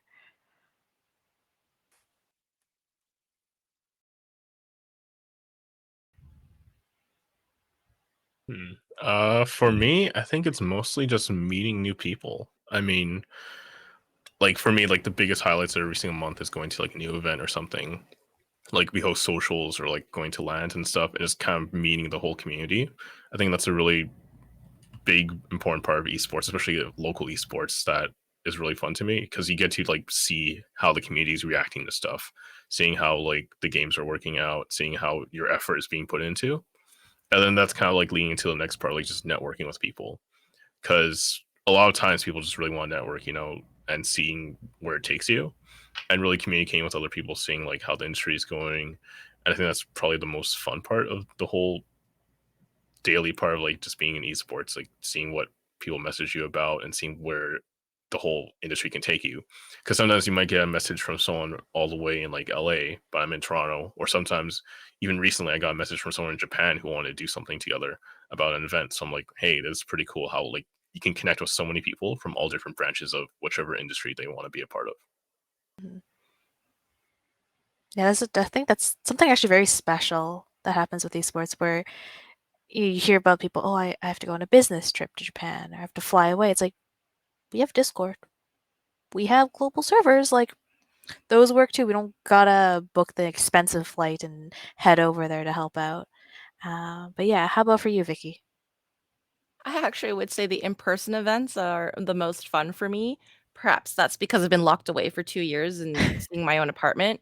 But I love going to PAX. I love traveling GDC, and I would have gone to Tokyo if it was open this year. But I really do like, as Benson mentioned, seeing that immediate feedback of what your efforts kind of blossom into within the community. I think one of the highlights, I think for me this year, was bringing a demo of our VR horror game to PAX East and having just this insane long lineup at all times playing the game, people saying they love hand tracking, and hearing that feedback from the community of something that you've been involved in. It's really, really gratifying. And I think that is probably also why I enjoy streaming as much as it is a lot of effort to broadcast and be like an on-air personality for 4 hours straight. It's what I say, what I'm playing, I'm seeing chat react in real time, and that kind of fuels you as well. So I think that's the most fun part for me, is being able to make connections like that.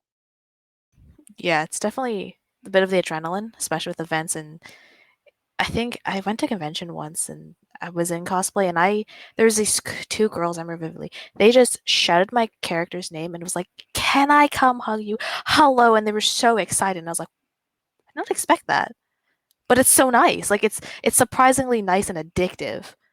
Um, but anyways, we do have a question in chat, and Just Jaren asks, how much of getting a job in esports is networking? opinions? Sure. I'd say a big portion of it, at least to start. Um,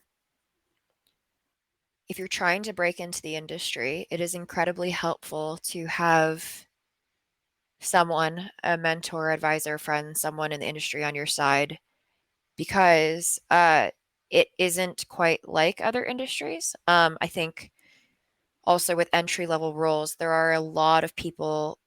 Let's say you're fresh out of college and looking for your first role in gaming full time. There are a ton of other people with volunteer experience who want the same thing as you, who are applying to Riot, Activision, wherever, like, a larger company especially. And if you think about like those thousands of applications in order to have yours looked at, often networking makes the difference. Um, it is not impossible to get a role without networking. I know it's something that I still struggle with. Like with my background being in medicine, that isn't something that they teach you in preparation for medical school. Uh, Surprisingly, bedside manner and patient interactions isn't really prioritized, but grades are. So I didn't really understand the networking aspect of it. So I think I got kind of lucky. But I've recognized that in all the roles that I've held since I got into the industry, it's been incredibly valuable to make connections at other companies for the purpose of doing better in your role, especially if you're in marketing, uh, in your role where you currently are, but also if you are interested in moving on later on, it is great to have friends, connections, colleagues at other places, even if you're just trying to help a friend, right? A friend of mine runs this program that helps get people jobs in gaming, and it's based off of her connections that she's built from being in gaming for 10 years as well as those of the founders, of her fellow founders. Like, that is incredibly valuable. But that came through them spending 10 years of their professional career making those connections. So when you can, I think networking is incredibly important, but it also has to be authentic. You get countless messages a day on LinkedIn asking if you can refer someone to a certain role, and that isn't networking in the same way.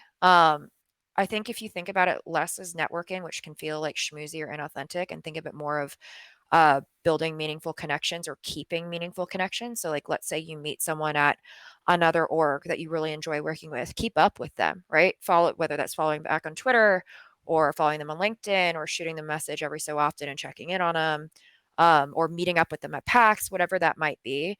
When you maintain those relationships, they end up being pretty valuable in the long run for you. But also, people are very good at telling whether something is authentic or selfish. So keep that in mind. Yeah, for sure. I know. Yeah, I think I kind of share the same opinion. Like, networking always has such a like businessy, like formal feeling to it sometimes, or like even in this industry, if like it's like, oh, I'm networking these things, it feels a little too stuffy and like not authentic to myself because I'm not the type to kind of go after someone because, oh, I want your help on this. Um, but I guess those are some of the things. I guess this mindset change and the change of point of view is actually something really important that I think people need to learn. That definitely don't target people for those reasons, but make those meaningful connections. But yeah. Okay. I'd agree it's very important as well. Especially I think gig work too and content creators, it's a lot of competition, a lot of I don't know if any of you guys are cosplayers who are watching, but there's a lot of cosplayers who want to be hired by a company to cosplay for them, who want to be paid, but they just don't know how to start. And a little known, unknown, maybe unknown secret is sometimes those companies will reach out to someone like me and ask me for my opinion because I've been in it for so long, and they'll say, who would you suggest for this role? If I turn it down or for whatever reason. And then I will actually dial back to every interaction I've ever had with someone and say, either this person is, they're punctual, this person seems put together, they're professional, all of that can work in your favor. So I think in every interaction you do at an event, whether it's at esports, at a convention, at a lunch, always endeavor to be the best version of yourself as well as an authentically nice person because you never know where that connection can lead in the future. And if you look around at all of your classmates as well, look to your left, look to your right, you guys are sitting at home. This doesn't really make sense, but you never know who in your own classroom is going to be on 30 under 30 next, who's going to launch a large company. So don't burn bridges with anyone and don't discount anyone because of they don't have value to you right now, because one day they might. And they're probably looking at you in the same way and thinking like, oh, what's the use of being your friend?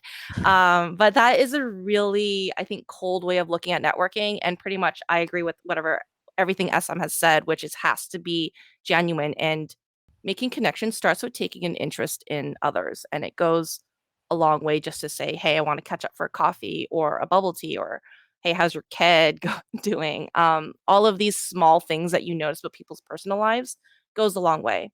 And for those of you who are looking to get into streaming, it is no different. You see your chat, you see your regular community members just remembering what they do on a daily basis, or saying, hey, how did that thing with your sister go last week that you mentioned about, really helps people bond with you. And I think this is just how to make friends 101, really. at the bulk of it. Yeah. But yeah, pretty much. Networking's important. And I've told everyone that I've met who wants to be in gaming and cosplay is you do need to have social media of some kind. You don't need to be influencer level of famous, but you should at least be surface level active on it. Because if anyone wants to tag you or DM you, you should be accessible. Mhm. And I think for me, networking is like super important. I think like going to these kind of events is really important. I know that a lot of major cons like PAX or GDC, they usually have like a networking kind of event that's usually either ticketed or free, and really try to get into those and talking to as people as possible. It might seem really daunting or really intimidating at first, but I think once you really get into the groove of interacting with people, it's really easy. And the biggest advice I'd say to act authentic is that I've seen a lot of people, they go up to people, they're like, hey, I want to talk to you about this. But it seems really one sided, like they want a job from you kind of deal.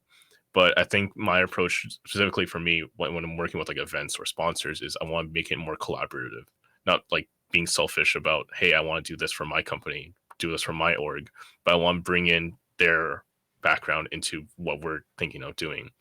So I think that's a really good approach to have, especially when you want to like approach people and say, hey, I want to do this with you. Then you got to make them interested, right? And say how it can benefit them and also you as well. So going to these network events is really important. I know in Toronto there's a lot often, but usually at like socials or cons. And it can be at really smaller events. Like for example, there's a LAN being hosted, you can just go in there and see who's there. Sometimes you might find like a RAM director of a company there, right? So just keeping your options open and not being like limited to, hey, I want to go into esports, but feel free to go to like gaming conferences and stuff. You never know what kind of connections you'll make. And I think one of the biggest benefits for me, I think, is recently just getting social media more active. And also right here, I got like a business card actually. It's kind of old fashioned, but it really leaves a mark on people when you do like give them a business card, because it is pretty like kind of new nowadays, I guess. And just keeping active on them, and then always keep those connections active, like messaging them like maybe like once a week or every other week, and just keeping yourself like open and authentic, just like, because at the end of the day they get 50 Discord messages, also you do, so you want to either stick out or be as genuine as possible for that. Mhm. Yeah, awesome. We do have another question in chat. So we are not actually going through the order we're supposed to go through, but that's okay since we're talking about networking. So just Jaren also asks, what is the best way to reach out to people online via LinkedIn or Twitter without seeming disingenuous? Benson, you touched on this a little bit, but it also, I think, at least I'll answer the question a little bit. I think some of it is just don't kind of come to me or us saying, "Hey, I want this." It's approach it from a human point of view, not as much as a transactional. And I think it also helps, like, if you ended up like if we kind of dealt with the business stuff for then to get into some like, hey, like, how are you doing? Kind of the less business side. So it's like I'm connecting with you on, yes, we're working together, but also let's have some common interests, let's have some things to talk about, and like say if we ever do meet up, like hey, we can talk about this, we can talk about that. So at least for me, that's kind of how that's how I see people being a little bit more genuine, where they care about me as the person they realistically want something from, but also someone who they're interested in.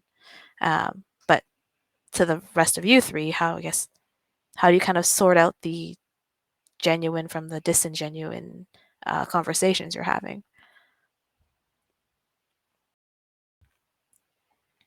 I think in general, I'm very willing to help. I'm not sure if this goes for everyone out there, but even if someone were to DM or Discord message me and say, "Hey, I saw you at this panel," and listed some stuff that they thought was insightful, massage my ego a bit, and say, "Can you elaborate on that, or do you know how I can do XYZ to do what you're doing?"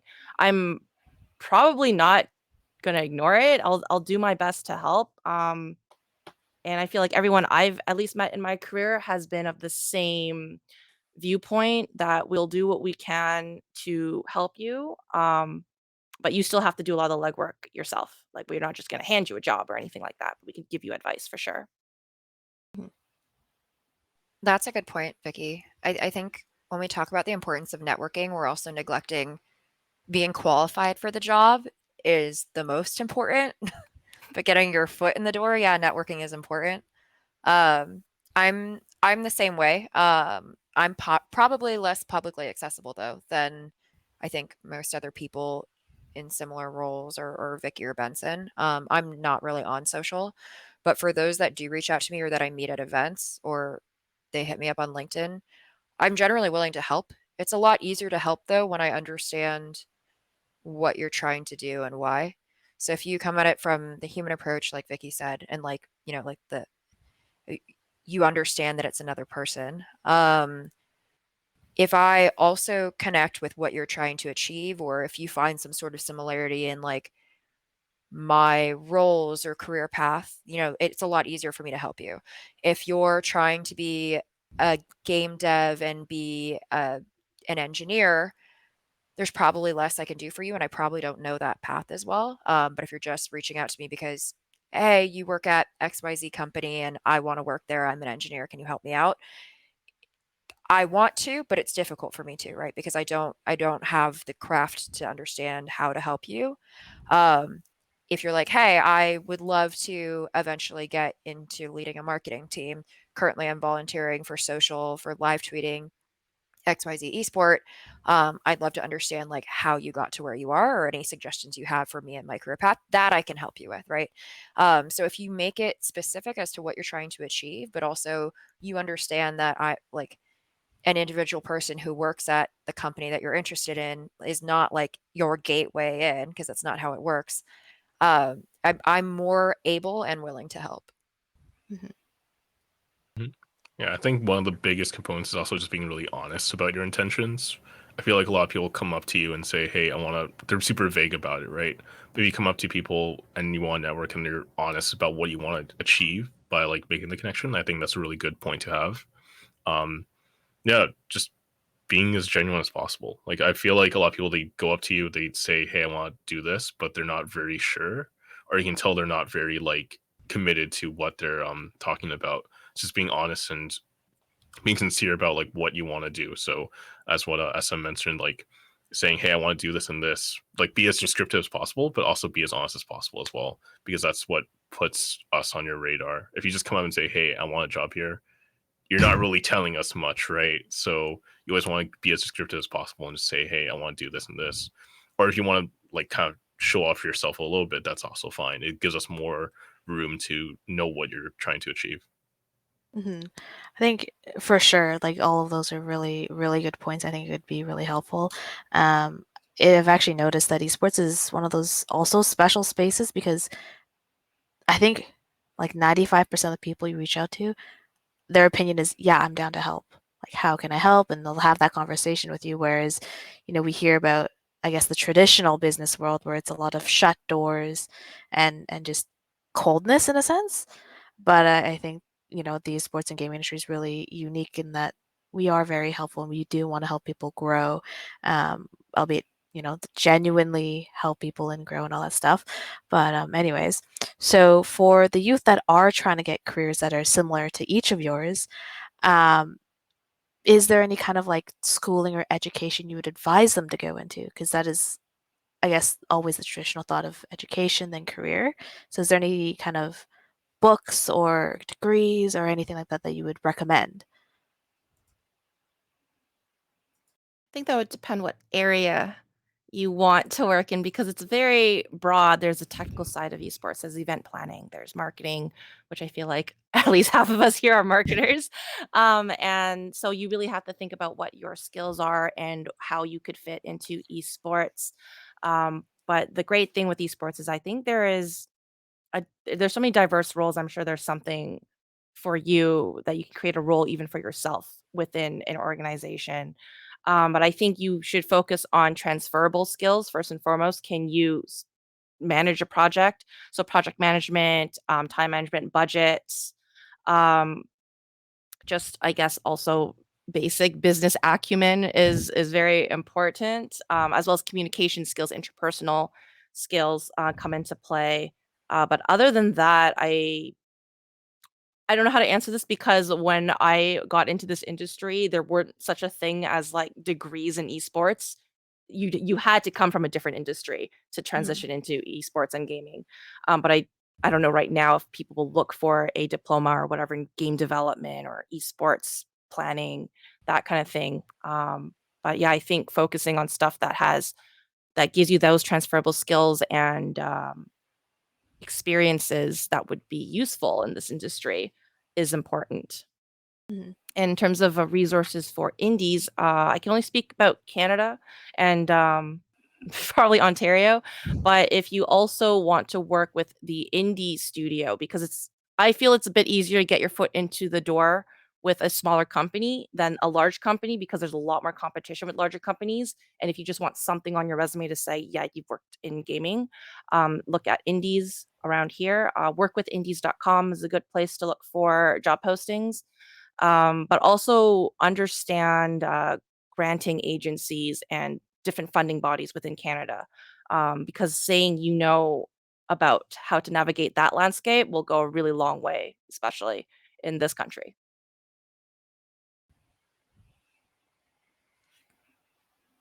Awesome. That's some actually really, really good advice, I think.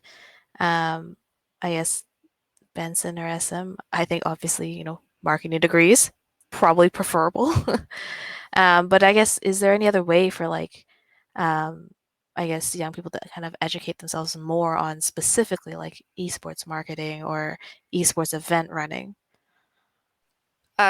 I think, like Vicky said, it's a complicated question because depending on the craft that you want to go into, it depends. I think to be like an engineer, you usually need an engineering degree. However, I have a double major in biology and physiology and a master's in global health. So that has nothing to do with what I currently do, and I lead a marketing team. But as Vicky said, finding what your transferable skills are, I think, is incredibly important. The best piece of career advice I ever got was from a CEO at a tech company, and he said, "For wherever you want to go," because I told him I want to be a CMO one day, and he said, "Okay, then all you have to do is figure out exactly what a CMO does, cross off everything that you know, and figure out how to do or learn all the things that you don't." Um, I think that that applies often to degrees and skills that you learn in school as well. I don't think that there's one singular course that'll teach you everything you know about to know you need to know about esports so that you're prepared for a career in it. I don't think it works that way. A lot of working in esports is learning on the job, especially because it's changing all the time. I mean, look at VR and AR. I'm sure Vicky can speak to this, but it like that's changing constantly, right? The moment a new game or a new tech is developed, everything has to shift. When you look at social media, a bunch of gaming and esports social media strategies had to shift when TikTok became popular. Everything's always changing. There isn't one answer to everything. So adaptability is really important, but you can also embody that in what you do. If you're really interested in getting into the industry, it doesn't matter what you major in, as long as you find a way to have the skills that that job is looking for. With entry level, it's more about willingness to learn and a basic understanding of what's required than it is having a 4-year degree in communications for a marketing job. I think the majority of people that I've hired, this is probably a terrible thing to say for a collegiate based panel, but the majority of people that I have hired in social media specifically actually don't have a college degree or are still completing theirs. But they've shown me that they're creative, they follow social, they're always on it, they understand how to make things from scratch, they get the fan base, and they have the skill set that I need for that team. So I don't look at degree for roles like that. It is probably different for different crafts and different teams. But for me, it's about demonstrating that you know what I need and beyond the job description. So if you can take a job description and boil it down to what you think that hiring manager actually needs out of this person and what they are there to serve and fill, and you can figure out how to apply that to what you know and how you can contribute beyond that, that to me is an incredibly successful interview. And it doesn't matter if you do or don't have a degree, or if you have a degree that isn't relevant. If you can show me that you can do the job and do it well, beyond what I write on paper, then I care about that. Yeah, and I definitely resonate the same kind of things. If you definitely show that you are willing to learn, because the issue is like we're always changing esports. If you surely have the consistency to keep doing stuff in esports or gaming, that's definitely like the biggest plus I can do and especially if you keep like updating your portfolio, resume, and keep showing your drive to learn what you want to get into, then that's the biggest thing. Even though your degree might not be relevant to the position you're looking to get into, but as long as you show that effort, that's definitely the biggest plus I can look for. Mhm. Awesome. So we're in the last few minutes, and I guess, sorry, we're not really able to get to the last question, or maybe we can quickly. We have a question asking, I guess, let's see. If you are kind of a quote, quote, creative, what is the best way to showcase your work in esports? Be it, social media or a website. Does anyone have any kind of quick answers to that before we kind of wrap up? I feel like this is a Vicky question, like 100%, because she started as a creative. I think having a strong social media presence, having a polished, curated feed is important. I'm a huge supporter of having just a one landing page that you put on your Twitter, your TikTok, your Instagram. Like that one allowance they have for your website. That's where you put that link in, and it showcases everything about you for someone to scroll down. Bit about who you are, put a blurb about your experiences, other companies you may have worked with, other events you may have volunteered with as a student, what your career aspirations are, what you're looking for, and then if you're a creative person, I don't know if you knit, make costumes, do art, show off some of that just to show that you've got this really cool hobby, and yeah. Awesome. Okay, so we are approximately 2 minutes till the end of our panel. So I guess we can wrap up.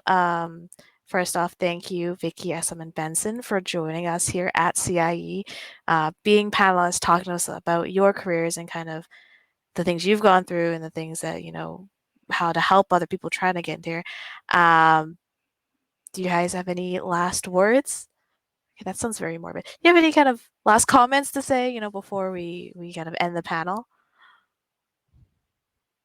Or just shout outs to your own Twitters or your own social medias works too. I think I'd probably emphasize interpersonal skills, especially for the marketing industry. Now that we're talking a bit about hiring, when I'm in an interview with potential hires, I do look at experience and whether they can do the job, of course, but it's also a personality fit, because I believe team synergy is important, and we shouldn't hire anyone who wouldn't really fit with the company culture. And anything else, any other shortfalls of your knowledge or experience can be taught. So, exactly as Benson said, learn to present yourself well, learn to be more eloquent with your words, and just be personable. Awesome. And I guess from you, SM or Benson, kind of any last words or shout outs to anyone even? Yeah, I mean, just be genuine. I mean, just reach out to. I'm pretty sure each and every single one of us is open to being reached out to. Just be genuine, be honest. esports is definitely the most communicative and most network based org because it does come from everyone working together and it's all new. So definitely try new things, be out there, and don't be afraid to get rejected because there's always new opportunities. Even if it's not in your local city, it could be somewhere else, you know. And I echo everything that Benson and Vicky said. All right. So that takes us exactly to the end of our panel. So thank you again, you three, for joining us. Thank you to everyone watching on stream. We will be back in about a half hour for our next panel, Pencils to Pixels. That should be super fun. We'll be talking about everything graphic design, especially also what went into graphic design for this event. We'll have Yifeng and Drew Face with us, so stay tuned for that. We will see you in a half an hour. Bye. Thank you.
Esports United is proud to announce Canada's dedicated Valorant Collegiate Invitational.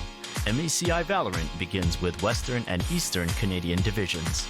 Tune in on July 23rd and 24th for our West Division qualifiers and July 30th and 31st for the East Division. Find our socials at linktree/MeSportsUnited to stay up to date with more MECI news. Now enjoy the rest of the Canadian Intercollegiate Exhibition. We'll see you soon.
Me Sports United is proud to announce Canada's dedicated Valorant Collegiate Invitational.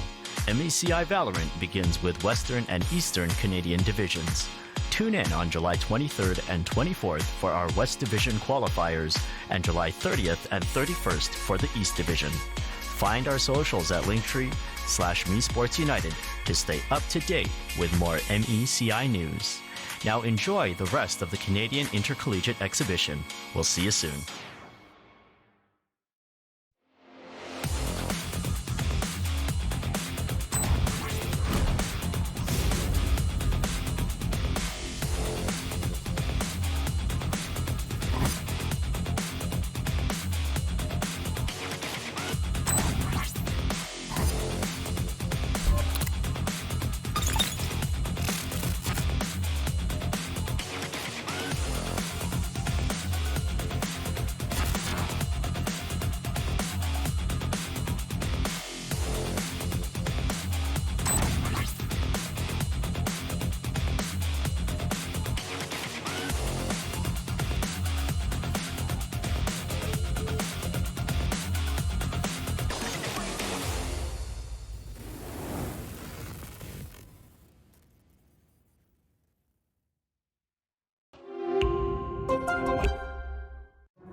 Yep, we should be live. Nice. Okay, so welcome to what is it? Pencils to Pixels. So our graphic design panel here at Canadian Intercollegiate Exhibition. Ooh. I'm Lot of Yifang. syllables. Yeah. Like CIE. Keep it simple. Like that's branding right there, off the bat. A lesson in branding. Keep it short. Keep it straight. Yeah. All For right. sure. So here we have with us Drew Face from Parabellum. You join him at on Twitter at DrewFace_. I think Yep. that's correct. Yep. I'm Yifang. I'm the former co-president. I graduated, so I can't be the president anymore. Of Carleton University, TESPA Carleton, the Carleton University Esports Club, and also brand lead at Ontario Post Secondary Esports. Nice. So we're jumping in. Benson, are you in here? Yeah. Yeah. Yeah. I'll So be so jumping right into it. moderating. Yeah, I'll be asking some questions. Just to start things off. Yeah. So basically, I'll just have some couple of like introduction questions for you guys to answer, just so people know who you guys are, and just to get some icebreakers in. So the first question is, how long have you guys been like playing games for? You first, sir. Okay, so it sounds like yours is going to be lengthy. Me, I don't know. I love, original Pokemon. Like I was born '96, right? And like, Yeah. I've been playing like my first game that I really fell in love with was Pokemon Red Blue. On original like Game Boy, and that's really like Nintendo fanboy for a bit. My friends had Halo, had GameCube, played some Smash, and it's really that. Okay, so my friend's brother actually pirated a bunch of stuff for the original PS1. And Nice. you ever played this fighting game called Rival Schools? Yeah, Rival School is awesome. It's like one of the first fighting games where they had a very, very vertical screen. So combos, you can launch people up really high in the combos. It's crazy. Yeah, I love this shit. I love that. And I loved it so much that I actually grabbed like a graffiti. I was like 7 years old, and like graffitied like the fence like in front of my house, and my mom's like, "What are you doing?" It's awesome. Yeah, But could you say that's your first start into graphic design? Yeah, you could say that. And then moving forward, Smash has always been around, and then later on, documentary came about, and then started following that professionally. Following the esports side of this of Smash, but lately I haven't really played too many games because I really enjoyed the auxiliary part of esports, the management, the graphic design, the broadcasting. The last game I really kind of played was playing the original Dark Souls, and I'm grinding my way through that. Finally graduated, so I've got some time to do that. It's awesome. Yeah. I guess it's me. Yeah. So I was born in '92, but I've been playing video games since 1998. I remember because my mom gave me like a Game Boy Color, and she was like, "Hey, don't do any trouble. Here's a video game." And I remember it was like Bugs Bunny's Crazy Carrot on a Game Boy Color, and I think that was like in 1998, 2000 or whatever. So I've been gaming for quite some time. Like I think 20 plus years for sure. But what really got me into like the hardcore side, I used to compete in Street Fighter, especially Street Fighter 2 Turbo, HD Remix. And when that came out, I was all about it, and I got pretty good at it. And then Street Fighter 4 came out, et cetera, et cetera. And that's how I kind of made myself. Wait a second, not to interject. How old were you? Street Fighter 2 Turbo, you couldn't have been an adult. Like how? I was 14. You're I was 14. 14. You're okay. Yo, that's Yeah, I've been around the FGC since for like 16, 15 years. yeah, that's pretty young. Yeah. Yeah, I basically grew up with it. Before like the whole esports boom, I was just here. I saw it evolve, and I'm still like considered fairly young in the FGC, but I'm actually like been around for quite some time. So it's been great. But yeah, that's how I got my start into FGC, and then obviously Muka acquired one of my side businesses, which was Incendium, which is an event Yeah. organizing company that does like Capcom Pro Tour spots and Tekken World Tour stuff. So when they acquired that, they were looking to start an esport team called Parabellum 2 years ago, and I came up with the name Parabellum, and I made the logo and everything for it, and all of a sudden it exploded into whatever it is now, which is like Rainbow Six, like North American League and stuff like that. So that's basically how I got my start in gaming. It was just I just played it. I loved it. It was definitely something my parents needed me to do to kill my energy as a kid. So, but I loved it. I loved it ever since, and I still game today. I still play Valorant. I have my Switch on my side. Finishing Arceus. And hopefully they fix Elden Ring on PC because I want to start that. Really? Wait, it's broken somehow? What's broken? Yeah, it's very unoptimized, and unfortunately, Okay. yeah. So it's like All right. not so fun.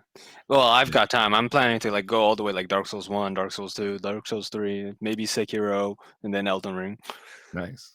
Actually, talking about like Parabellum, that's Latin for something. It's like something war, all out war, or something like that. Yeah, it's Latin for prepare for war. Prepare for war. Yeah, and yeah, I was just like, yeah, I just watched John Wick, and I was like, why is it called Parabellum? Right? And then I was like, oh, it means prepare for war, and I was like, nice, that's a cool name. And it was like one of the 100 names we pitched as a group, and then it got picked, and the initials were pretty cool. Yeah, I like the branding there, the brand idea. yeah. That's I mean, that's the whole point of branding, right? Trying to tell a story that yes, that can connect with a bigger, wider audience. So yeah. Yeah, like Benson, I think like one of the question is probably going to be like, what's your process, right? And yeah, definitely. And we're kind of jumping into that right now. Yeah, I mean, like going into like kind of like the whole esports or gaming side, we know like a lot of your inspirations come from like other side projects. For example, kind of like how did you start integrating graphic design into like esports or gaming? Like, what made you want to take that creative leap into graphic design in this industry rather than something else?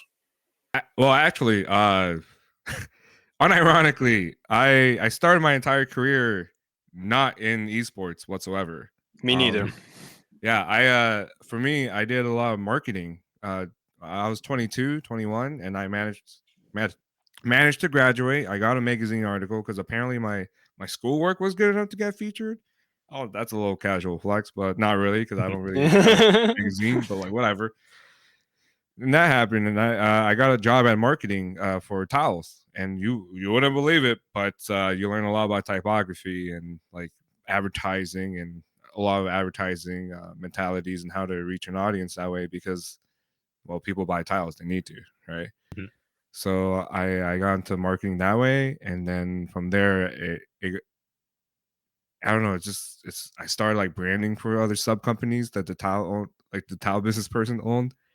And that's how I got into branding. So yeah, that's like my first start is in marketing, especially in house. And I worked for an agency for a bit doing merch for a record company. A music label for like metal bands and stuff like that. And yeah, it was just crazy. That's how I got my start. I only got into esports because it was something that I did on the side. When I was 17, my first esport thing ever, before it was even called esports, I did something for a really, really old legacy fighting game tournament called T10 or the T series. And Wait, what? Yeah, see, it's a very old school brand of like Toronto tournaments, but I did one for T10 and I made all the collateral for there as a 17-year-old. I got paid nothing basically, like $40, but hey, it was a free venue and I got to play fighting games for the day. But that's how I kind of got into that. But I left it, did marketing, did the whole shebang, and then my business partner now, Vince, he was like, Drew, you always done great like graphics for us on the side, whatever. When you do Incendium, let's like, show off your whole creative thing. So I managed to do that. And I think the first thing that really got my name out there, like in 2019, 2018, I did something called Electric Clash. And it was like a metal band looking kind of event style, and which is different from what the FGC posters were like. Because the FGC posters back then was like gradient, flash, put lights everywhere, But for me, I was just like, hey, I actually went to school for this. I actually know a lot about marketing. And yeah, we created a little story around Electric Clash, because Electric Clash, when you think of it, you think of electric. I thought of metal, like guitars, electric guitars, and then the Clash, I thought the band literally Clash, like the 1970s London grunge band Clash. I looked at all their old like metal band posters. It was like all this cool like grunge and like tearaway parts, something very DIY, like do it yourself aesthetic. And I put it together, and I was like, wow, this is great. And then it got really well received on Twitter. Everyone was like, what the fuck? Like, you guys are doing something different. And I was like, yeah, we're kind of tired of seeing the whole shiny gradient thing. Right. So This was like mid 2010s or? Yeah, mid 2010s, late 2010s, actually. So yeah. Yeah. And then, yeah, that's how I got into esports. And then from then on, everyone just started hitting me up. And in the pandemic, my freelance business practice grew quite a bit. And that's what happened. Yeah. Yeah, acquiring clients all over. Benson, just to confirm, like, are we allowed to cuss on here? I would say keep it PG for now. But yeah, okay. if We something get slips a out, couple. yeah. We get a couple every now Yeah, and then. a couple strikes. Hey, if TV allows you to have one S word, we're good. Yeah. One F and one S word, we're okay. Actually, going back to that, like you were mentioning, like coming out of school, right? So where did you go to school? What program? I went to school at Seneca, York. Yeah. Okay. Yeah, it was it's a really, really good school. Graphic design, or like just design general, or I did an affiliate design program called Digital Media Design. Digital Media Arts. It was basically their graphic design program, but in the third year, instead of them placing you in a co-op, you had to find it yourself. Right? So that's what I did. I found my own like internship. I worked at a barbershop doing all their marketing collateral, making websites for them for like 6-7 months. And yeah, it was pretty cool. Is that where they gave you some tips for Yeah, that's how they gave me hair care Actually, tips. That's how I learned about like all the hair care tips I learned there. They gave me a free barber set, like professional barber tools. I still use today. Oh shit. Yeah, as like a thank you. You did your job here. as an intern. And I was like, awesome. Yeah, it was pretty cool. All right. So I guess like that comes back to me, and it's Tell me it's about kind you, of baby. yeah. It's kind of similar. Like for me, graphic design, I was doing stuff like contests in my high school, right? And I was playing around with Illustrator, Photoshop. I designed like the senior year, like sweatshirt and like the agenda cover, stuff like that. And I don't know, I either like went for something that was like really cool but not very inspired, or something that had a cool concept but like it wasn't executed very well. In any case, like I won all these things, but the competition, high school level, right? Yeah. And then I went to I live in Quebec, right? And we have this thing called CEGEP. It replaces, for those of you who don't know, it replaces your 12th grade. So in Quebec, we don't have a 12th grade. It's secondaire. It goes from 7 to 11. And then you go to CEGEP or you go to university. And CEGEP is basically 12th grade and your first year of university. But at that point, you can choose like something like a pre-university program. So it's like very general, like pathway. It's like science or humanities or something like that. Or you could get like a vocation, a technical diploma. And I chose that. And my thing was like web design, graphic design, right? And that's where like, I kind of like really refine, my Photoshop, Illustrator, and how I think about design. And during that time, I had some friends who were really into Smash Bros, specifically Melee. and they're like, hey, come play. I was like, I enjoyed like the buttons, the GameCube controller and all that, the blips and the bloops, right? Like playing fast was enjoyable. Yeah. And they were streaming and stuff, and like I noticed, oh my god, their logo, Wispy, the stage, the tree that like kind of just blows at you.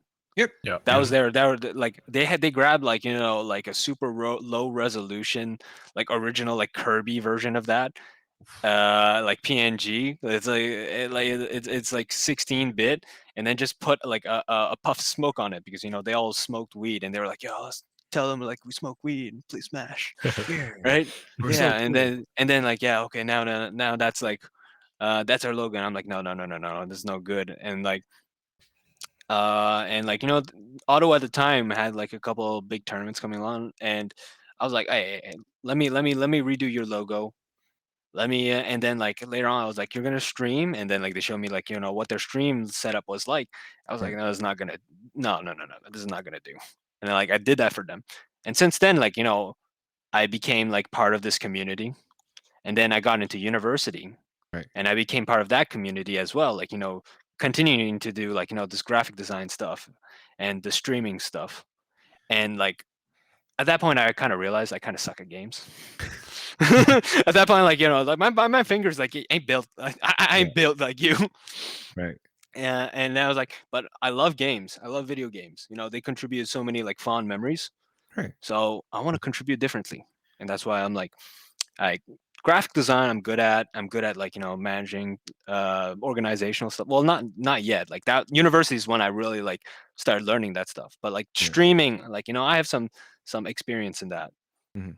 And that's where it came about. But at the same time, I wasn't all esports, right? I was like you, I got into an agency. I was like doing web design, graphic design, and like Right. a bunch of clients, acquiring all this, and working with my business partner to make websites and stuff like that. And that's my design is like a lot, the way I think about design oftentimes reflects a lot of that like really corporate, like you were talking about like the towels, right? People gotta Yeah. buy towels, right? So I'm Yeah. thinking about like what generates a lead, right? What Yeah. gets people to click on call now, buy now, request a quote. Yeah. What funnels people to that, streamline that. Yeah. And that's kind of like a lot of like my approach to design. Yeah. I think that's the beautiful thing about design in general, right? Where design is not art.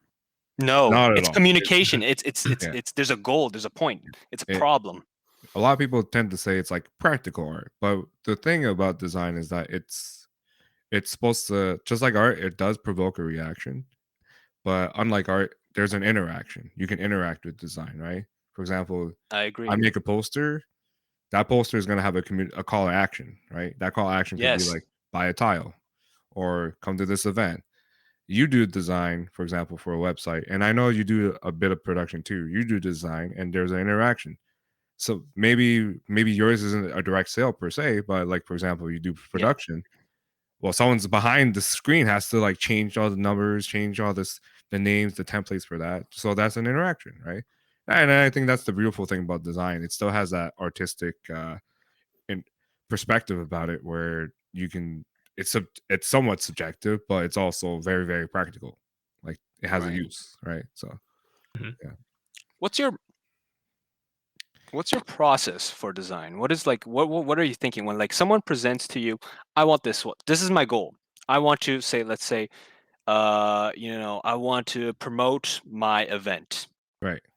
What are you thinking? Like they say like, oh, I want it to, this is let's say a Mortal Kombat event.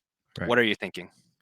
So it depends on a lot of factors, right? For example, if it's a marketing kind of initiative, for example, like you said, promoting an event, I have to say, what kind of story do I want people to look at? Because let's face it, when you do marketing, marketing is really important because it's how you create a first impression without physically being there, right? For example, not there's not enough people in the world to like be beside you and explain to you everything that you need to know about a product. That's what marketing is for. Marketing manages to summarize all of that within an image, within something very concise. So what I try to do is, if it's a marketing initiative like running a Mortal Kombat event per se, how do I create a story? How do I get people to emotionally react to it? And how do I get people to go to it, right? How do I make it look engaging for people to come to? And so that's the first thing I think about. I think about how can I create a story about it, and afterwards I figure out the art direction, right? I sit there, I'm like, well, this is a story I want to tell. Who's the crowd I want to Yes, appeal to, yes, right? yes, yes. Target audience, very Yeah. important. What's my target audience essentially? What's my target demographic? And how do I appeal to that? And what will look like that, right? For example, like older folks, like boomers, like the actual boomers, not like esport boomers, but The actual actual like boomers, like post World War II post-war, boomers. like 60 to Yep. 80 years old. Like they demand a different type of aesthetic. For example, that's like that clean, simple look because it's very easy. Big fonts because it's very straight to the point. Yep. Yeah. Whereas like someone in our age group, our age bracket, which is 18 to like 48, right? They demand other things. For example, like maybe it needs to have like more lighting or very like angled or grunge or textured stuff like that. So yeah, after that, I figure out the art direction, and then hopefully a bit of a gambling aspect, but hopefully whatever you make, there's always a chance, there's always a risk, right? And hopefully it works out. And if it doesn't, that's okay. You tried your best. But Iteration. as experience comes through, as you learn to lose your ego and not get emotionally attached to everything you do, right? You figure out how to temper that risk and minimize it, and some more you get more successful hopefully as you get older or more experienced in your field. So yeah, that's how I do it. Yeah, actually, you also make more friends that way too. Like Yeah. leave the ego at the door. Yeah. That was like one thing I also did, like for example for this very event. Right. So we were working on the logo, right? And you got real recognize real, right? When someone makes something that is good, you recognize Right. is good, and if you're working together on the project, it's probably better than the what you were working on. You got to recognize it. I was Right. coming up with some logos, some draft ideas, but one of the other volunteers for this event, Claire, Right. is she from SFU? I don't know, but Yeah, I think she so. yeah, SFU, and she came up with the logo for this event. I was like, this is better than what I did, so we're gonna go with this one. We're gonna I mean, there's another perspective too. You gotta look at ego like this. Like you don't want to get emotionally attached to Yeah. anything you do, because at the end of the day, we're not making art. We're making No. an answer to a solution, right? Exactly. So sometimes the answer you come up with might not be might be correct, but there might be a better answer. Yes. For that solution. So then you just can't get emotionally attached to your work, because then you're gonna take it personally when it's not personal at all. Everyone's just trying to achieve a goal here, and that's one of the things I learned as I got older. When it comes to managing teams, when it comes to managing people and projects, it's like, hey, sometimes what I want necessarily isn't best for the project, but at the same time, I agree. Yeah, but at the same time, like what 100%. do I want for the best? I want the best for the project. So another solution might be better, right? So that's one of the things that I think a lot of people out of school that I tend to run into. They get emotionally attached to something because I get it. They haven't made a lot of things yet. They haven't made a lot of things yet. So And they work really hard, like really fucking hard. Sorry, really, really, really hard on something. They get emotionally attached to it because they spent 8, 10, 12 hours working overnight just to get this done for you. And then you say no, right? Yep. Learning to curb that like emotional like fervor from just detachment to it, from getting mad at it. You gotta get rid of that. You gotta say, hey, might not be the best thing. I gotta try again. And sometimes the best thing might be the simplest thing. Like for example, true. It could be just a white paper with like giant text, and that could sell more than like your cool looking like crazy 3D art. Yeah, that You was know? like way too busy or something like that, right? Yeah, it's crazy. Yeah. No, I agree. So that's like, there's rejection too, and there's also accepting criticism too. Yeah. Because like, we're not out to get like when you get criticized, people aren't out to always get you, right? They're not trying to put you down. They're trying to help you. Especially if it's like either if it's in a team setting, especially, they're not out to get you, right? Very few times I've encountered people trying to politically move up or gain gain an advantage, because at the end of the day, the one thing about the creative industry is that it's highly saturated. Yeah. So one of the few things that helps you stand out is being a good teammate and being available. Yeah. Those are two aspects that can carry you very far, because there's a lot of designers in high positions or in very coveted positions that don't even have like an updated portfolio. But the reason why they have the job is because they're easy to work with. Yep. Right. Yeah. So that's the thing. You don't want to. A lot of design in the industry tend to not do that, because at the end of the day, what happens if this guy leaves to go to work for Nike or HBO or like Toronto FC, and then he's like, "Hey, I remember I need someone to help me with this project. I need a new designer for this team at Nike. Oh, I remember working with Yifang. He's awesome. Like, let's get him on." And then you get hired. That's literally how you get hired. You sometimes it might not even be like your work might carry you, but there's other aspects to the job. Yeah, too. for sure. Like, workability, personality. You're absolutely right. Yeah. So, Yeah.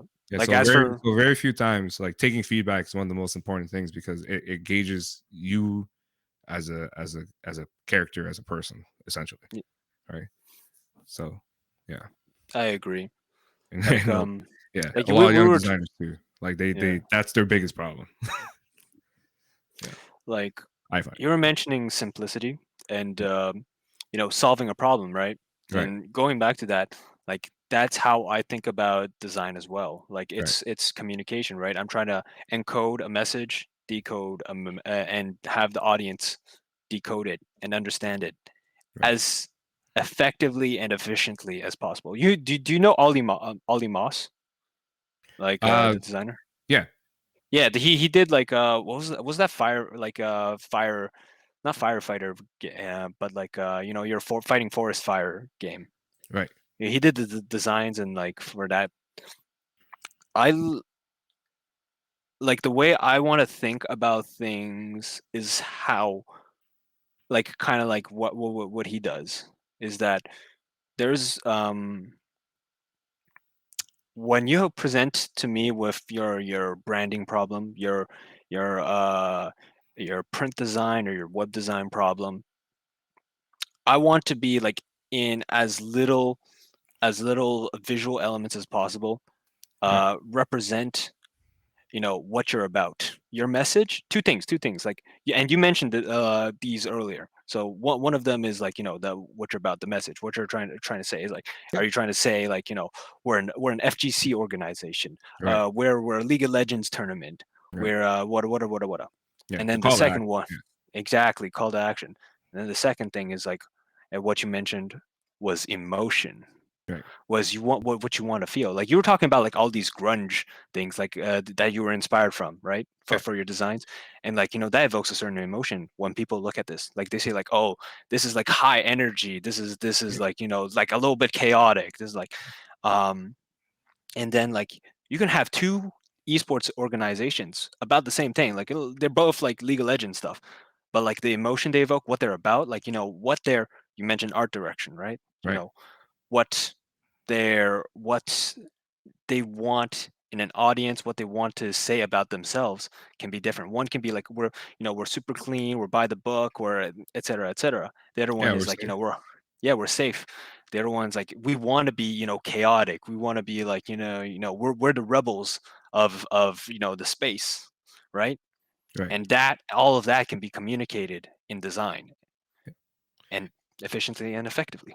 Yeah. And that's why like marketing firms tend to there were like art directors and designers thrive essentially for that type of mentality, and as well as production people, because production is very very stimulating, but it's also very what's the best word to say this? It's I guess interactive. Because production work tends to be like, how do I create an atmosphere, right? Mm. How do I create an atmosphere with which is It's design? ambient, sort of. Yeah. It's like Obvious, everything. It's a yeah. holistic. Right? So like when you Yeah. tune into a show, right, you can tell it's a high quality show off the bat just by looking at it. And that's where like art directors tend to thrive, right? They're like, Yeah. how can I create a first this first impression and nail everything that my like that this show or that my company or that like this event is all about with you looking at it for 5 seconds, right? And Yeah.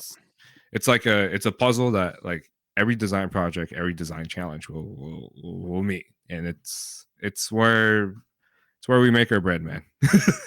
Basically. Like, do you feel this way? Do you feel like, let's say like 70 to 80% of the work isn't even like doing like the thing like messing in Photoshop or Illustrator or whatever you use, but actually like thinking about it? Yeah. Yeah. That's what separates, like, as you move up the ladder or seniority in terms of like positions. Yeah. It's more about creating that thought process than Mm. it is about execution, right? And the reason is because you can't execute without having an idea, right? Right. And without the idea, well, what are you going to do? You're going to be aimlessly creating stuff, and that's the thing.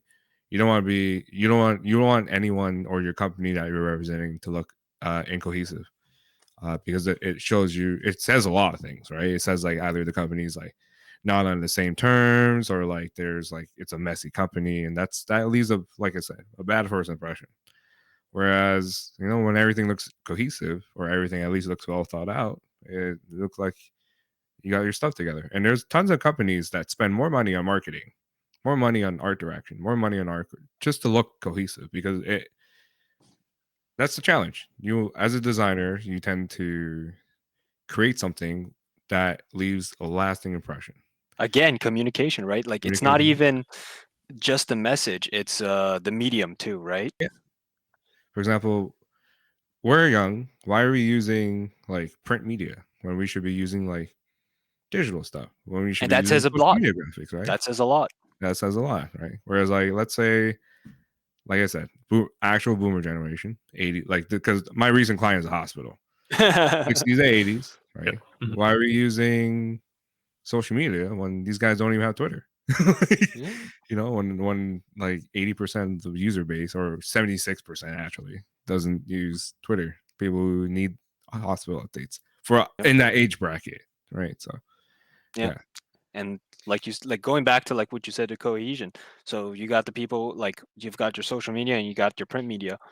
Cohesion makes it so that like you can't have your print media and your social media look different. No, that's like that's red flags all over. Yeah, red flags Cohesion. all. You're like, why is it different, right? So it leaves a really weird impression. But Like just that that's me. communicates. Yeah. Yeah, for sure. All right. Benson, you got another prompt for us? Yeah. I mean, just kind of going back and forth between like kind of like the different generational gaps, like what kind of because I know a lot of like people have different preferences for like the tools they use, for example, or the programs they use. What kind of latest like innovations that you think will be like the next big thing? So for example, in like film, they're using like Unreal Engine now. What do you think is like the next big creative leap for graphic design or design in general? Machine learning. Like, yeah, have you on Twitter, have you seen that Dolly thing? Yeah, that's funny. Yeah, that's insane.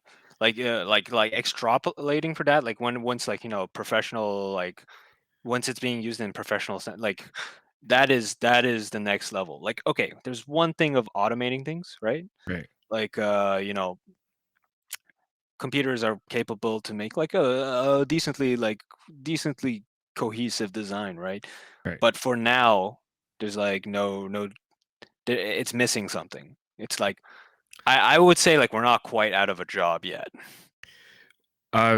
So I remember there was a huge debate like 5 years ago, like 2017, 2018, with among the industry, design industry overarching, not just esports, but like when I was like working at agency, this was like a big topic. It was basically, like you said, leading on to the whole thing, we're not out of a job yet.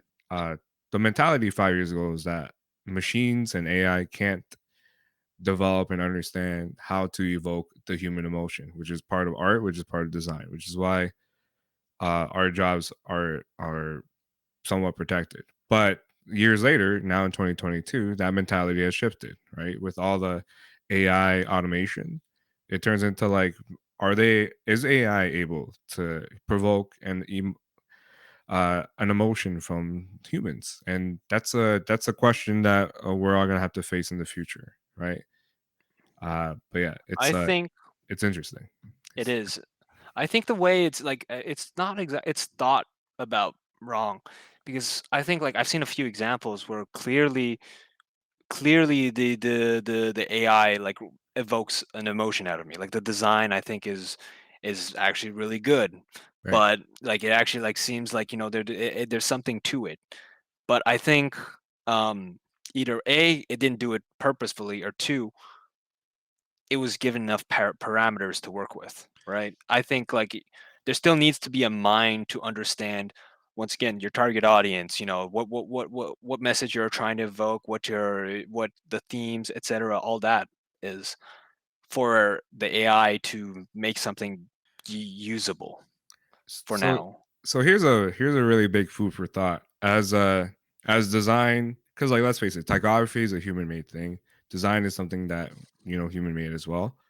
Who as we move on into like maybe like of human evolution, we move on to further into it. It turns out that there are certain things, certain visuals that always provoke a certain emotion, True. right? And so that's the fear of like the industry. The industry is that, hey, humans are so trained to react a certain way to a certain like thing, that now it's concrete. Now it's like embedded in your DNA. Now it's going to be passed down, not to us, but maybe not to our kids, but to our kids perhaps, right? That perhaps AI can create something and provoke that similar, like a mass produce evocation, sorry, evoke emotion of that. Like it's I a think so. it's a thing. It's a thing that to think about, right? So Well, it's interesting. But I also think, to circle back to the conversation, another thing about the future of our industry too is the ease of access of 3D and motion media. How simple it is to yep, create motion in 3D now. It's a lot yep, easier now than it was 10 years ago. accessible. It's hella Mhm. accessible. And then on top of that, with Adobe introducing Photoshop, a very powerful program, being able to do web only.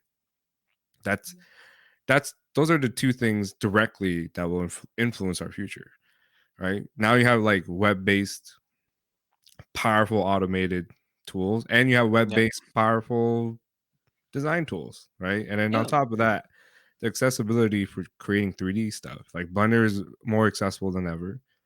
Uh, because of the way they simplified like After Effects, it Oh yeah, becomes yeah, for sure. even easier. So that directly, those three things will affect our future. And I think one of the things as a designer is that the industry is always ever changing. It's super fast. The things you learn in school, like now, will change in probably 6 months. Right? It's not to say school isn't useful. It's great for networking, but you gotta get ready to do that. You gotta get ready to learn. Because I learned how to do 3D, and I never had to go to school for that. I couldn't go No, to I school. agree. Like everything I learned, like 95% of everything I It's on learned the out job. of school. Yep, Yeah, on the I job, learned how not to, in school. I learned how to manage people out of school. Right? Yeah. I learned how to use After Effects out of school. I learned how to do, because we never had to learn it, right? And now schools are on to finally catching up to that. But now we're moving on to the next thing, which is Yeah, 3D. like schools are always going to be a little bit behind. You're always going to have to be learning the next, next software, next technology, next, skill Yeah, set, right? And that like, points towards one thing, is that it's not about the tool. It's how it's like we were so talking about earlier. It's how you think about it. yeah, You're a knowledge worker, not for your skill set, not because you know how to use Illustrator, because yeah, how you think about the problem, right? yeah. And the AI, the Photoshop, the AI, Photoshop, Blender, After Effects. At the end of the day, it's how you think about it. Right. It's like if you want a great design, a great product, great marketing, it's in here. It's your process. It's your thought process. It's how you tackle the problem. Essentially, yes. Yeah. Like like you were mentioning something earlier. I want to bring back to was like how AI, like there's certain like visual elements that will be ingrained into the human mindset of evoking certain emotions. Let's say, right? And I want to say bring back that's a cultural thing too. That's it could be. it's like let's say like you know how colors represent things, like red is either love or rage or stuff like that, right? But it's Well, different like in another country, right? exactly, like white here in Western countries, it's like innocence, purity, all that, right? But like Thailand, you're Vietnamese, right? Yeah. White Yeah, it's like stands out for death, right? exactly. Right. So there's that too, right? And it's all malleable and interpretable within the human experience. Yeah, and that's right? the thing with AI. You can just switch a flip. Yeah, true. You Like can not saying program it it. can't, You can right? Yeah, program yeah. it to like Yep. say, hey, Yeah. oh, we're marketing to I don't know the Vietnamese. This, yeah. APAC The region. target target demographic, Yeah. Southeast Asia. Southeast Asia. Yeah. It's like, what colors do we avoid? White. Yeah. Like, What use numbers to yellow. avoid? All Yeah. right. Right. So that's the thing. That's the future. That's gonna be the future. The future Totally is gonna is. be like it's gonna be like that. But Yeah. it's fine. It is what it is. Right. It's okay. Like we as humans are very visual. Like we depend on our senses, but we also enjoy our senses, right? You Yeah. appreciate it. Yeah. We're appreciating beauty, right? Like, and if Mhm. look, if the next Rembrandt is a machine, I'm not gonna lose sleep over it. Hey, like if I look at it and I'm like, yeah, that looks cool. Yeah, it's, Yeah. better. Thanks, Google Overlord. Yeah. Google Overlord 1500. Yeah, Wow. but I like mean, yeah, but that's the future of our industry. To talk about now, I think what I find a lot of people are doing is that they're trying to be generalists, and it's really difficult to find a job now if you're a generalist, right? If you do like 5 yeah, different multiple things, right? I I find that now design is so nuanced.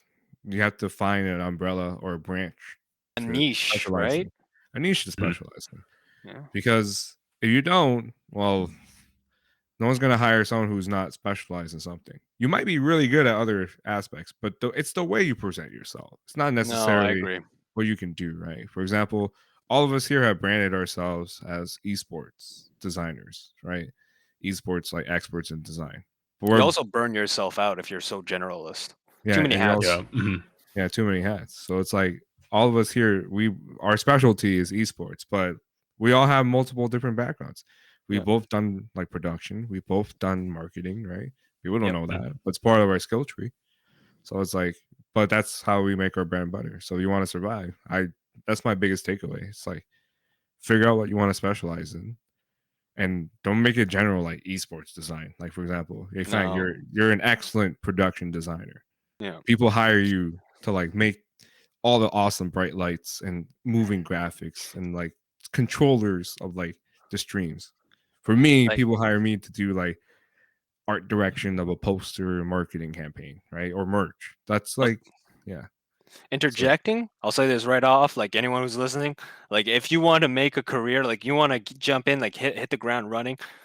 Presentation Is documents, oh my Mhm. god. decks, presentation decks. You will never not have a job. You'll never not have a job, right? Yeah. Many designers reject those jobs. But you and I don't. We're known for it. We're known for it. Even I try to outsource it to you, right? Yeah. We're like presentation decks are really really good. If you know how to organize information or you know how to make UI, it's a very strong field to specialize in, right? Those are very very opportunistic fields to say the least. Yeah, definitely. So going back to what you were saying about like finding a niche, right? Not being a generalist. Don't market yourself as that. At least No. if you want to Learn the skills, but don't Yeah. market yourself. Don't market yourself like that. You're supposed to know all the skills, but Yeah. people want to have confidence because like I said, it's a first impression, right? If you look at me and I say, "Oh, I'm good at everything," as a client, I don't know that. I just met you. I don't know if you're good at it. If I look at your portfolio, like and I see these things, they better relate to what you're applying for, right? Mhm. And so that's the thing that I find with like people hiring people. They're like, they tell me they're good at a lot of things, and then I look at their portfolio, and none of it pertains to what I need them to do. Whereas, like, if you narrow it down, you're gonna start finding more success that way. At least early on. Then moving forward, you can start. Once you get more established in an industry, you start expanding outwards. So I'll say this, like for generalists, like you won't be there just yet. But if you do manage to make it there, like having a shallow but broad skill set is beneficial for being in management because like you know every aspect of like your team. right. You know a bit of what they're going through, right? Yeah. It's not like sometimes there's managers and they give you like insane or ridiculous deadlines because they don't know the work you're doing. They Yeah. don't understand the process. I mean, that's If a you know a bad little, manager. yeah, exactly. Right? A pretty big sign of a bad man or a manager that's under pressure. Never assume. Yeah, Never assume. People go through a lot of problems. yeah. But as a generalist, if you do make it to management, a broad skill set could be beneficial. Right. Could be. And I look for designers in general and how. So here's a really funny thing, Ifai. I'm gonna ask you this. When you look at a bad design, right, from a known brand, what do you think? What's the first thing you think? There's no bad answer, but there is an answer that I will tell you that I think now, right? So Look, when I was, there's certain faux pas. right, Is here's what I think. In design, there's no rules, but there are guidelines, right, and everyone recommends that you learn these guidelines because right, like generally if you follow these guidelines your design's going to come out pretty all right. It's not going to be the greatest, but it will definitely not be bad. right, But that doesn't but again, these are guidelines, not rules. right, And when you understand these guidelines sufficiently, right, like what I'm talking about is like visual elements and visual theories like Gestalt theory, balance, higher visual hierarchy, stuff like that, right? When you understand these things sufficiently, you can break them. right, You can break them. right. And I was thinking about this. Do you remember like Kanye West's album cover for Life of Pablo? Yeah, I remember. When that came out, I thought this was the dumbest thing I've ever seen. Yeah, And then like 2 years down the line, I'm like, this is brilliant. yeah. It's Like it's deconstructed type. That's what it is.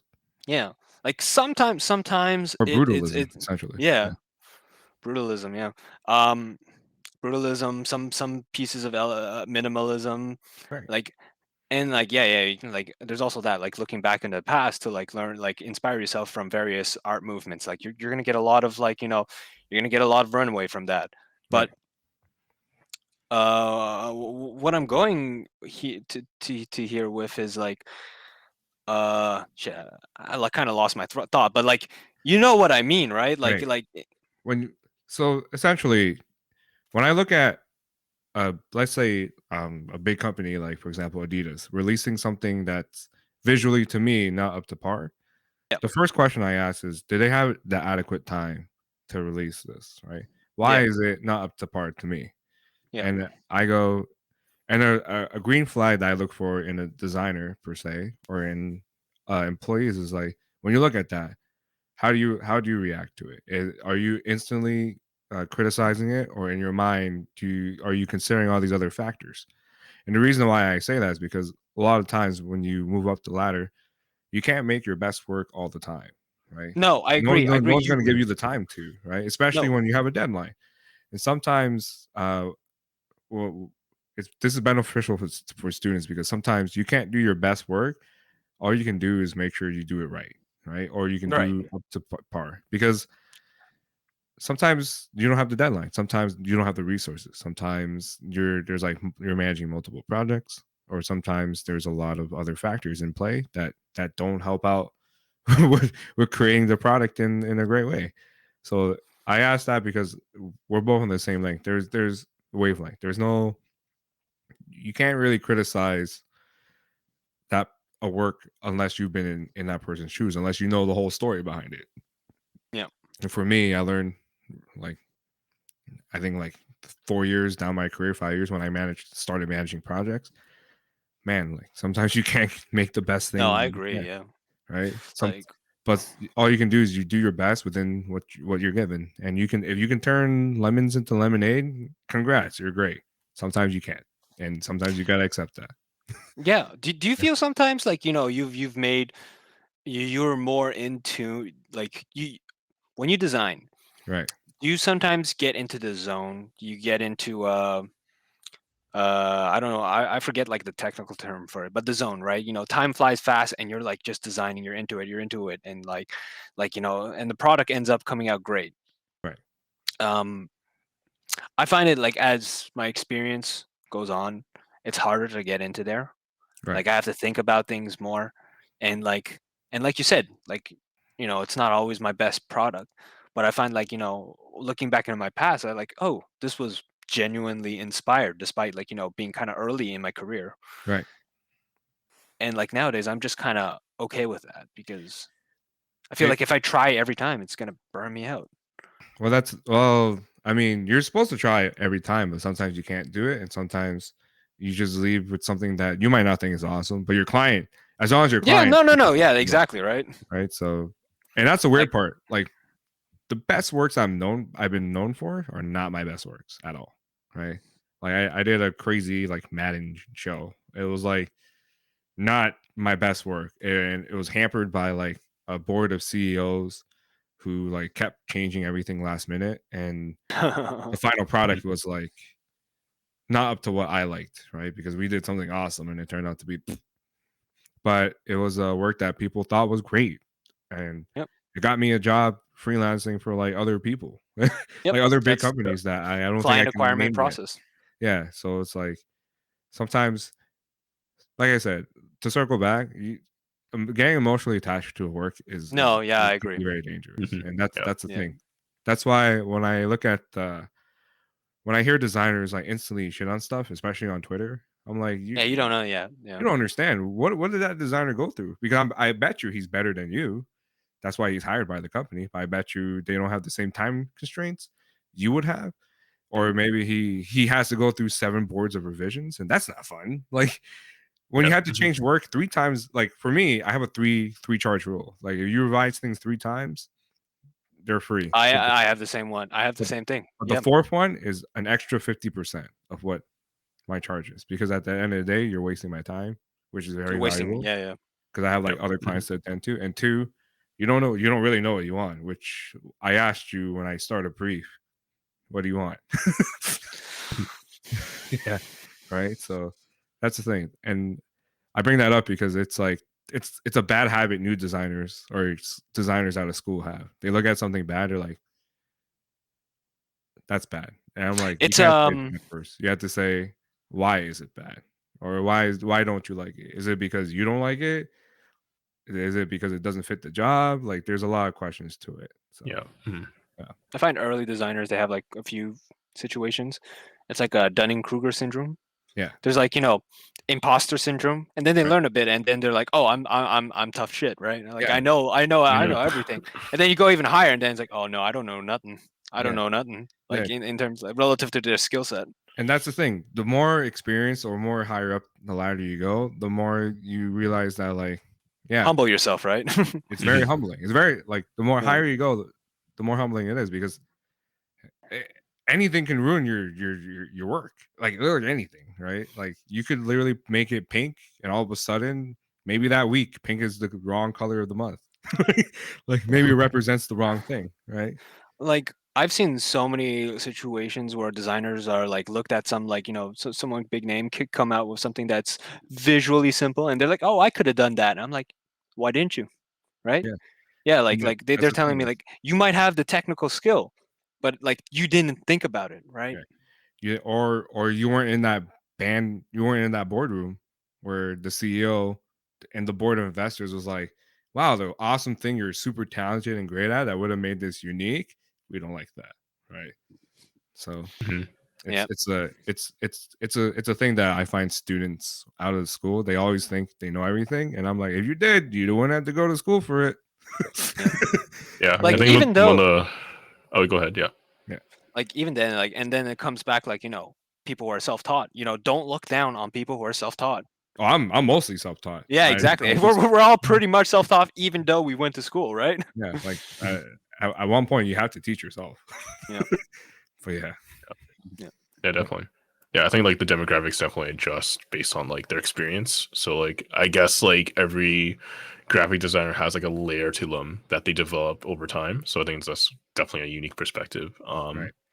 Yeah, we have around 5 minutes left, so we can just like wrap up one or two more questions. Sure. Hey, yeah, like shoot one more. Like, I like these Yeah. answers. They're in depth and good. I think Yeah, we only definitely. asked 3 questions. Yeah, I know, right? Yeah. Yeah, definitely. Like I think there's a lot of like graphic design things that definitely happened over like the past couple of years. Right. Like going back to what one of the conversations about people critiquing early on is like for me personally, like one of the experiences I've seen of people like, crapping on like a product and then years later appreciating it is like, for example, like Virgil Abloh's like off-white shoes, for example. Mm. Yeah, Now they're like tripled in value, unfortunately, to his passing. But remember when they first came out, everyone's like crapping on the design choice because it's so simple, right? But I loved it. I thought the deconstruction was like a smart thing, and Nike would never take that risk. There's a lot of context to that. Nike would never take that risk. Yeah, exactly. And then kind of like going to the main question is like, what kind of designers do you guys look up to?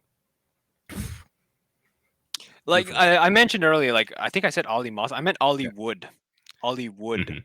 No, it's Ollie Moss. Ollie Moss. It's Ollie Moss? Yeah. If you're talking about Firewatch, right? Firewatch. Yeah, it's Ollie Moss.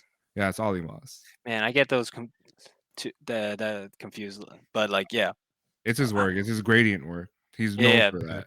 Yeah, like that's one person. Like, I like when I look at his designs, I can see the process behind it, and it seems very deliberate.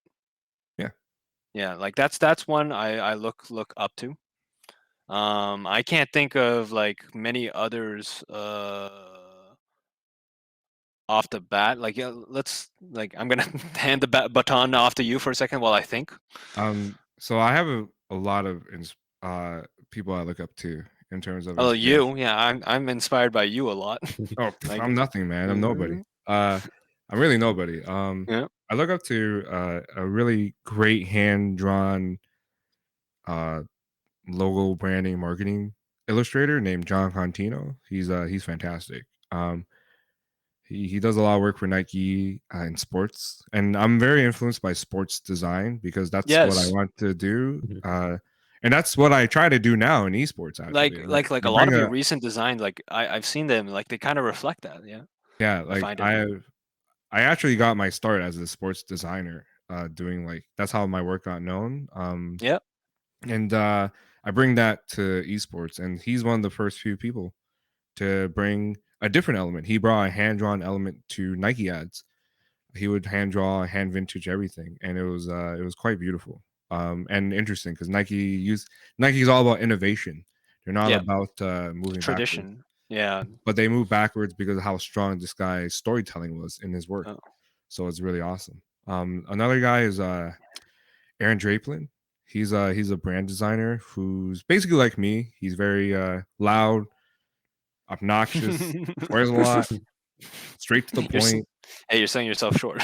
Yeah, obnoxious, like swears a lot, but he's excellent at branding design. And one of the things he did was he designed Obama's space logo and campaign logos. Oh, those are great. Yeah. So he's another inspiration. And another one is Murakami, because Murakami and Cause. I was a street artist. Cause. Those are 2 street artists that I'm really fond of because in 2007, Kanye took a really big risk in terms of artistic direction for hip hop.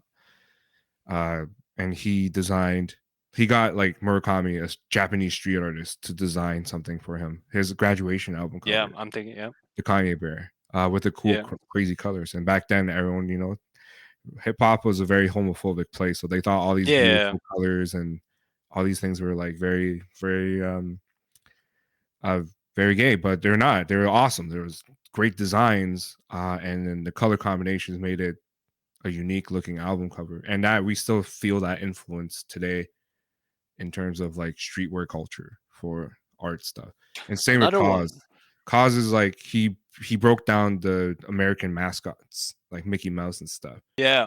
and it's created like cool, crazy street wall art, and it's all cartoony and sketchy. And I always thought those were really cool. And now they're popular, and now I'm not cool and look like a trendsetter or trend runner. I never was. I always had their stuff from time. Like, so yeah, it's like those are my main influences. And then obviously I look like I get inspired by the youth. I get inspired by like Yep. basically everything.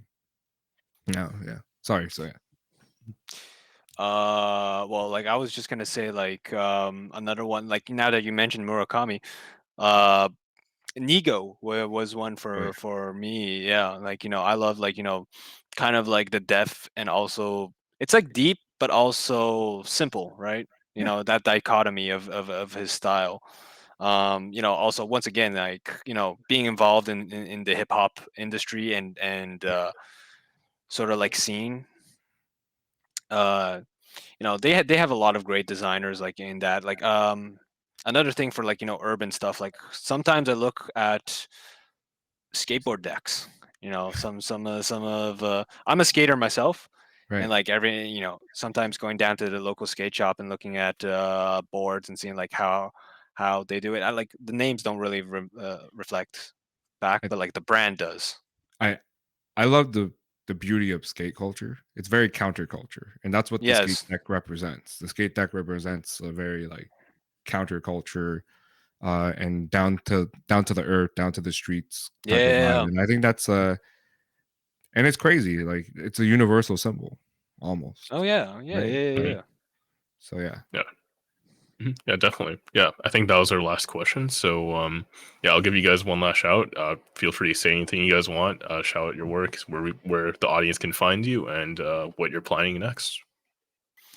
Me, you can find me at YF Quang on Twitter. I think like my name should be just right down there. Yep. And what I got next, I'm stepping out of collegiate, just graduating, and like I'll probably be working. You'll see me hanging around Canada, Waveform and all that. Waveform GG, shout out. Yeah. I don't know what to shout out. You have too many things. Yeah, but I'm very grateful for the opportunity. And thank you, Frank, for literally inviting me to do this. So Yeah, I think like you appreciate would have been like super interesting, and like, hey, you delivered. Yeah, Thanks. definitely. But yeah, you can follow my Twitter. Hopefully you like wrestling and memes and random design things, because that's what I do now. But Yeah. shout outs to Parabellum, shout outs to Incendium. And I think the next thing I'll be doing is hopefully my game skin gets released in Rainbow Six. I'm really excited for that. I've been waiting like 8 months or 6 months for that. So really Yeah, we'll definitely check it out. Hey yo, Man Bun Gang, Man Bun Gang, Man Bun Gang. I'm slowly getting into it. My hair is pretty long now, so I'm just waiting probably like 2 Asian months for Man it. Bun Gang. Yeah. Let's go, Benson. All Yeah, right, definitely. Thank you all. Thank you for watching. And hopefully we'll see each other. Yep. Hopefully. Yeah, starting now, we'll be doing community games in our Discord starting at 8 p.m. EST or 5 p.m. PST. So feel free to join the Discord. EDT, As always. EDT, PDT. Yeah, EDT, PDT, whatever. I keep getting the times mixed up. But yeah, feel free to always jump in to our Discord. We'll be doing more panels and stuff tomorrow. And we'll continue also our League of Legends top 4 tomorrow. So tune into that, and hopefully we'll see everyone there. So thanks.